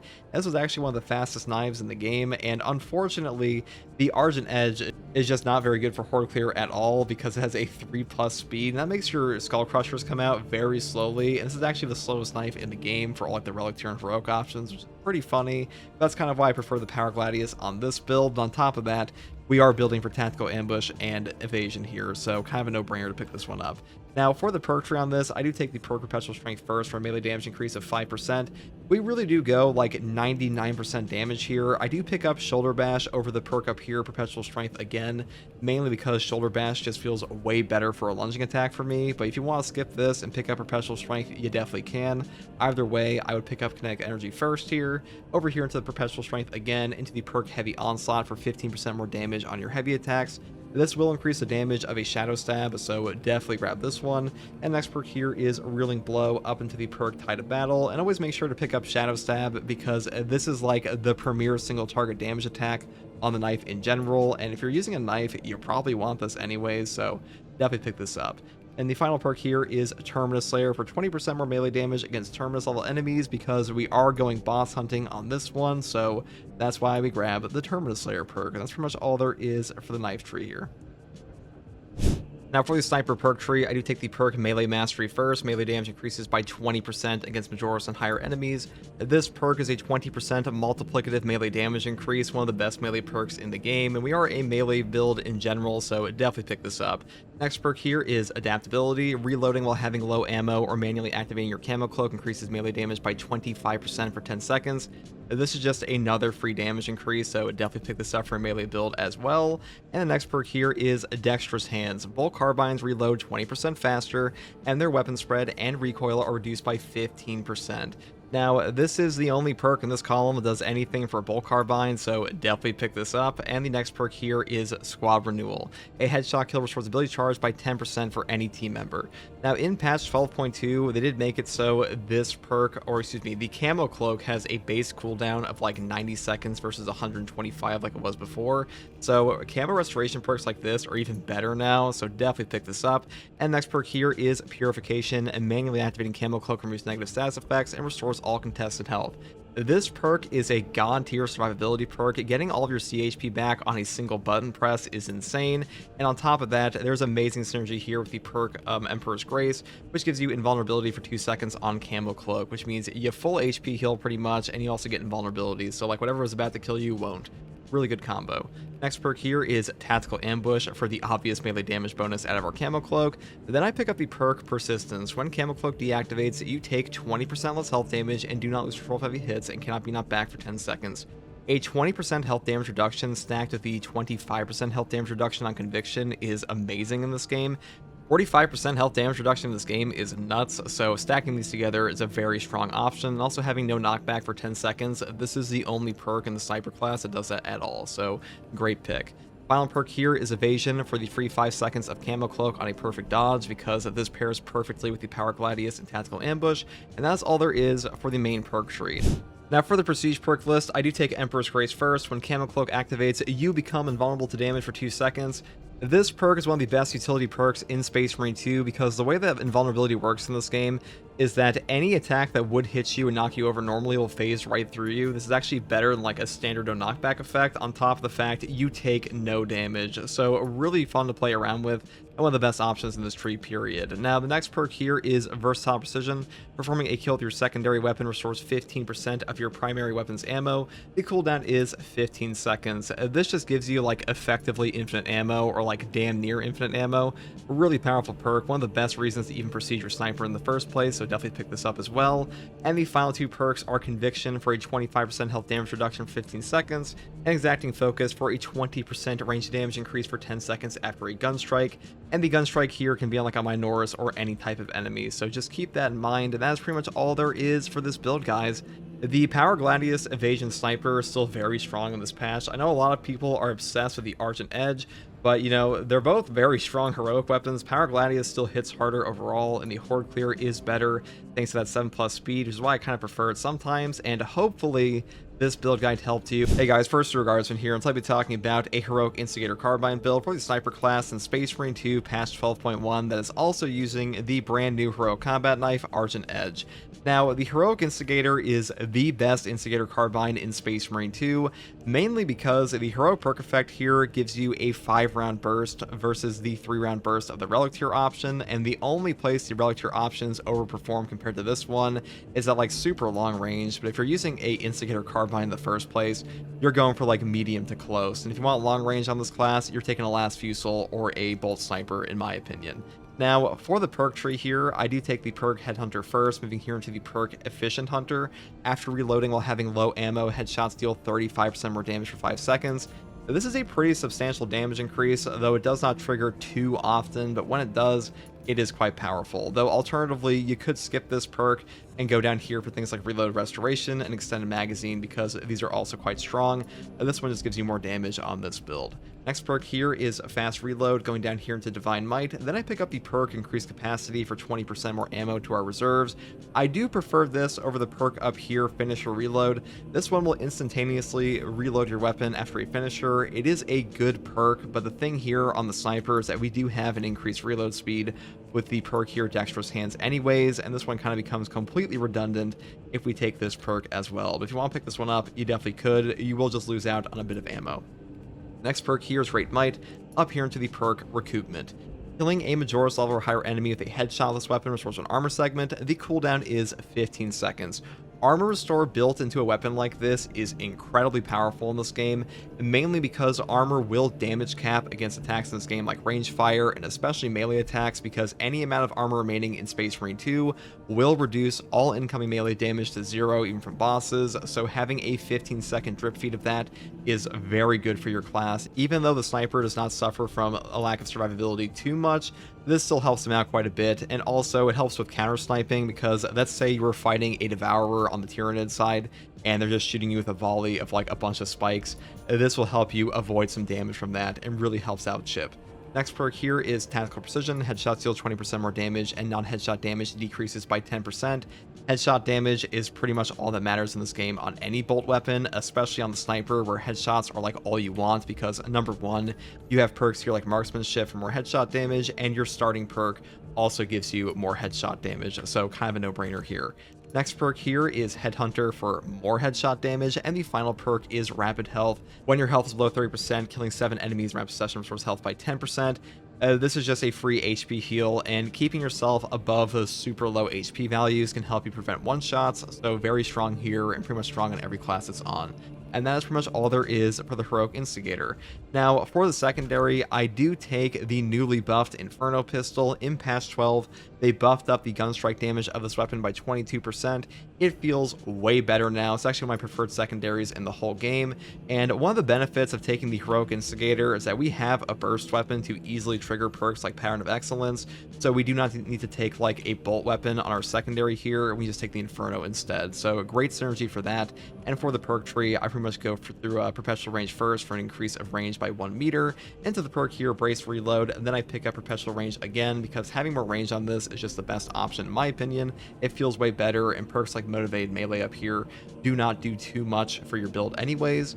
And the perk up here, Great Might, is also quite good. Moving here into Increased Capacity, Adamant Restoration, which is a god tier ammo reserve perk, and then we finish off with Extra Shot and Trick Shot for armor restore on a 30-second cooldown, which is good for the same reasons that a perk like Recoupment is good. Now, I do take the ammo reserve option on this because I just prefer it, though if you do want to have something else like the Rate of Fire version, you can do that too. It is up to you. They will both function.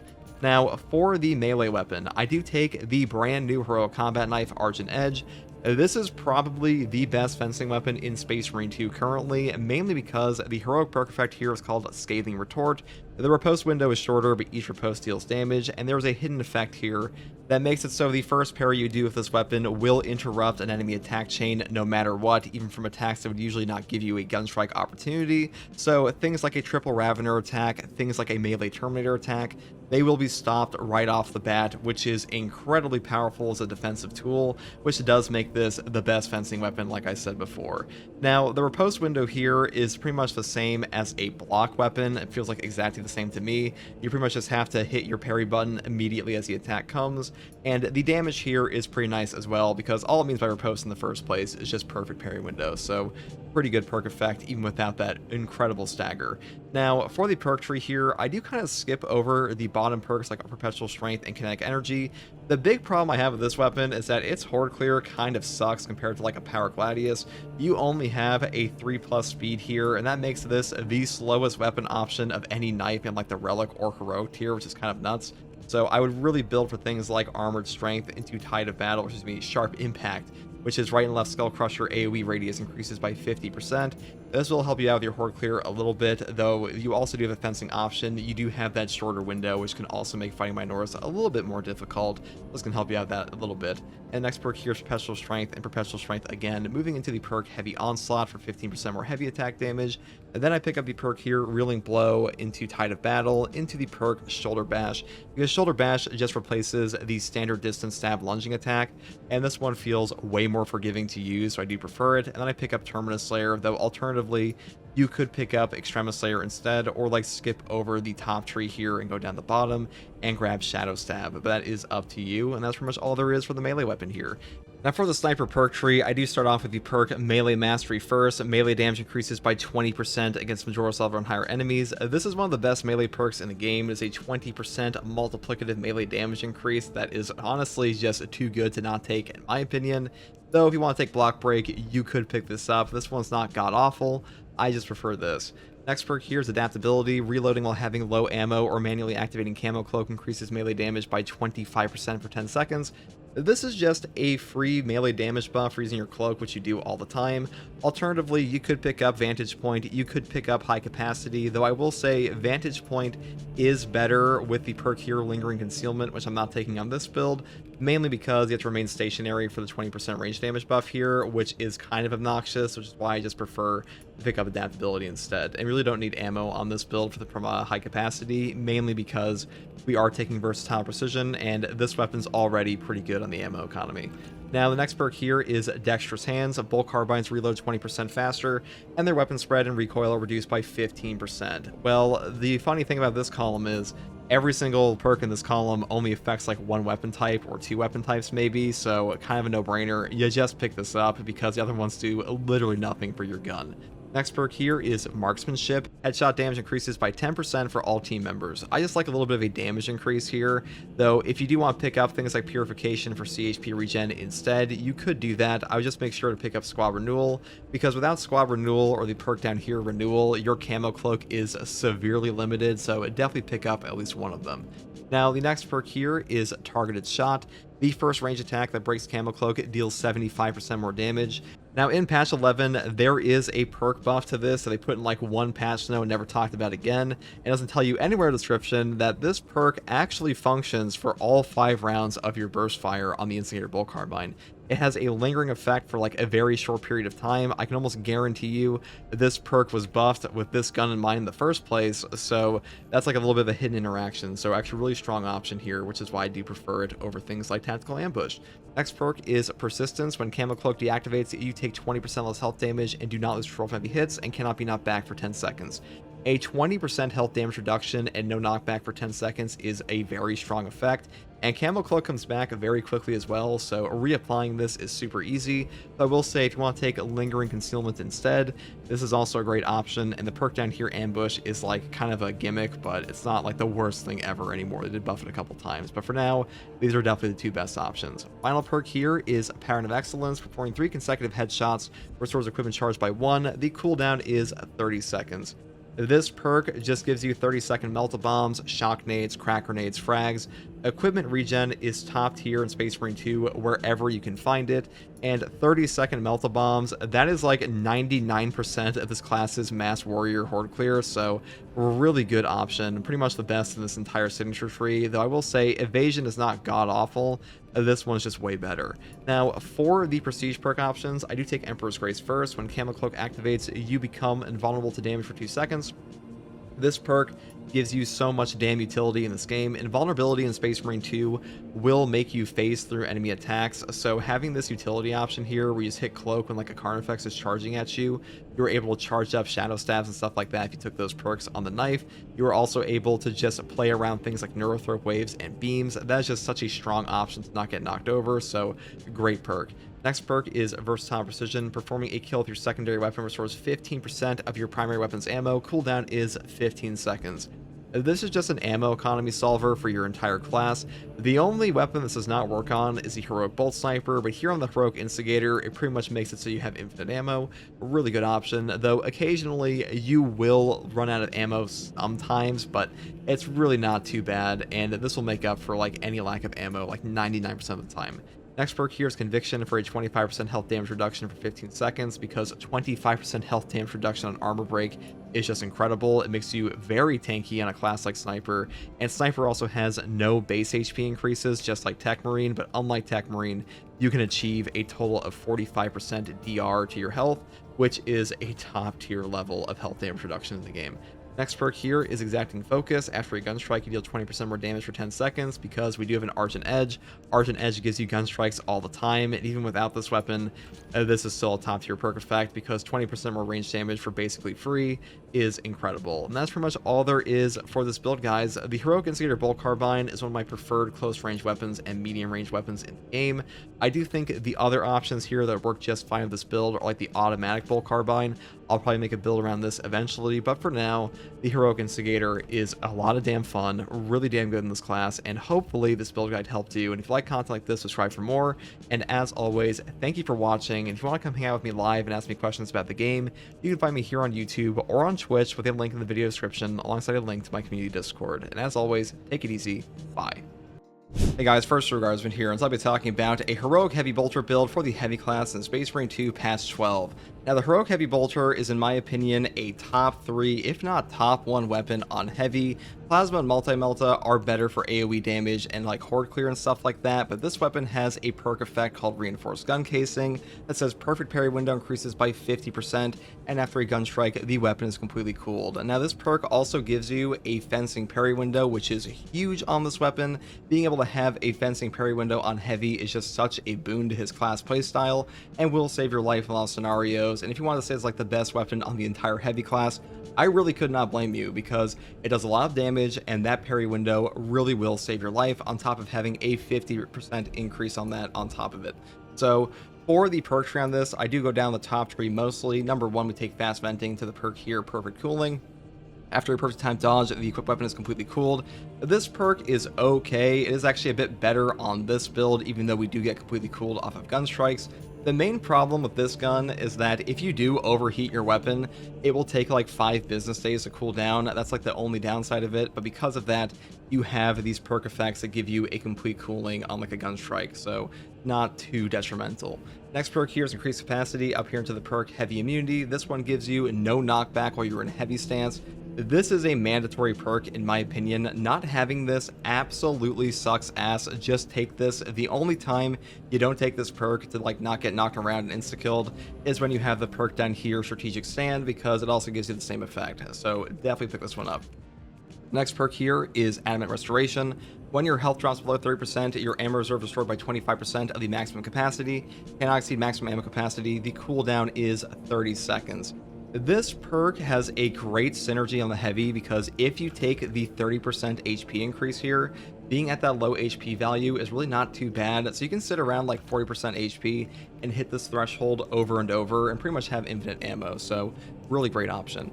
Next perk here is Heavy Might and Heavy Might again for a 30% buff in your heavy stance to damage, which is kind of a no-brainer. And the final perks we take are Discipline for more damage at low ammo, which also has great synergy with the perk over here, Adamant Restoration, because if you are at low ammo and you have this active, you do get drip fed back your ammo. So like usually you're hovering around that 25% damage buff, which is pretty nice. Next perk here is Fast Venting, up here to increase capacity for more ammo, down into the perk Perpetual Cooling, and of course Divine Might for even more damage.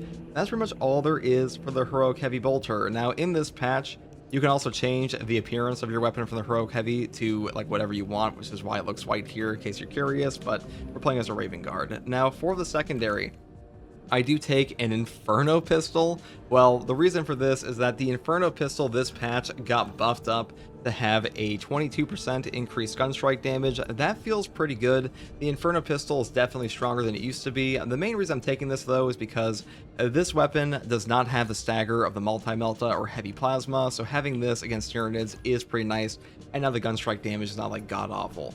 Now for the perk tree, I do take the perk Perpetual Range first, moving here into the perk Brace Reload, over into Perpetual Range again, up into the perk Great Might, increased capacity, Adamant Restoration, and then we grab the perk Extra Shot and Trick Shot, and that's pretty much all there is for this build. I would always take this. I would also skip over Motivated Melee, especially on heavy, but like really any class this is not very strong on, because the damage calculation here is not very powerful despite what it may sound like, so just skip over this one in my opinion. Now if you want a different secondary option, you could take the Rate of Fire Plasma. I would set up like this for ammo because this weapon is very ammo hungry. But for the most part, this is up to you. You could take whatever secondary you want. The big part of this build is, of course, the primary here. Now, for the perk tree, we do take pretty much the same thing as last patch and every other patch, because Heavy's build tree is just not super varied. Number 1, Restoration. Killing 7 enemies ramps such restores 1 armor segment. The cooldown is 15 seconds. This perk is just godlike. Armor on a drip feed in this game is incredible. Any amount of armor remaining in Space Marine 2 will reduce all incoming melee damage to 0 even from bosses, so having this will save your life. It also helps you trigger perks down here like Conviction. Next perk is Fortitude for a health increase of 30%, because HP increases in Space Marine 2 are incredible, mainly because below 25% HP in Space Marine 2 you will get a ramping damage reduction, and having a higher base HP will make that even better. Next perk here is Overwhelming Power for a 10% range damage buff within 10 meters of your teammates while your Iron Halo is active. This is just a nice free range damage buff. You could also take Versatility if you wanted to. I don't think that's like very powerful in the Inferno Pistol, but it's definitely not a bad option. Next perk here is Encompassing Aegis. All team members take 25% less damage from range attacks. This perk is incredible. A free 25% range damage reduction that is global for your entire team. That's a very strong perk in Space Marine 2. This will save you a lot of damage, though if you want to take additional supplies to like solve all ammo economy problems for your teammates as well, you could definitely do that. Next perk here is Consecutive Execution for 90-second equipment. I mean, this one's pretty self-explanatory. Equipment will save your life in Space Marine 2. Pretty much always pick this perk up unless you're taking Animate Will. Next perk here is Power Regulator. Iron Halo loses energy 20% more slowly.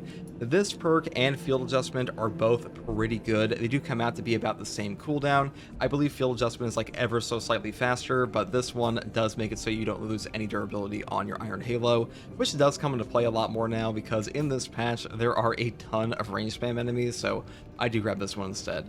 Final perk here in the gear tree is Brute Force. When Iron Halo is in cooldown, range damage increases by 15%. This will stack with the perk Overwhelming Power for like a 25% buff, because Iron Halo will count as in cooldown while it is active, which is pretty funny. And even if it wasn't the case, this perk is free range damage buff, and the perk up here, Saving Grace, sucks, and the perk down here, Wrath of the Imperium, is okay. Next perk here is Offensive Capability. When active, Iron Halo deals damage over time to all enemies within 5 meters. This is just free damage around your Iron Halo. This will wipe out Bramble, Spore Mines, Cultists, so this actually overperforms all the time. I absolutely love this perk. It has saved my life on so many occasions. It's also just like free boss damage, so definitely grab this one, though if you don't want to take this, you could take the perk down here, Conversion Field, instead, because Ability Charge is nice, especially if there's like a Techmarine on your team with a Servo gun, but that's up to you as well, and I would definitely skip the Coolant Reserve perk because this one is still trash somehow, like over a year later. Now, for the prestige perks, I do take Auxiliary Reload for ammo economy, moving here into the perk Conviction for a 25% health damage reduction. This perk is just free HP damage reduction pretty much that feeds back into itself with Restoration.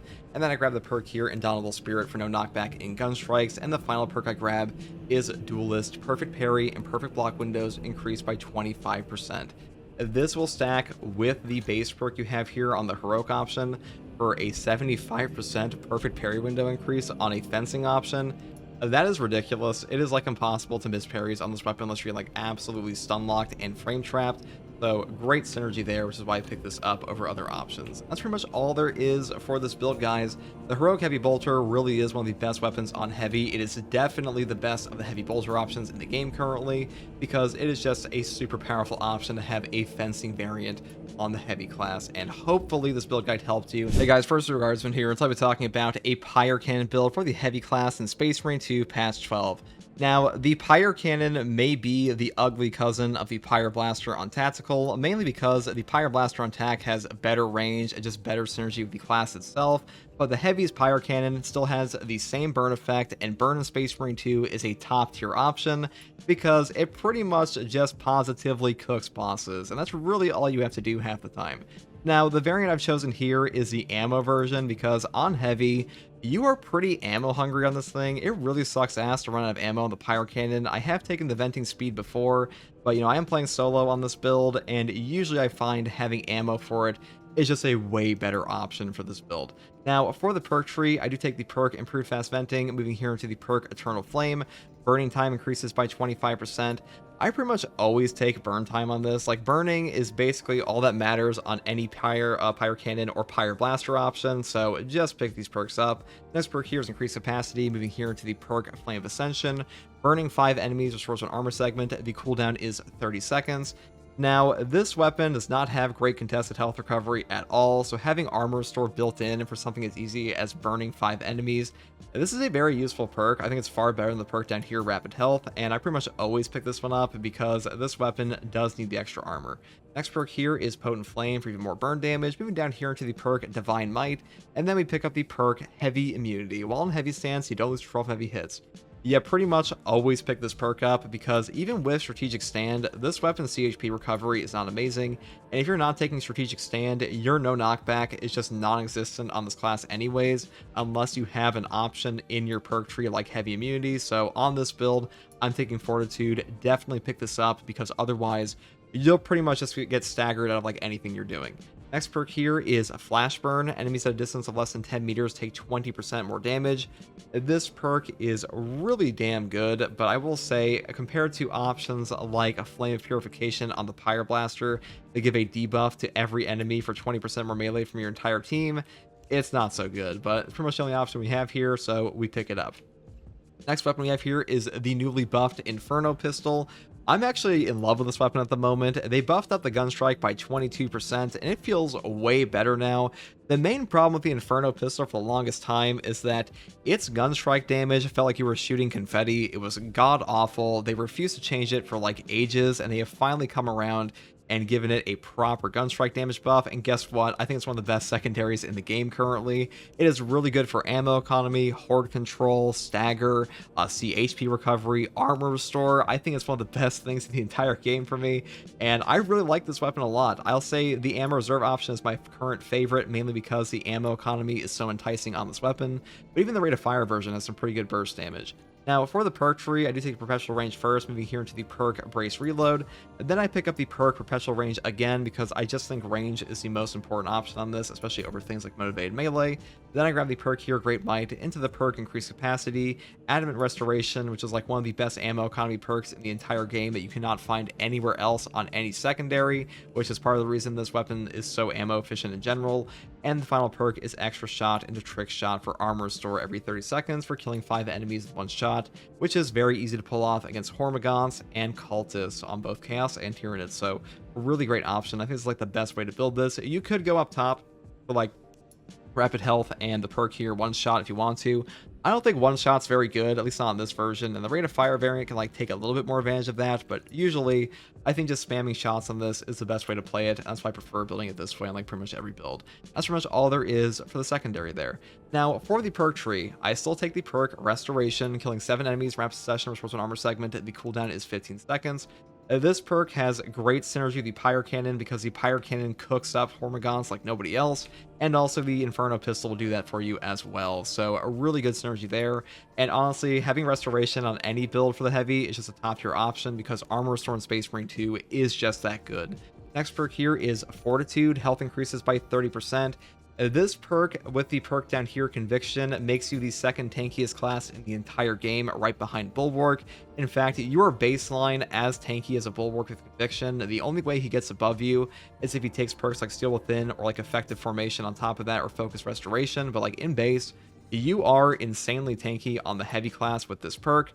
It is a very strong option. I think it's by far the best in the entire column, and probably one of the best perks on him in general because it ups your survivability tremendously. Next perk here is Overwhelming Power. When Iron Halo is active, all team members within 10 meters deal 20% more range damage, to be 10% more range damage. This perk is pretty good for your entire team. I will say, on this build, if you want to take versatility instead, you could. Having a 20% buff on your Inferno Pistol for 4 shots is not too bad. You know, this is really up to you. I just took this one for like a team buff. Next perk here is Additional Supplies. Ammo capacity for all team members' primary weapons increases by 25%. I'm just taking this because I hate running out on the Pyrecannon, so building for max ammo here, it's just a bit of like a safety net. You know, you don't have to take this one. You can take Encompassing Aegis or even like the worst perk, Bonds of Brotherhood. That is up to you. I'm just building this because I want ammo, and ammo means I get to keep burning. Next perk here is Consecutive Execution, killing 7 enemies, rapid succession restores equipment charge. The cooldown is 90 seconds. Now, a 90-second Melta Bomb, Crack Grenade, Shock Grenade, Frag, these are all great options. They will all help out your entire run, and Melta Bombs especially, they just kind of solve Extremis encounters all on their own. You just blow up like 3 lictors at once with them. This is one of the best perks in the game, like any class. It's been in the game since launch pretty much, so having this, still a top tier option. Nothing's really changed here. Next perk here is Power Regulator. Iron Halo loses energy 20% more slowly, moving here into the perk Brute Force. When Iron Halo is in cooldown, range damage increases by 15%. This is just a free range damage buff for something you do all the time, which is Iron Halo, and the perk up here, Saving Grace, kind of sucks, and the perk down here, Wrath of the Imperium, actually does do quite a bit of damage. It's just very obnoxious because you do have to completely drain your Iron Halo, which is not what you want to be doing all the time anyways. Kind of bad for your cooldown. And the final perk here is Offensive Capability. When active, Iron Halo deals damage over time to all enemies within 5 meters.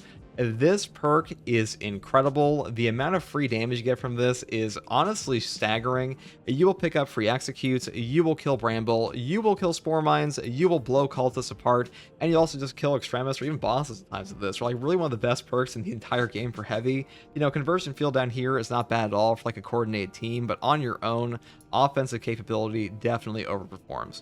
Now, for the prestige perk options, I do take Auxiliary Reload first for more ammo, into the perk Conviction for a 25% health damage reduction on armor break, and then we grab the perk Indomitable Spirit and the either Duelist, Exponential Force, or Reverberating Impact. Like, these three are up to you. I pretty much always go with Auxiliary Reload, Conviction, or Indomitable Spirit because they are by far the 3 best here, but the final perk is like, you know, kind of a choice. Like, Duelist is not horrible, Exponential Force is not horrible, and Reverberating Impact is also not horrible. So if you want to take one of these, you definitely can, but I would stick with the core of this one, this one, this one. And that's pretty much all there is for this build, guys. Hey guys, first regards in here, I'll be talking about a Heroic Heavy Plasma build for the Heavy class in Space Marine 2 Patch 12.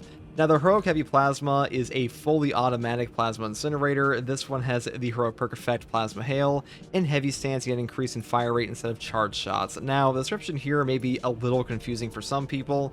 You don't just get a like fully automatic variant in the Heavy stance, you also lose charge shots entirely, like even in hip fire. So on this weapon, you simply cannot hip fire at all.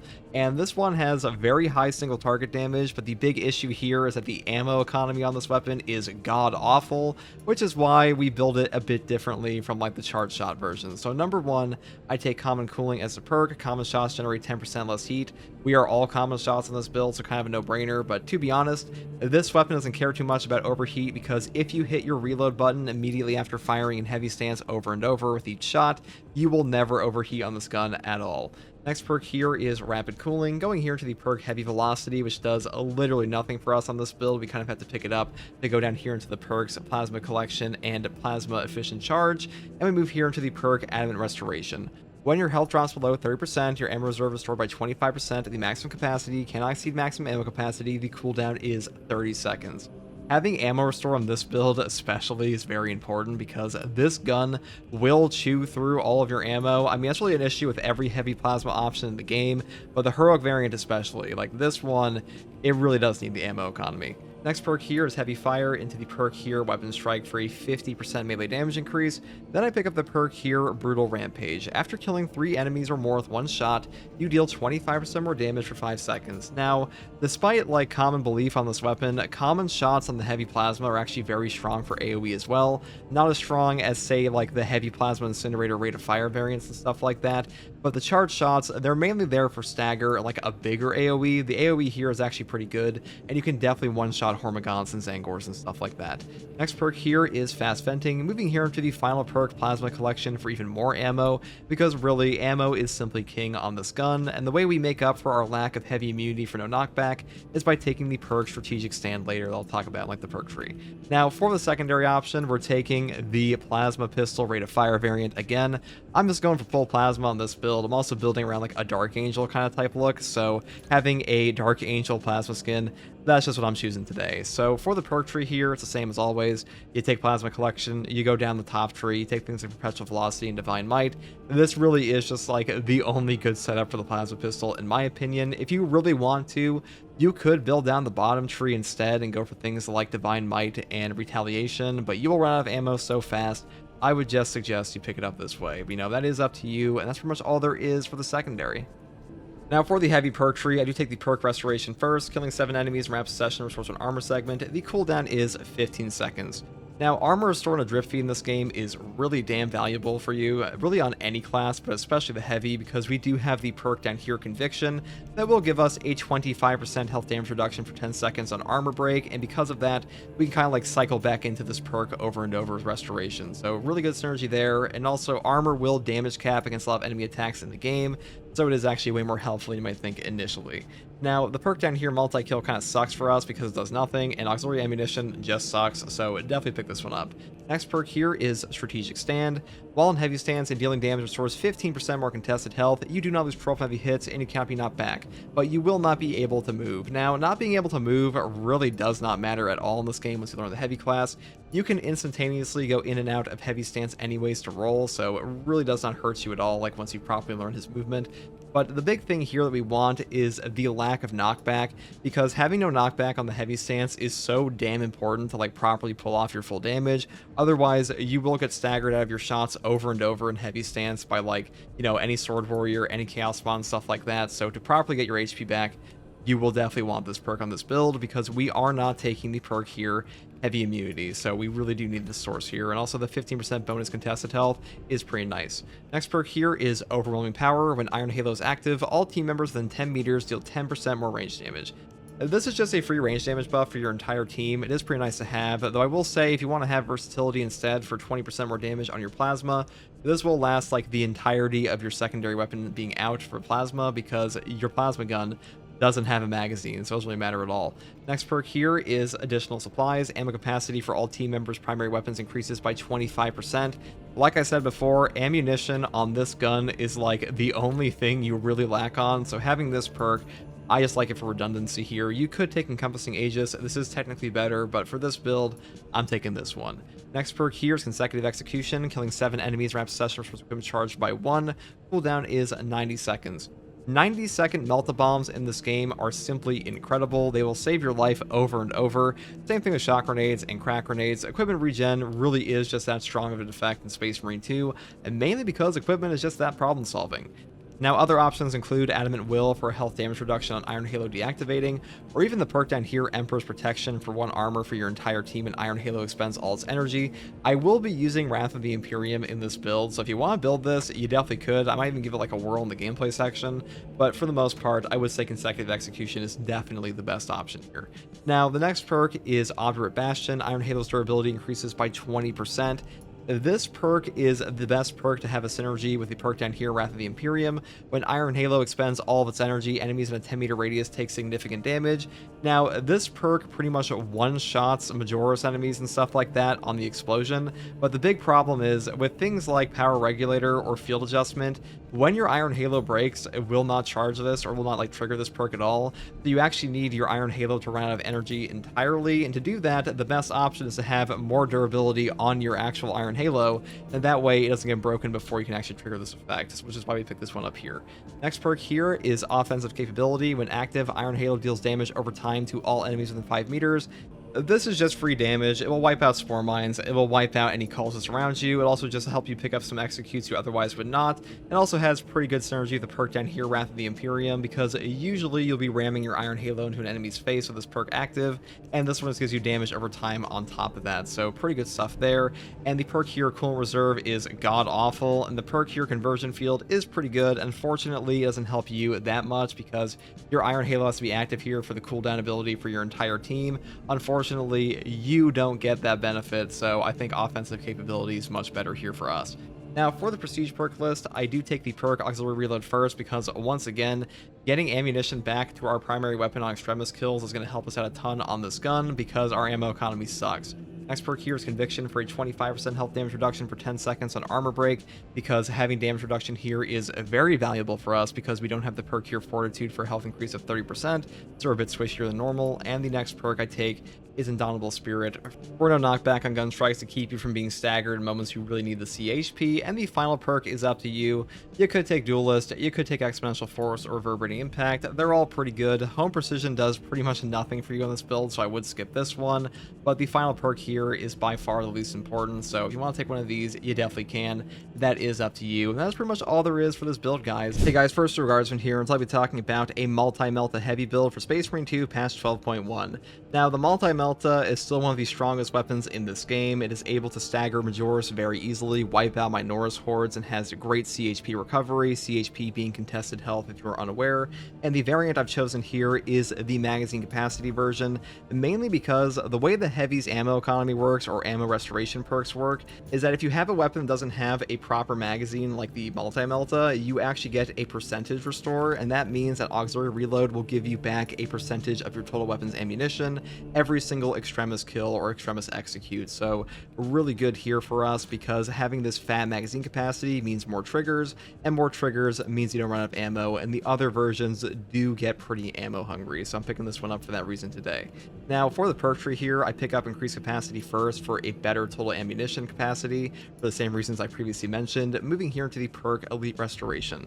Killing a Majoris level or higher enemy restores 10% of your maximum ammo reserve, cannot exceed maximum ammo capacity, cooldown is 30 seconds. So for the same reason as Auxiliary Reload, this perk is way better on the magazine capacity version because you have a better percentage restore here, so pretty good option. Next perk is Heavy Fire for an increased fire rate and heavy stance, down here into the perk Perpetual Range for a little bit more effective range, and then we pick up the perk Heavy Immunity. While in heavy stance, you do not lose control from heavy hits. This is one of the best perks on every single heavy stance weapon on the heavy class. That goes for Plasma Incinerator, Heavy Bolter, and Pyrecannon, because without this perk, you will get slapped around by like basic Sword Warrior attacks, and having this means they don't stagger you at all, so better to keep up your fire rate, and one of the best perks on heavy for that reason. Next perk here is Executioner's Fire. After a finisher, fire rate increases by 25% for 5 seconds. This actually enables a pretty fast fire rate even on the magazine capacity version. This really does make up for our lack of fire rate compared to the rate of fire version, so definitely pick this perk up. And the next perk here is Heavy Might for 15% more damage and heavy stance, down here into the perk Trick Shot. Killing 5 enemies with 1 shot restores an armor segment. The cooldown is 30 seconds. A 30-second cooldown on armor restore on the multi-Melta is incredible because killing 5 enemies with 1 shot with this weapon is really easy to do, especially against Hormigons, so definitely pick this perk up. And the final perks I grab are Heavy Might for even more damage and heavy stance, into the perk here, Death Strike. After killing a Majoris level or higher enemy in melee combat, you will deal 25% more damage for 10 seconds. This will trigger on a melee finisher as well, and will trigger simultaneously with the perk over here, Executioner's Fire, so really good synergy on that. And the final perk is increased capacity for even better base ammo capacity, and that's pretty much everything there is for the multi-Melta. Now for the secondary weapon, I do take the Heroic Heavy Bolt Pistol, mainly so I can have a headshot multiplier option on top of some range, because the multi-Melta does lack range and does no headshot damage at all, so having this does help out with that, on top of the heroic perk effect here, which is called No Help is Coming. Shooting an enemy with the Elite Scream status stops it from calling for reinforcements, and headshots will kill in one shot. Being able to one-shot reinforcement calling enemies or immediately stop the reinforcement call like a Chaos Spawn or something is incredibly useful in this game. You actually don't realize how many enemies in Space Marine 2 call for reinforcements until you use this weapon and then swap out of it. A really good perk effect and super underrated. Now for the perk tree here, you do have a couple options, but first of all, I would always go down the bottom tree here in like pretty much every build ever. Going to Death Strike not only gives you way more ammo on top of way more damage, but it's also just way better than the top tree in general, because things like Rapid Health are not that good in the Heavy Bolt Pistol, and also they're just way better on other options like the Inferno Pistol anyways, if you want to go to the top tree, and for the most part, ammo plus damage, just way better option here. Now, Great Might is the next perk I take after Death Strike into the perk here Discipline, and then I go into the perk here Strong Finish, Headhunter, Gunstrike Reload, and once again, Tactical Precision, because you know the drill, headshot damage is just way more important than non-headshot damage, especially on a bolter weapon. Now, on the heavy class, you could alternatively skip over the top tree here and go into the bottom tree for able damage. This one says, after using a class ability, damage increases by 20% for 10 seconds. This will trigger pretty regularly on an Iron Halo on the heavy class, because Iron Halo's cooldown is really easy to just turn on and off again, so pretty good option there. I wouldn't really take this on classes like Bulwark because a banner doesn't come out that often, but on heavy it is pretty decent, so if you wanted to build it this way, you definitely could. But either way, that's all there is for my secondary selection. Now for the perk tree, we do skip over the perk here multi-kill, because getting 1 ammo back for killing 5 or more enemies with 1 shot on a multi-Melta is just not as good as it sounds initially. Your ammo economy is actually pretty strong on this build already, so I do pick up Restoration instead, which says killing 7 enemies in rapid succession restores an armor segment. The cooldown is 15 seconds. Armor Restore in Space Marine 2 on a drip feed like this is very powerful. I talk about it all the time. Any amount of armor remaining will reduce all incoming melee damage to 0 even from bosses, so perks like this are very strong for any build. Next perk here is Fortitude. Health increases by 30%. Just like Armor Restores, having an increased HP level in this game is a top tier effect, because below 25% HP in Space Marine 2, you will get a ramping damage reduction, and this will just make that effective HP even higher. And on top of that, this class has other damage reduction effects like Conviction down here for a 25% health damage reduction for 10 seconds on Armor Break, which makes you baseline as tanky as a Bulwark class with Conviction. So a really good synergy there, and Heavy is one of the tankiest classes in the entire game. Next perk here is Overwhelming Power. When Iron Halo is active, all team members within 10 meters deal 10% more range damage. Moving here into the perk Encompassing Aegis, all team members take 25% less damage from range attacks. This makes you even tankier and makes your entire team tankier as well. Ranged attacks with chip damage are super damn annoying in this game, and this one is a very noticeable effect. Now, alternatively, you could pick up additional supplies for more ammo if you wanted to, but that is up to you. I don't think Bonds of Brotherhood is very good. Next perk here is Consecutive Execution. Killing 7 enemies in rapid succession restores equipment charged by 1. The cooldown is 90 seconds. A 90-second Melta Bomb will save entire encounters on its own. Melta Bombs are incredibly potent in Space Marine 2 in all game modes. Being able to one-shot or damn near one-shot most of the enemies in the game, you will just be able to save your life over and over with this perk. And on top of that, even shock nades, cracks, and frags are pretty good on 90-second cooldown. So definitely grab this one, though alternatively, you could pick up Adamant Will for even more health damage reduction on Iron Halo deactivation. Next perk here is Power Regulator. Iron Halo loses energy 20% more slowly. Now, both Field Adjustment and Power Regulator come out to be about the same time for like total uptime on your Iron Halo, though Field Adjustment is a bit faster, I believe, and I just kind of prefer this one mainly because not losing any of my durability on my Iron Halo just feels better for me. But, you know, you can pick this one up if you want. Next perk here is Brute Force. When Iron Halo is in cooldown, range damage increases by 15%. A 15% damage increase on your Iron Halo in cooldown is incredible, but there's actually a hidden perk effect here where this one will trigger simultaneously with Overwhelming Power, because your Iron Halo actually counts as in cooldown while it is in use, which is a pretty funny effect, but you can actually build up like a 25% range damage buff while Iron Halo is active with these two perks, so great synergy there. Final perk here is offensive capability. When active, Iron Halo deals damage over time to all enemies within 5 meters. Because this is just free damage, it will also one-shot cultists, one-shot spore mines, and one-shot bramble. So a really good utility perk. That's why I pick it up pretty much every time. Now for my prestige perks here, I do take auxiliary reload for the reasons I previously mentioned, which is this is the main ammo economy solver of your build here. Next perk is conviction for a 25% health damage reduction for 10 seconds, because this is also a god tier perk in Space Marine 2, mainly because health damage reduction in this game is very powerful, and like I said before, this one has a great synergy with fortitude, and the final 2 perks are Indomitable Spirit. While performing a gun strike, you know, control from heavy hits and you can't be knocked back, and your choice of reverberating impact, exponential force, or duelist. I do think that these 3 are the best final options. You really pick between them, and home precision kind of sucks in general, but especially sucks on a multi-melta, because who needs a reduced spread on a melta weapon? And that's pretty much all there is for this build, guys. Hey guys, first regardsman here, and I'll be talking about a heroic heavy bolt rifle build for the heavy class in Space Marine 2 patch 12.2. Now, the heroic heavy bolt rifle is the best heavy bolt rifle in the game currently. Now, unfortunately, the heavy bolt rifle is also the worst weapon on heavy currently, but that being said, a grenade launcher attachment on this variant is actually really good for him and like pretty much any class it's on, mainly because the grenades in Space Marine 2 give you incredible contested health recovery. It's like near instant, on top of having great stagger and great AoE, so pretty good for that, even if it's like a bit weaker because it doesn't get like heavy stance options on the heavy. But that being said, for the perk tree, we do take the perk here Headhunter first. Headshots deal 10% more damage. Moving here into the perk Adamant Hunter, when your health is below 30%, headshots will deal 25% more damage. Now, this perk is actually pretty good on heavy, mainly because heavy has a 30% HP increase on the fortitude perk, on top of the damage reduction perk here, Conviction, for a 25% health damage reduction on armor break, which means being at below like 30% HP on this class, or being below 30% HP on this class, I should say, is really not that bad at all in this guy, because you are just so damn tanky, and you're actually tankier than like a baseline Bulwark with these perks attached, so really good for him. Now, for the next perk here, I take Fast Reload. This weapon reloads 10% faster. Moving here to the perk Able Reload. After using a class ability, the equipped weapon instantaneously reloads. This will trigger on every single Iron Halo use in the game, so a great synergy for him. Next perk here is Headhunter, up here into the perk Tactical Precision for 20% more headshot damage, and non-headshot damage decreasing by 10%. Now, you will lose 10% damage on your grenades with this perk active, but 20% headshot damage is still worth it in my opinion, and you can also kind of like circumvent that damage loss on the grenades if you take perks here like Overwhelming Power and Brute Force, so it would be doing anyways, so really not too bad. Next perk here is Great Might, down here into increased capacity for more ammo. This will also affect your total grenade capacity, so definitely grab this. And the next perk is Recoupment.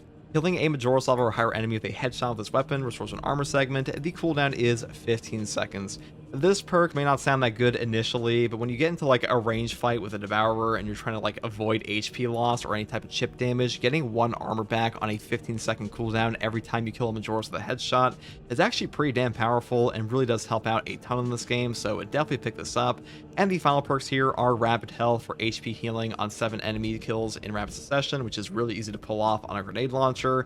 Crack and Penetrator rounds is like not super good on this, or excuse me, Perpetual Penetration. And the final perk is Divine Might for a 10% damage increase, which is pretty damn good on this weapon. You know, 10% flat is nice, and I would take this over most other options, even the things like Remote Threat, because this one just affects more stuff more often. And that's pretty much all there is for the heavy bolt rifle. Now, for the secondary option, I do take the heroic heavy bolt pistol, Retribution's Bequest. This weapon has the highest gun strike damage in the entire game, on top of a niche but incredibly potent perk effect with no help is coming. Shooting an enemy with the Elite Scream status stops from calling for reinforcements, and headshots will kill in 1 shot.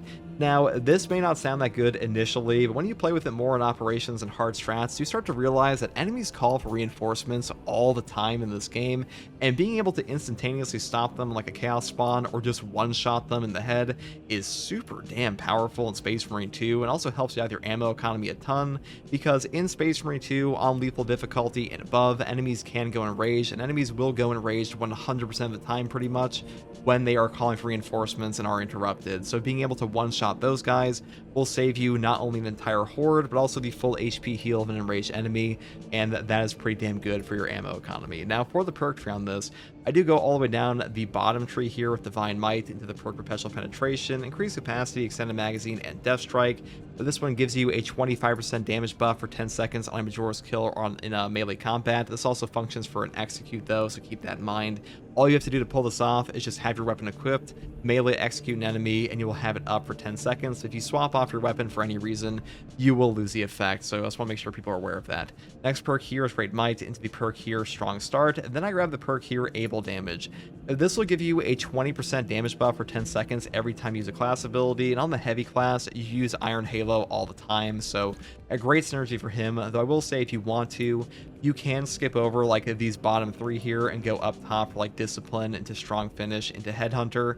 This can be a little bit better sometimes, so it really is up to you.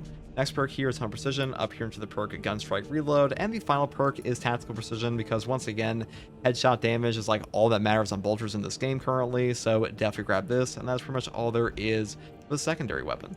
Now for the heavy perk tree is in desperate need of an overhaul, we do take Restoration first, killing 7 enemies in rapid succession restores an armor segment. The cooldown is 15 seconds. Now we do have a grenade launcher on this build, so triggering this is very easy for us, and really you take this all the time anyways because armor restore is just way better than multi-kill and auxiliary ammunition, so definitely grab this one. Next perk here is Fortitude, health increases by 30% for the reasons I previously mentioned, and then we grab the perk here, Overwhelming Power. When Iron Halo is active, all team members within 10 meters deal 10% more range damage. Now, this perk will simultaneously trigger with the perk over here, Brute Force, for a total of a 25% range damage increase while your Iron Halo is active, and mainly because your Iron Halo will count as in cooldown while it's in use, which means you will get the full benefit of this perk and this perk over here simultaneously, so pretty good option there. Next perk here is Additional Supplies. Ammo capacity for all team members' primary weapons increases by 25%. The main reason we take this is because it will up our total grenades on our grenade launcher here, so pretty great for that. Though you could take Encompassing Aegis if you really wanted to, for a 25% range damage reduction for your entire team. Next perk here is Consecutive Execution, killing 7 enemies in a rapid succession restores equipment charged by 1. The cooldown is 90 seconds. Now, a 90-second cooldown on Melta Bombs, Shock Nades, Cracks is great on its own, but once again, a grenade launcher makes it very easy to trigger over and over, so definitely pick this one up as well. And really, anything that breaks the pickup economy of equipment in this game is going to be a top-tier option, because equipment just solves encounters all on its own. Next perk here is Power Regulator. Iron Halo loses energy 20% more slowly. Moving here to the perk Brute Force. When Iron Halo is in cooldown, range damage increases by 15%. Now, like I said before, this will simultaneously trigger with Overwhelming Power, so definitely grab this one. And also, the perks here like Wrath of the Imperium are pretty niche, and Saving Grace just kind of sucks. The final perk I grab here is Offensive Capability. When active, Iron Halo deals damage over time to all enemies within 5 meters. This perk is just free damage pretty much. The other perks in this signature tree aren't that great anyways. Conversion Field is okay if you have a coordinated team, but for the most part, being able to walk through Bramble, walk through Spore Mines, walk through Cultists and stuff like that, it is a very good utility perk, and also just picks up free executes sometimes, so I do prefer this one overall. Now for the Prestige perks here, I do take Auxiliary Reload first. Melee kills of extremist or higher enemies restore your primary weapons ammo by 1 magazine. Now, unfortunately, this perk will not give you back any grenades on your heavy bolt rifle, which does kind of suck, but you know, ammo is ammo, and the bolter portion of this gun is also pretty ammo efficient on this class, so having this does help out quite a bit. Next perk here is Conviction. When your armor is fully depleted, you will take 25% less health damage for 10 seconds. A 25% health damage reduction in this game is very substantial, one of the best tank perks in all of Space Marine 2, so definitely grab this one. And the final 2 perks are Indomitable Spirit. While performing a gun strike, you don't lose 12 heavy hits and cannot be knocked back, because no knockback on gun strikes will save your life, especially on this build, because the heavy bolt rifle doesn't have like any no knockback effects like heavy immunity on the heavy bolter, so not having perks like this also sucks, and heavy bolt rifle really does need some form of no knockback in its build, and this perk will kind of like suit that for you. Now, the final perk I grab is Duelist. Perfect parry and perfect block windows increased by 25%, but you could really pick up whatever you want here. You pick up Duelist, Exponential Force, Reverberating Impact, or even Home Precision. They're all like kind of mid, to be honest, so it really is up to you, but that's pretty much all there is for the Prestige perk list, and all there is for this build. Hopefully, this gave you a better idea of how to build your heroic heavy bolt rifle.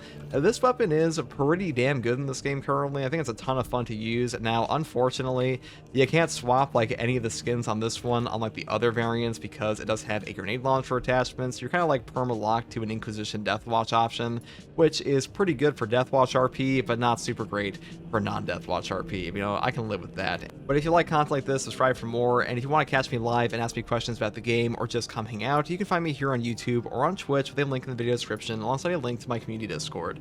And as always, guys, take it easy. Thanks for watching. Bye. Hey guys, first Guardsman here, and I'll be talking about the best Omniscient Axe build for the Techmarine class in Space Marine 2 Patch 12. Now, this build will be primarily using things like Arc Cleave and Push the Advantage to up our melee damage, and the newly buffed perk Battlefield Repairs that gives us additional armor, which is actually a very strong team perk at the moment. Now, the Omniscient Axe is one of the strongest melee weapons in this game currently, in my opinion, mainly because the AoE damage from discharge on this is very strong. You can actually one-combo pretty much any Majoris in the game off a Servo Gunstrike into a discharge attack on the proper setup of this thing because of that, which is a really good combo, though it does feel a little bit clunky at first, but I do have a full video breaking down this weapon and how to do that in the description below. But for now, I'll be talking about the version I think is best for this build, which is the Balanced Omniscient Axe. Now, the Balanced Omniscient Axe is, in my opinion, the strongest Omniscient Axe in general, and mainly because you have a 19 strength here that allows you to hit the breakpoints to actually one-combo guys, on top of a 7 speed, which helps you reach your discharge a bit faster, because on the Omniscient Axe, you are required to do an initial light attack before you get into that discharge attack, and if you have like a 2 speed on the blocking version, you are way more likely to get interrupted before that even happens, because unless you have no knockback active from a perk like an Inexorable Salvo, you will not have any no knockback on this class for your melee attacks outside of the perk down here with the Energized Discharge attacks. It gives you like a no knockback during discharge. So having this 7 speed does help out a lot, and a 13 cleaving potential here is also quite strong. Now for the perk tree here, we do a bit of a hybrid setup, starting off with the Omniscient Rush perks in the top tree. The top tree here, I think, is the best overall, mainly because the Omniscient Rush getting a 50% range damage reduction is incredible for gap close. The Omniscient Rush is like ever so slightly faster already than sprinting in this game, so having an option for that is great, and a 50% range damage reduction is incredible in Space Marine 2. On top of that, the perks down here like Perpetual Speed, you really do not need these on a balanced version because you already have a 7 speed, and this way you can take Perpetual Strength instead for like flat melee damage increases, and also pick up things like Armor Siphon for armor restore on your Omniscient Strike for killing like any enemy in the game. Doesn't matter if it's like a Spore Mine, Cultist, or Hormigaunt, as long as you Omniscient Strike them, this will just trigger and give you an armor back, so really good there as well. Then we move here into the perk Perpetual Strength, into the perk here Static Charge. Each foe hit during Omniscient Rush increases damage by 10% within 4 seconds. Now, I've heard this perk is actually bugged and it's decreasing your damage, but to be honest, this perk doesn't matter that much anyways, and there is another hotfix coming out pretty soon, so if that's still the case, it's not like a big issue. Next perk here is Iron Rush, incoming range damage reduced by 50% while using Omniscient Rush attack. This perk will help you out tremendously in this game. Range damage reduction also affects your armor, and on this build we do have like double armor regen off of executes for Majoris and above, which is very strong for us. So great synergy there. And the next perk here is for Armored Strength. If you have armor remaining, melee damage increases by 10%. Moving down here into the perk Perpetual Strength for even more melee damage. And then we pick up the perk here, Energized. While charging and releasing Electric Discharge, you don't lose control from heavy hits and you cannot be knocked back. This is one of the only forms of no knockback on this class, and when you do not have an Inexorable Salvo actually active, this is like the only way to have no knockback on your discharge, and having this attack will prevent you from getting staggered all the time and actually gets your damage off and hit breakpoints, so definitely pick this up. And the final 2 perks here are also mandatory in my opinion, which are the perks Rapid Charge and Mighty Blast. Now, Rapid Charge makes your Electric Discharge charge 40% faster. This is pretty self-explanatory. Your discharge is like the strongest attack on this weapon anyway, so a faster charge on that is godly.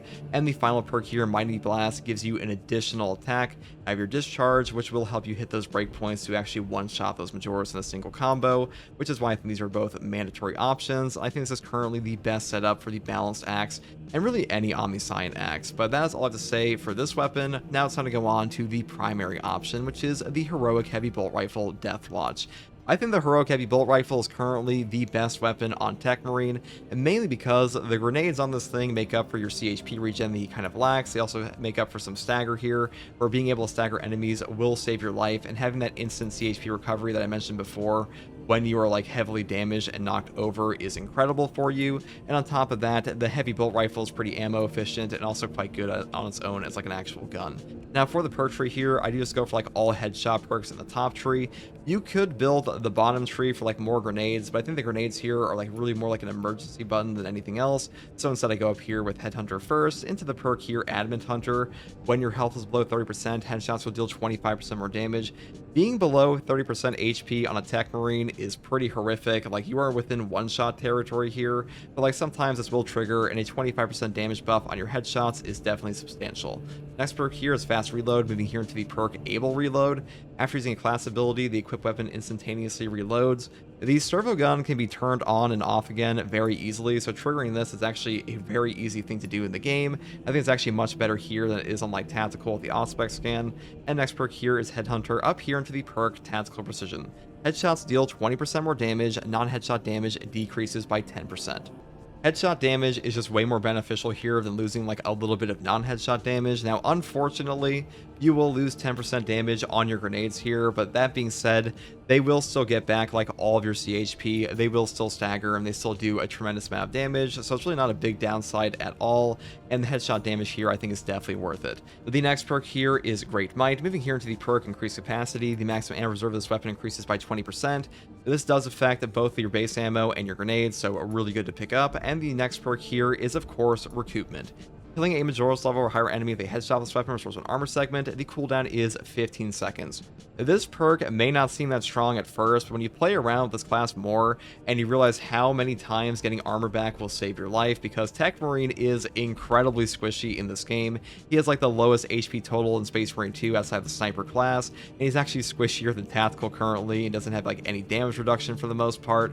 So having this armor restore that will help damage cap in this game helps you out tremendously, because any amount of armor remaining in Space Marine 2 will reduce all incoming melee damage to 0 even from bosses, and on top of that, armor is also benefiting from range damage reduction, which we get from our Omnisign rush attack. So a really good synergy all around, and having this perk makes a huge difference. The next perk here is Rapid Health. When your health is below 30%, killing 7 enemies rapid succession restores your health by 10%. This one can actually overheal you like beyond 30% HP. If you're like 25% and you get a single shot, you will go up to like 30%, which is a very good option, or excuse me, 35%. And killing 7 enemies rapid succession is very easy on this gun because you have a grenade launcher, and being below 30% HP on the the Techmarine is really not somewhere you ever want to be, because that puts you into one-shot territory. Next perk here is Perpetual Penetration, and the final perk is Divine Might for a 10% damage increase, and that's pretty much all there is for the main weapon setup.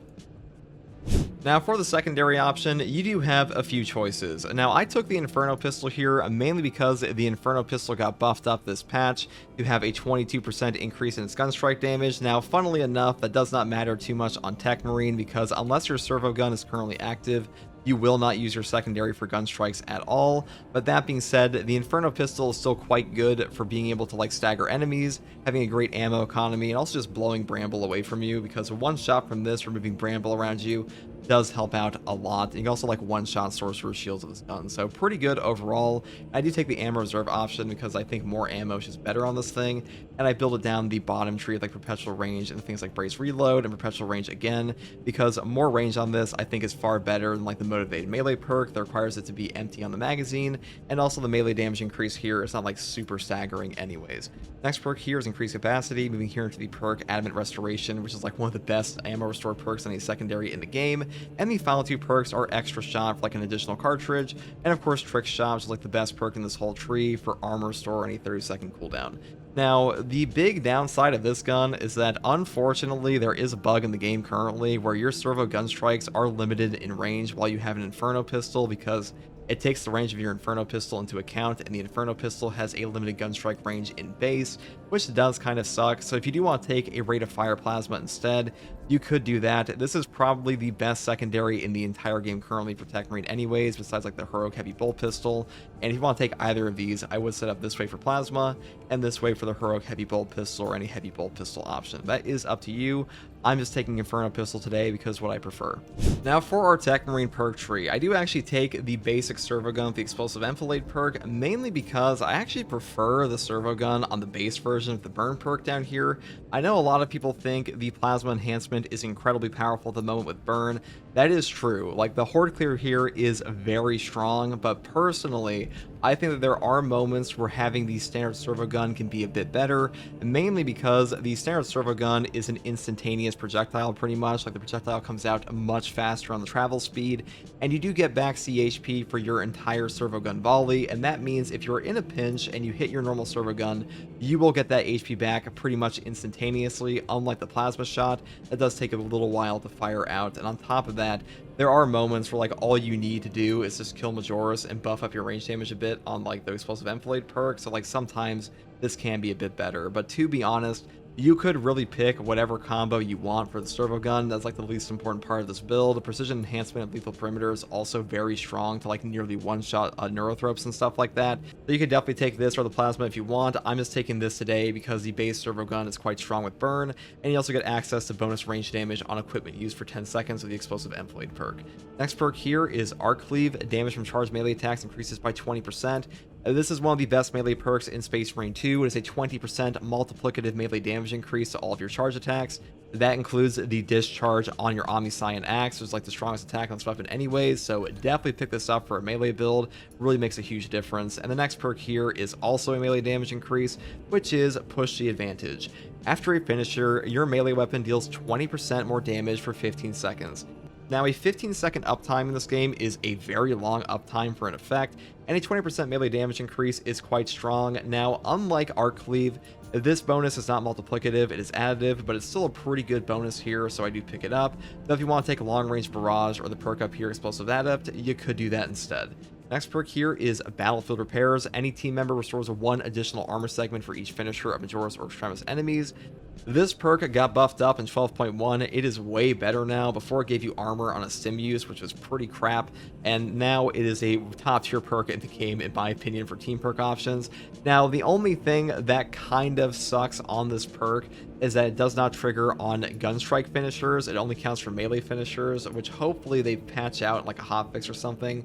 But even with that limitation, it is still very strong, so I do pick it up here. Next perk here is Inexorable Salvo. While servo gun is activating, you don't lose control of heavy hits and cannot be knocked back, and the effect lasts for 15 seconds after deactivation. You can turn your servo gun on and off again very easily in this game, and the standard bolter option does not use too much energy per shot, so you actually save quite a bit and have this knockback up for a very long time period. A really good combo there. They also buffed this perk up in 12.1 and has helped out melee builds a ton. Next perk here is Replenishing Salvo. Killing or incapacitating an enemy with the servo gun restores one equipment charge. Cooldown is 75 seconds.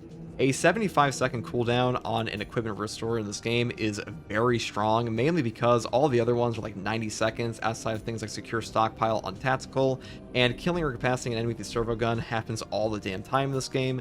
This will trigger on like Spore Mines, Cultists, and Hormagaunts and stuff like that. Really easy to use off cooldown, so definitely pick this up. The next perk here is Fortifying Salvo. Killing or incapacitating an enemy with the servo gun restores an armor segment. The cooldown is 30 seconds. Just like with this perk, killing or incapacitating an enemy with the servo gun is very easy to do on this class, and one armor back every 30 seconds on a cooldown is really strong in Space Marine 2, because Drift Fed Armor Store is just going to save your life, especially on this class. Final perk is the signature perk Omniscient's Fury. Servo gun shots set enemies on fire. If you are taking the plasma enhancement or the standard servo gun, you just pick this perk up because their damage is pretty pitiful without that by comparison, because burn in Space Marine 2 is like one of the strongest damage effects in the entire game. It is why the Pyrecannon and Pyreblaster melt bosses in Space Marine 2. So pretty much always pick this up for those guns, because unfortunately the perk up here, Decapitating Stratagem, is not that strong in this option, and Lethal Perimeter is pretty good, but having burn for bosses is just way better, so that's why I take this one today. Now for the prestige perk list, I do take Chain Headshots first. Headshot damage increases by 3% per consecutive headshot up to a maximum of 15%. The bonus lasts 5 seconds without landing a headshot. This perk is just the Acuity perk from Tactical, and it's really good there. It's very strong here as well. Really helps out your heavy bolt rifle here, so I do pick this up pretty much all the time. Next perk I definitely pick up all the time, which is Indomitable. You become invulnerable to damage while activating Torrential Sentry Gun. If you plan on ever touching a Torrential Sentry Gun in your game, you just take this perk because it makes your life like 10 times easier. Being invulnerable to damage while activating these things just removes all the frustration from Torrential Sentry Guns, so definitely pick this up. Next perk here is Stim Boost. Medicae stims restore 40% more HP. The Techmarine is a very squishy class, like I mentioned before, and having a little bit more HP on a stim can take you out of like one-shot territory on this guy, so really good for that. Also just makes like the pickup economy of stims overall much better in the game, so I do like this perk quite a bit on both him and Tactical. Next perk here is Furious Gunstrike. After using a Gunstrike, melee damage increases by 25% for 5 seconds. Now, the beautiful thing about Techmarine is that your Servo Gunstrike can be used mid-melee combo, so let's say you do a light attack on your Omniscient Axe and you're charging up your discharge, you can just shoot them with your Gunstrike and then have this 25% buff active for 5 seconds while your discharge goes off. Really good for mass horde clear and just like free melee damage. One of the best melee perks in the entire game in my opinion, at least for this class, because the Servo Gun makes it so easy to trigger. And that is pretty much everything on the prestige perk list for this class. That's pretty much everything for this build, guys. This is, in my opinion, the strongest Omniscient Axe setup currently, mainly because you get all the benefits of Omniscient Rush, Armor Restore, and range damage reduction, on top of all the damage perks and the full combo potential of the Mighty Blast Discharge. So really good all around here. And as far as melee perks are concerned, we pretty much got all of them except for the perk up here, Counter-Offensive Protocols, which says after using the Servo Gun, melee damage increases by 35% for 10 seconds.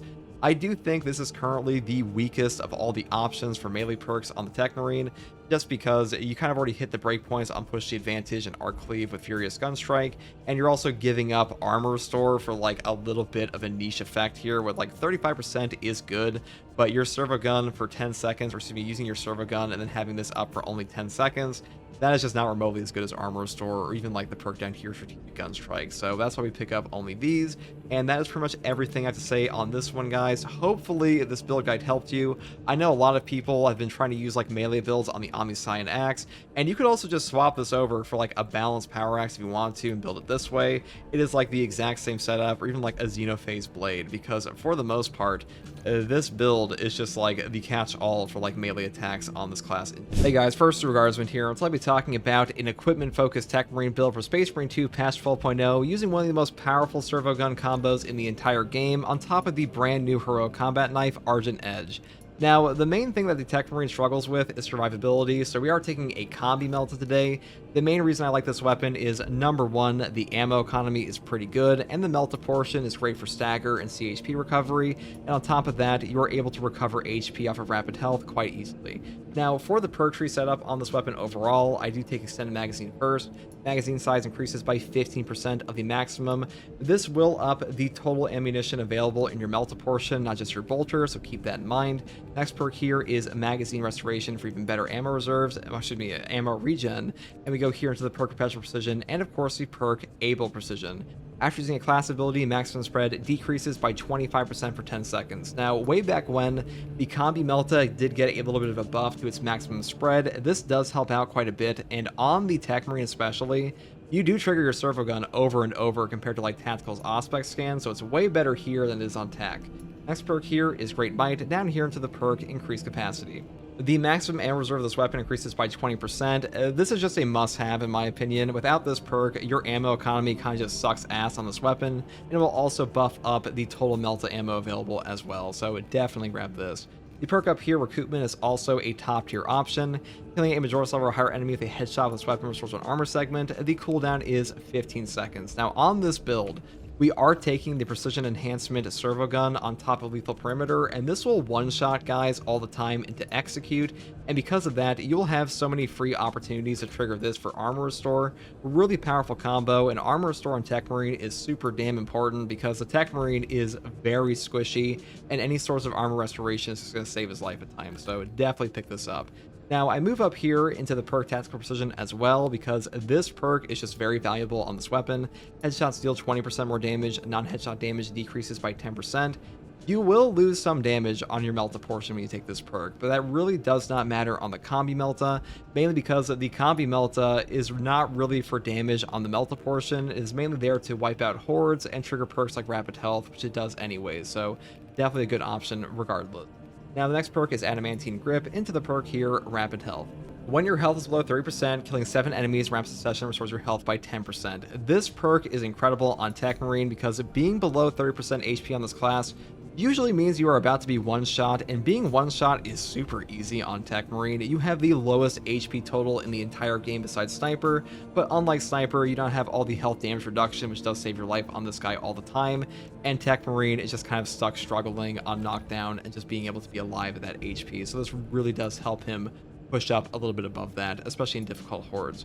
Next perk here is Headhunter, down here into the perk Extended Magazine. That's pretty much all there is for the Combi Melta.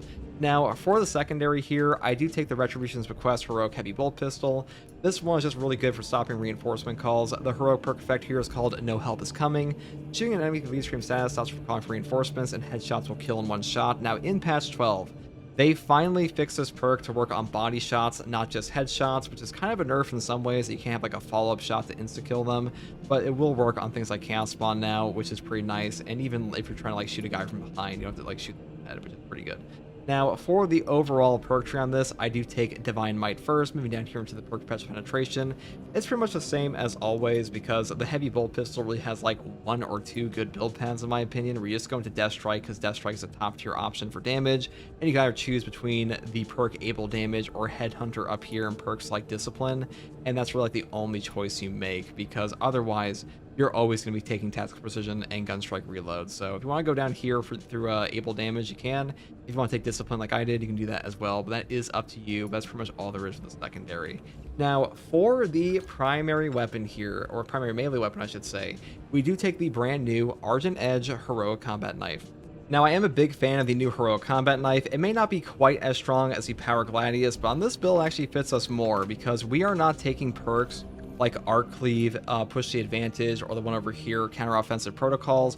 All of these buff up your melee damage quite a bit, but on this build, we really don't want that, because we are mainly building around equipment damage, and we need to give up perks like Arc Cleave anyways, so having this option is very nice, because we get full value off of this with no perk investment, and things like the Power Axe or the Omniscion Axe, they require you to kind of like spec into them.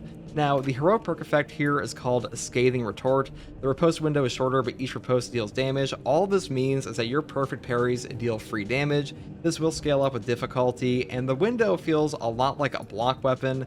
Like the parry effect is still fencing, but the actual parry window, it's just a block weapon. Like, you have to parry on the actual enemy hit. That may take a while for some people to learn, but if you're used to using a block weapon at all, you'll have a pretty easy time with this one. Now, for the perk tree, I do take the perk Perpetual Strength first. Melee damage increases by 5%, moving here into the perk Kinetic Energy, and then I pick up the perk Perpetual Strength again over here into the perk Heavy Onslaught. Heavy attacks with this melee weapon deal 15% more melee damage. Now, this weapon doesn't do a ton of melee damage compared to the Power Gladius, because the perk here, Agile Strike, is just way better than the perk Scathing Retort, but in this build, we still want some damage on it, so we do build into things like this. Next perk here is Ruling Blow, up here into the perk Tide of Battle. Then I grab Shoulder Bash because I just prefer this over Distance Stab, especially on this option. And we grab Shadow Stab because this is still a super powerful single target damage ability. And the final perk is Extremis Slayer for a 15% bonus damage against Extremis level enemies. Now, for our perk tree, this is where things get kind of nuts. Number 1, Precision Enhancement. The Servo Gun now targets single dangerous enemies and fires powerful precision shots. This perk is incredible now. If you combine this with the signature perk Lethal Perimeter, you'll be able to just down like 3 Extremis in a single volley. It is ridiculous how much damage this can do.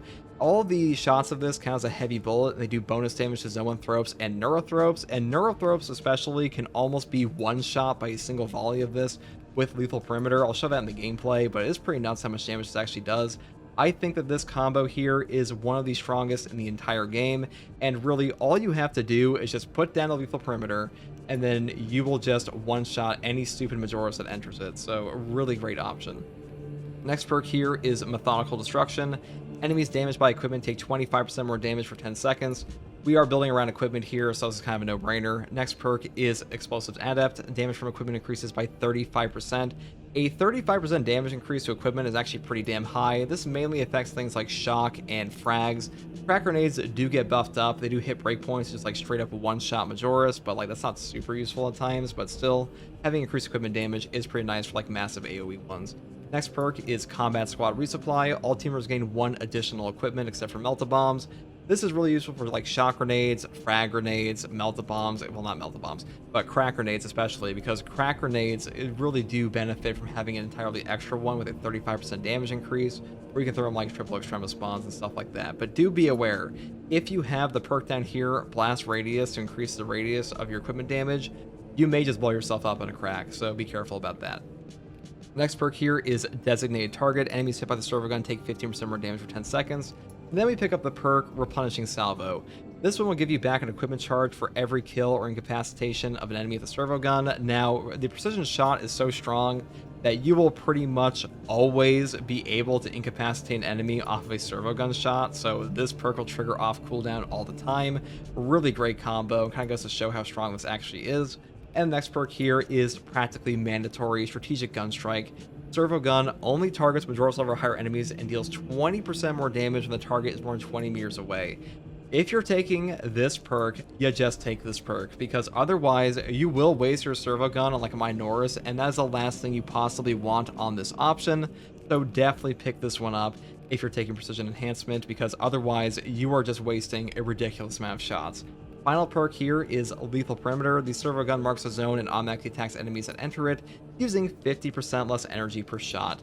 This perk makes your precision shot way more valuable because, number one, you are getting far more shots per full charge, which is really damn useful. It's got buffed up from the PTS. And also, you can just lay this on a boss if they're like in the air, like a Neurothrope, and pretty much only that boss will be shot unless like enemies body block you. Really strong for that. I think this is one of the strongest signature perks in the game currently, and in some ways it is like straight up better than the burn perk is, especially for this one, because you just don't get that much value out of burn on the precision enhancement. So Lethal Perimeter, great option. If you're unaware of how this actually works, basically all you do is you plant down like a gigantic Auspex AoE in a very similar manner to the class ability on Tactical, and anyone that enters that will just get shot in the face. It doesn't matter what range they're at, as long as you put the zone out and they actually enter the area, they will get shot in the face, at least with the precision enhancement. Now, you should be aware also that you do have to manually deactivate this, and if you don't deactivate it by just hitting your class ability button, you will not be able to regen your servo gun in that time period. So definitely make sure you are doing that, because sometimes you just like waste time on what could be your cooldown. Now, for the prestige perks here, it's pretty standard. I'd say number one, Chained Headshots. Pretty much take this with any bolter. Indomitable, this one makes you invulnerable while activating Torrential Sentry guns. Also just take this all the time, because even if we don't build into them at all, Torrential Sentry guns are still very strong, and they're a very good class ability in general, so just pick this up, and pretty much mandatory in my opinion. And the final two perks are Blast Radius and Stim Boost, and that's pretty much all there is for this build, guys. I really do think this is one of the stronger Techmarine builds, at least against Tyranids, because you do have a ridiculous amount of burst damage against Extremis and bosses, and that's like the main thing this class struggles with at times, is just getting completely dogged on by a bunch of knockback lictors and stuff like that. So being able to just plant this like little AoE around yourself and just one-shot all of them with this, that is super valuable, and this gun here will keep you alive with healing. So hopefully this build guide helped you. Hey guys, first regards from here, let's be talking about a Techmarine equipment focused build using the Heroic Heavy Bolt Rifle and the brand new Heroic Combat Knife. Now, the Heroic Heavy Bolt Rifle is, in my opinion, the best weapon on Techmarine currently, mainly because it gives you great opportunities for stagger, great CHP recovery, and really good damage on the bolter portion as well. The main thing holding back the Techmarine in this game is, number one, getting horrifically stun locked and losing all of your HP from like one stagger. This will definitely help you with that, which is why I think it's a great option. It's also very ammo efficient. Now, for the perk tree here, we do go all the way down the top tree instead of the bottom, mainly because I am not taking advantage from like distance perks like Remote Threat on this build, because we're not building for things like Long Range Barrage. So having equipment focus here, we're going to build the top tree because the damage up here is worth more for us on this build. So number one, I take Headhunter first. I'm moving here to the perk Adamant Hunter. When your health is below 30%, headshots will deal 25% more damage. This perk is very strong, but I do want to make sure that you're aware that if you're below 30% HP on a Techmarine, you are in danger of like spontaneously combusting. So be very careful when this perk is active. But that's why we also have perks over here like Rapid Health we'll get into later that can kind of like get you up while you are below this like HP threshold. Next perk here is Fast Reload. Moving here to the perk Able Reload. After using class ability, the equipped weapon instantaneously reloads.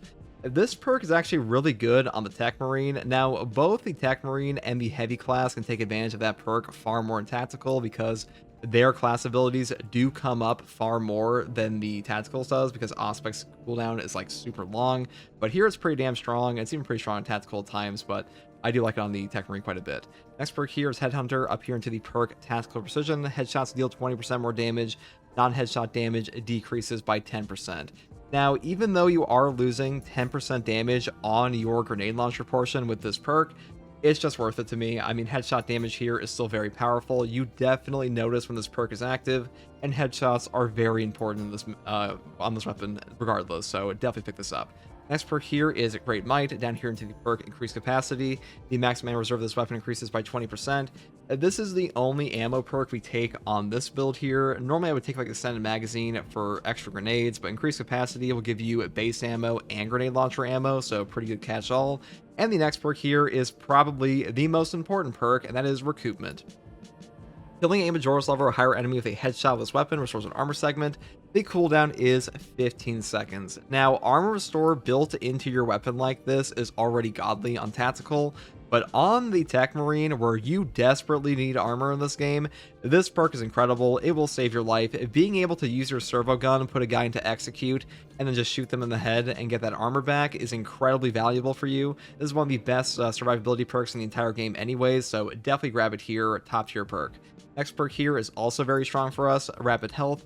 When your health is below 30%, killing 7 enemies in rapid succession restores your health by 10%.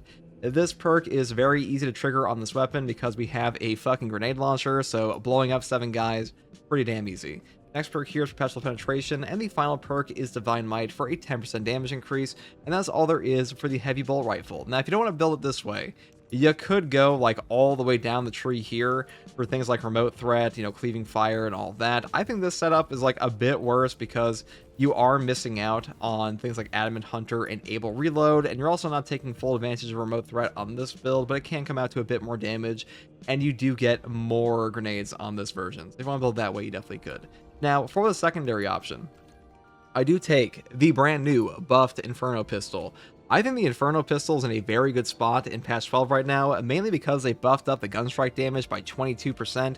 It feels really damn good in this game currently. The only thing the Inferno Pistol was ever really missing, in my opinion, was gunstrike damage. It was shooting like confetti darts instead, and now it kind of hits like a normal bolt pistol, which feels really strong on it. The horde clear here is great, the ammo economy is great, the stagger here is amazing for both Chaos and Tyranids, and currently in Space Marine 2 patch 12, there's like an abnormal amount of Bramble, and Bramble for the Techmarine especially is incredibly annoying because when you are trying to like camp out around your turrets and there's like 15 Bramble on the ground, being able to shoot one shot of an Inferno Pistol to remove that and save yourself armor and HP is very valuable, so I just prefer this one currently. Now, for the perk tree here, I do take Perpetual Range first, moving here into the perk Brace Reload, then I grab the perk Perpetual Range again, up here into the perk Great Might, and then we pick up Increased Capacity, Adamant Restoration, which is like one of the best ammo economy perks in the entire game, and the final 2 perks are the standard Extra Shot and Trick Shot for armor restore on killing 5 enemies with 1 shot,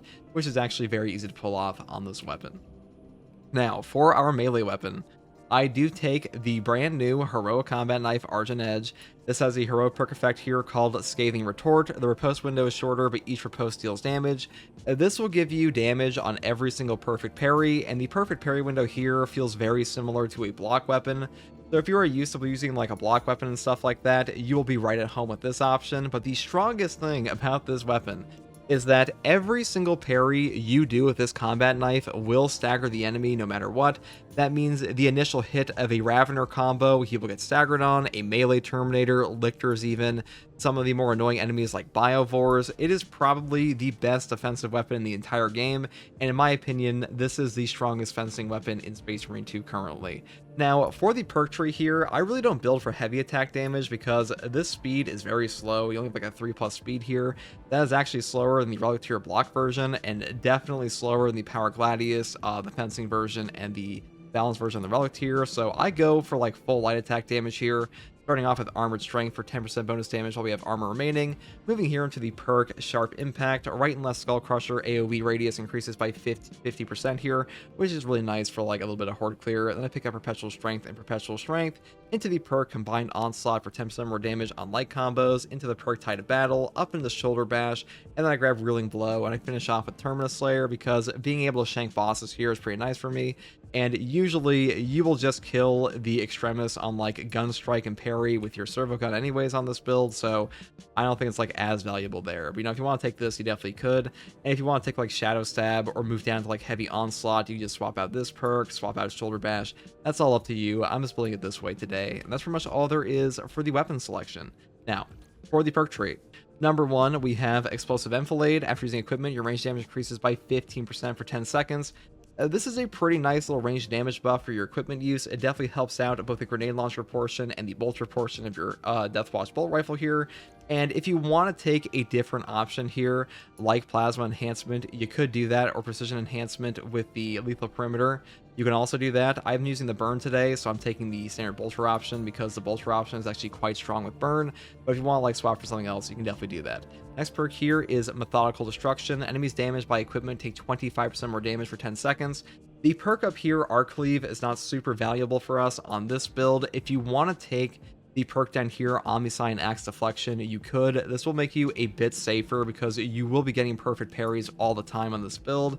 But we're going for full equipment focus here, so bonus damage is the name of the game, and this fits right into that. And the charge attacks and held attacks on our weapon here with like the Arch and Edge are not really like that notable at all, so we skip over this. Next perk here is Explosive Adept. Damage from equipment increases by 35%. This is just a nice equipment damage bonus. I mean, you could take long range barrage if you want to for like a range damage increase, or even the perk here push the advantage, but like I said before, equipment focus is the name of the game. This will help you deal way more damage with frags, way more damage with shock, and that's where I predominantly like to use it. Next perk here is Combat Squad Resupply. All team members gain 1 additional equipment. This just helps you pick up economy for you and your entire team. I think this is like one of the best team perks in the game for the Techmarine currently. I mean, the perk up here, Battlefield Repairs, a lot of people shit on this perk. This one is like not god awful. I have shit on it myself before. It is not like the best perk. It's probably the worst perk for Techmarine currently. But for like new players, if you have a stim and you're able to like emergency heal yourself and get all of your armor back, that can probably save a lot of players. You know, doing that for new players on your entire team, which there are a lot of currently, that's not a terrible idea. But we are a equipment focused build today, so I'm taking Combat Squad Resupply. Up here, we take Designated Target, moving here into the perk of Punishing Salvo to get back an equipment charge every 75 seconds for a Servo Gun execute or kill, which is pretty damn good. And the next perk here is Fortifying Salvo for armor in the same way on a 30-second cooldown. And the final perk is Omniscience Fury for burn on our Servo Gun, because the bolter portion and the plasma portion here, they kind of suck ass without the burn perk. If you're taking either the standard Servo Gun or the plasma one, just pick this perk up because it's just not very good with the other options. If you're taking the sniper shot version, take this perk because it is god tier, but that is up to you. We're taking the standard, so we're taking burn. Now for the prestige perk list, I do take chained headshots first for more headshot damage. Indomitable, because this one just makes you invulnerable while using your sentry gun, and this perk pretty much enables your sentry gun to be usable in the first place, so I would honestly say take this prestige perk first on the class in general.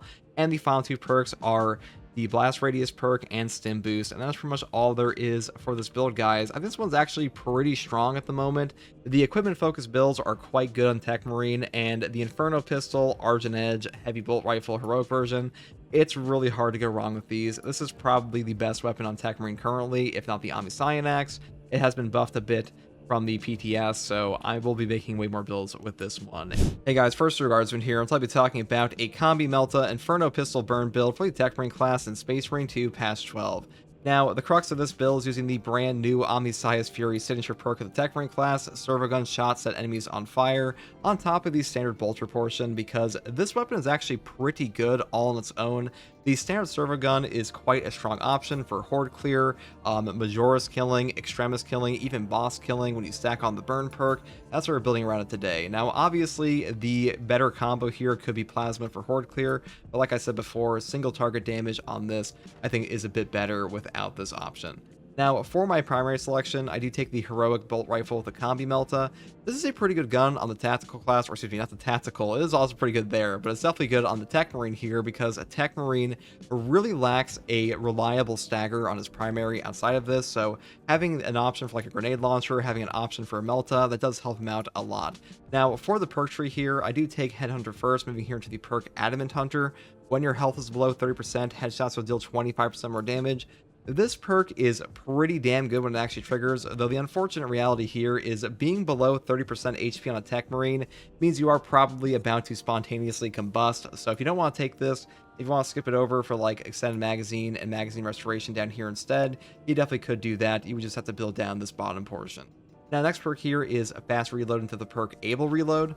After using a class ability, the equipped weapon instantaneously reloads. This perk is pretty damn good on Techmarine as well, mainly because Techmarine's servo gun is up a lot more than Tactical's Auspex scan is, which means you do get more uses out of this, and reloading your bolt proportion can suck occasionally. Next perk here is mandatory in my opinion. This is called Recoupment.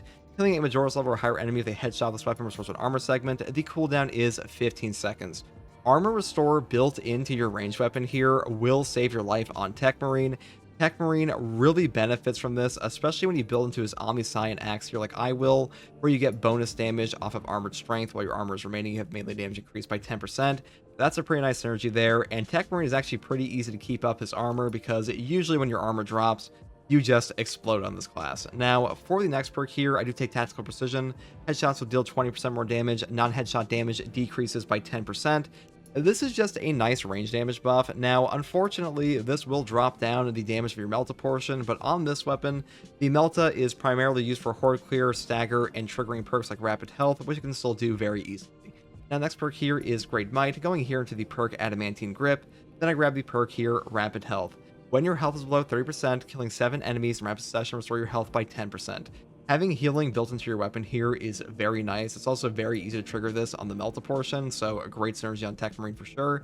And the final perks are Headhunter, Extended Magazine, and Divine Might, and that's pretty much all there is for the Combi Melta portion. Now, for our Inferno pistol here, I do take the brand new buffed Inferno pistol. This now has a 22% gun strike damage increase, and it feels way better now. Now, unfortunately, you don't use your gun strikes that much on Techmarine because while your servo gun is not in use by your actual class ability, you'll be using it for gun strikes, so you don't actually use your secondary. But even that being said, the AoE damage on this is quite good. The ammo efficiency of this is quite good. The Horde Clear is incredible. Being able to just one-shot Bramble is really useful for the Techmarine because Techmarine is very squishy, so I actually do like this weapon on him a lot. If you want to skip over this, you could take the Plasma Pistol, but today we're taking this, especially for the theme of the burn build. Now, the first perk I take here is Perpetual Range. Effective range increases by 1 meter. Moving here into the perk Brace Reload, Perpetual Range again, up here to Great Might. Then I grab Increased Capacity and Adamant Restoration. You will pretty much never run out of ammo on your secondary with these two perks installed. Very easy to just like spam out your Inferno pistol shots the entire time. And the final two perks are the most important, with Extra Cartridge for 1 additional cartridge and Trick Shot for Armor Restore on a 30-second cooldown. This perk is actually incredible. Getting free armor in your secondary, especially for Techmarine, is super damn useful because he is that damn squishy, so having this perk, definitely pick it up. And that's pretty much all there is for the secondary. Now, for my Omniscient Axe. The Omniscient Axe is like a little bit of a confusing weapon for a lot of players, mainly because this weapon feels pretty clunky until you are more familiar with the actual gameplay loop of the Techmarine class. This weapon is definitely built with the Techmarine servo gun strikes in mind. You are usually supposed to be using those to stagger enemies into your discharge abilities, so that's kind of like the whole crux of this. You'll see that in the gameplay. I have a separate video on the Omniscient Axe to actually showcase that, but for now we're going to go over the perk tree and the variant I'm choosing. So number 1, I take the balanced option. I think currently this is like the best version of the Omniscient Axe, mainly because you get a 19 strength, 7 speed, and 13 cleaving potential for more damage on more enemies. That is really good for discharge, and discharge is one of the most powerful attacks on this, especially when you take the perk over here, Arc Cleave. So we'll be building around that today. Now, for the perk tree, I do go down the top tree first, Perpetual Strength for a melee damage increase of 5%. Moving here into the perk Armor Siphon, killing a foe with the Omniscient Strike restores 1 armor segment. The cooldown is 60 seconds. Now, Omniscient Strike is just a decharge attack that you then manually activate to stab a guy in the face. This will trigger on pretty much any enemy in the game, cultists, spore mine even, minorists like the Hormigons or Zangors. A 60-second cooldown on armor store may suck, but you can also use this over and over pretty much on repeat on minorists, so really easy to trigger there. And you know, free armor is free armor. Next perk here is Perpetual Strength again, moving here into the perk Static Charge. Each foe hit during Omniscient Rush increases damage of 10% within 4 seconds. This description is kind of incorrect. Like, really what this does, like, you just get a 10% damage buff while you're running through enemies. That is okay. Like, it's not amazing by any means. Occasionally, like, you'll use this on a Majoris after you, like, ram through a bunch of Minorists, but for the most part, we just picked this up to get into the actually good perk here, which is Iron Rush. Incoming range damage reduced by 50% while using the Omniscient Rush attack. The Omniscient Rush is actually pretty damn good to like move around in this game. It's one of the best reasons to actually use this weapon in general. I think this perk is very strong because basically it gives you a free gap close. 50% range damage reduction in this game is very high. It's like one of the highest options of any range damage reduction perk you're going to find. That is twice of like a heavy's encompassing Aegis perk, and it will stack on top of this. So if you have a heavy on your team, you have a 75% range damage reduction while charging with your axe. Even if you get caught by a sniper shot at that point, you're barely going to be taking any damage, or, you know, even on the Techmarine. You'll take some damage on Techmarine because it's Techmarine, but you'll be taking way less. And when it comes to, like, dodging Devourers, dodging Termagants, being able to get on those Minoris hordes, really good for that. I pretty much always pick this up for that reason. I think the top tree is overall better than the bottom on this version for that reason as well. Next perk here is Armored Strength, moving down here into the perk Perpetual Strength for damage increases, and then we pick up the perk here, Energized. While charging or releasing Electric Discharge, you don't lose 12 heavy hits, and you cannot be knocked back. Now, the Techmarine does not have a lot of no knockback built into him at all. This perk will save him on that quite a bit, but you have to keep in mind that your initial hit, like the overhead before you're actually able to charge up your attack here, that does not have no knockback unless like you have a separate perk active. So because of that, you want to make sure you use your Servo Gun Gunstrike to stagger an enemy after you parry them and bring down your light attack and then go into this discharge. So like once that actually happens, it's pretty hard for them to actually knock you over, at least for like most of the standard Majoris. Next perk here is Rapid Charge. Electric Discharge charges 40% faster. This one's pretty self-explanatory. A faster charge rate means you aren't stuck in the animation as long, which means you won't get knocked around. Definitely grab this. And the final perk here is Mighty Blast. Power Discharge can hit twice. Keep pulling to release a second wave. This is also an amazing perk combo here because this lets you hit breakpoints to one combo Majoris on a single parry. Really good for that, which is why we pick it up. And that's pretty much all there is for the Omniscient Axe here. Now, for my perk tree, I do take Explosive Enfilade first. After using equipment, your range damage increases by 15% for 10 seconds. If you want to use the Bolter Servo Gun, you just have to pick this perk because otherwise you're swapping it out for like Precision Enhancement or Plasma. You could do that if you want. I would definitely not take Precision with Burn. I would use that for like Lethal Perimeter, but for the most part, I would just use the Omniscience Fury, either the Bolter or the Plasma. Now, next perk here is Incredible Arc Cleave. Damage from charged melee attacks increases by 20%. This is a 20% multiplicative melee damage increase to the heaviest hitting attacks in the game. It functions the same as the Overcharge perk on the Bulwark and the Assault, so really powerful option, and especially for the Discharge attack, it will up that tremendously, so definitely grab this on this build. Next perk here is Push the Advantage. After a finisher, your melee weapon deals 20% more damage for 15 seconds. This is a 20% additive bonus versus the multiplicative here. It's definitely worth less, but it's still pretty good for like a little bit of bonus damage, especially when like fighting bosses or like major hordes where having a little bit extra damage can help. But I will say, if you want to swap this out for something like Explosive Adept or the perk down here, Long Range Barrage, you definitely can do that. The next perk here is Combat Squad Resupply. All team members gain 1 additional equipment. This perk is just really good for the pickup economy of your entire team. Any equipment you find will just have more uses. That is a huge increase to the boon of your entire equipment selection. And definitely pick this up on any like equipment based build. Next perk here is Designated Target. Enemies hit by the Servo Gun take 15% more damage for 10 seconds. Then I move here into the perk Replenishing Salvo. Killing or incapacitating an enemy with the Servo Gun restores an equipment charge. The cooldown is 75 seconds. Now, a 75-second cooldown on equipment regen in this game is incredible.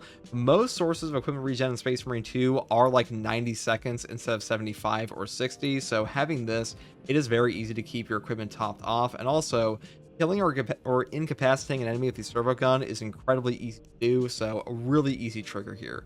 Next perk here is Fortifying Salvo. Killing or incapacitating an enemy with the Servo Gun restores an armor segment. The cooldown is 30 seconds. Normally when you use your Servo Gun in this game, you will be like panic servoing because the Servo Gun does restore CHP in this game, which is pretty powerful on its own. When you combine that with like getting armor back, you're really going to be up and safe in that scenario. So a really great synergy here because the bolter will absolutely shred through Majoris at times, and the only ones that like really stop your shots are the Pyrecannon sword warriors, so definitely watch out for that. Final perk here is Omni-Size Fury. Servo gun shots enemies on fire. You know, this is a burn build, so kind of a no-brainer here. That if you want to take lethal perimeter, you definitely could. This perk is also incredible. I'm just taking this one for the female build today. For the prestige perks, I did take Chained Headshots, Indomitable, Stim Boost, and of course, Furious Gunstrike. And that's pretty much everything there is for this build, guys. Hopefully, the Omni-Cyan Axe Burn Servo Gun build will serve you well. Hey guys, first regards from here, I'll be talking about an Auto Bolt Rifle Techmarine build for Space Marine 2 patch 12.0. Now, the Auto Bolt Rifle is one of the guns in Space Marine 2. No, I make a joke here, but the point is, this gun is definitely one of the weaker options in the game currently, but that being said, you can still tear through Tyranids with this weapon. It is still pretty good for like most content in the game, and for the most part, I would just take the ammo reserve and magazine capacity option, because when it comes to this gun especially, you are just a barrel stuff machine, and that's why we build the perk tree with the top row with things like home precision for a 50% maximum spread decrease while firing without aiming. This basically turns your hip fire into a laser beam, really useful for like close range weapons like this. And the next perk here is a pretty obvious option, close combat. Enemies at a distance of no more than 15 meters take 15% more damage. You are pretty much barrel stuffing all the time with this gun, so definitely pick this up. And next perk here is Fast Reload down here into the perk Perpetual Penetration, though I would say if you want to, you could skip this. You could take the perk down here, Great Might, instead, but to be honest, neither of these are very substantial. Next perk here is Headhunter into the most important perk here, which is Elite Hunter. After killing a Majoris level or higher enemy with a melee weapon, headshots will deal 25% more damage for 10 seconds. Now, this will trigger off of a melee finisher, not just a melee kill, so keep that in mind. And also, there is like a pretty good synergy here where we will be getting buffs off of our executes with things like Push the Advantage as well. So you'll be getting not only range damage increases, but also melee damage. So pretty good for that. Now, the next perk here is Rapid Health. When your health is below 30%, killing 7 enemies in rapid succession restores health by 10%. This is a nice little healing effect. It's actually one of the better perks in the entire game. You have to pick this one up to go into an even better perk, in my opinion, which is Recoupment. Killing a Majoris level or higher enemy with a headshot with this weapon restores one armor segment. The cooldown is 15 seconds. Now, getting armor restore on Techmarine especially is very important, because if the enemies do breach your armor and get to your HP on this class, you are incredibly squishy. So having a perk like this does help that out tremendously, so definitely pick this up. And that's pretty much all there is for the Auto Bolt Rifle setup.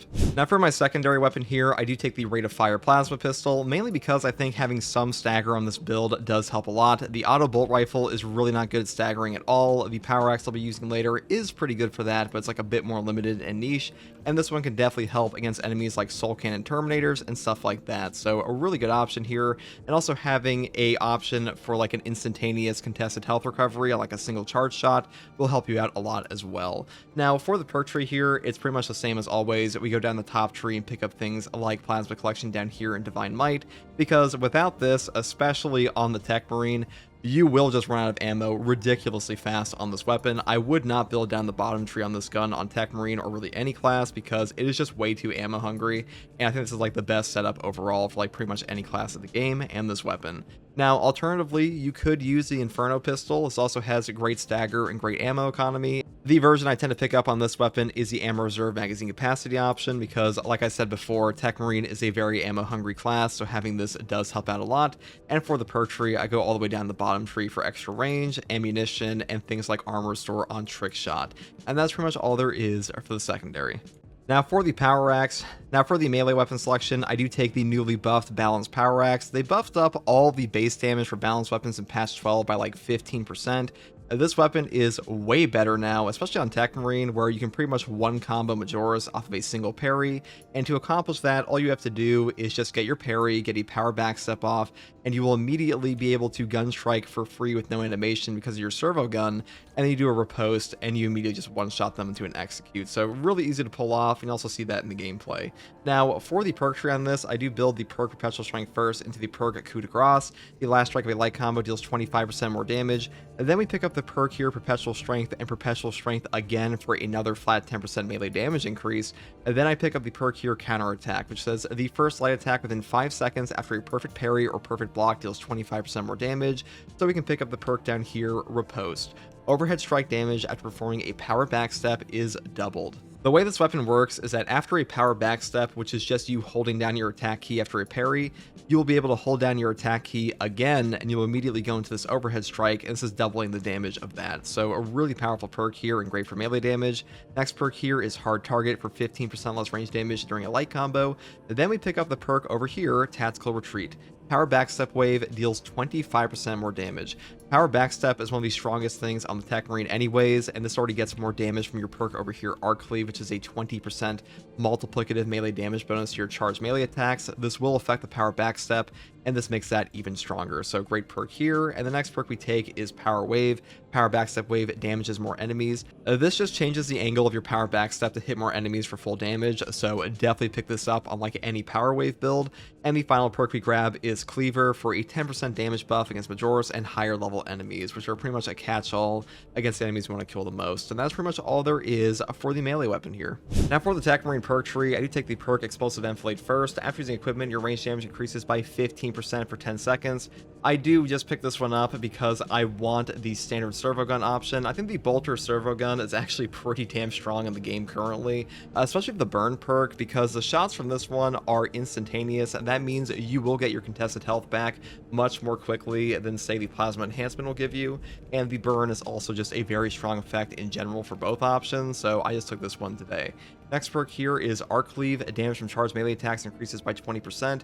This is a 20% multiplicative melee damage increase to your power backstep and whirlwind attacks on your power axe here. Those are two of your strongest attacks in this weapon anyways, especially the power backstep, so a really good synergy there. And next perk here is Push the Advantage. After a finisher, your melee weapon deals 20% more damage for 15 seconds. This is a 20% additive melee damage buff versus the multiplicative of Arc Cleave. Arc Cleave is a more valuable perk overall, but more damage is more damage, and finishers happen all the time. And this will play very well into our next perk here, which is Battlefield Repairs. Any squad member restores one additional armor segment for each finisher of Majoris or Extremis enemies. This perk is incredible. Now, unfortunately, it will only work for melee finishers. You cannot use gun strikes currently. They might fix that like a future hotfix, because there is a hotfix coming out this week apparently, but we'll see what they do with that. For now, it's still worth taking. It's one of the best perks in the game because additional armor helps out with damage capping against ranged and also helps out versus certain melee attacks, so really good option. Next perk here is Inexorable Salvo. While Servo Gun is activating, you do not lose control from heavy hits, and you cannot be knocked back for 15 seconds after deactivation. This used to only be active during your Servo Gun's uptime. That is no longer the case. It now has that 15-second lingering effect. A really good option here for the Power Axe because no knockback will help you a ton. Though I will say, things like a Synergistic Arsenal and the perk up here, Designated Target, these are not bad either. I just prefer this one overall. Next perk here is Augmented Tarantula. Tarantula Sentry Gun damage increases by 30% and ammo increases by 50%. When you get a Tarantula Sentry Gun up with this perk, they actually do a ton of damage. They really lay into bosses and stuff like that, and having increased ammo time means you have a 50% increased duration on your Tarantula, which feels really good. Though I will say, if you want to take equipment regen instead of replenishing salvo, you could do this. Like, replenishing salvo is a very powerful perk. If you want to take this instead of augmented tarantula, you could do that. I'm just taking this one today. Next perk here is Fortifying Salvo. This one just gives you one armor back on a 30-second cooldown for killing or incapacitating an enemy with the servo gun. This is super easy to pull off cooldown pretty much. Your servo gun will just one-shot Minoris all the time on the bolter variant, so definitely pick this up. Armor is very important for Techmarine because Techmarine is very squishy and his overall HP is like the lowest in the entire game besides Sniper. Final perk here is Omniscience Fury. Servo gun shots set enemies on fire because the burn effect in this game is incredible. You will be able to melt bosses, melt Majoris, melt Extremis. This is one of the most valuable perks on Techmarine in general, and the only times I don't take it are with like Lethal Perimeter and Precision Enhancement, but on a bolter version, definitely pick this up. Now for the prestige perks here, we're going to take chain headshots first. Headshot damage increases by 3% per consecutive headshot, up to a maximum of 15%.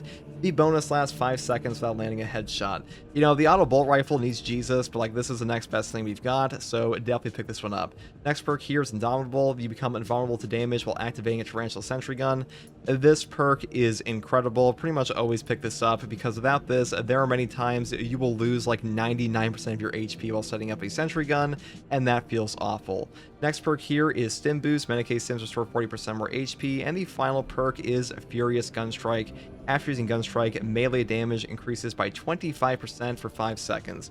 This is just another free melee damage buff, and the benefit of the Techmarine here is that your Servo gun strikes don't have an animation, so you're pretty much doing this for free off a single like combo and stuff like that. So really good perk, definitely pick this up. That's pretty much all there is for this Techmarine build, guys. You know, if you don't want to use the auto bolt rifle, you could swap out to the heroic heavy bolt rifle and build it this way. It is by far the best option for Techmarine currently, but we're taking this gun because we feel like it. And that's pretty much all there is for this one. If you like content like this, subscribe for more. And if you want to come ask me questions about the game or just come hang out, you can find me here on YouTube or on Twitch with a link in the video description alongside a link to my community Discord. And as always, guys, thank you for watching. Take it easy. Bye.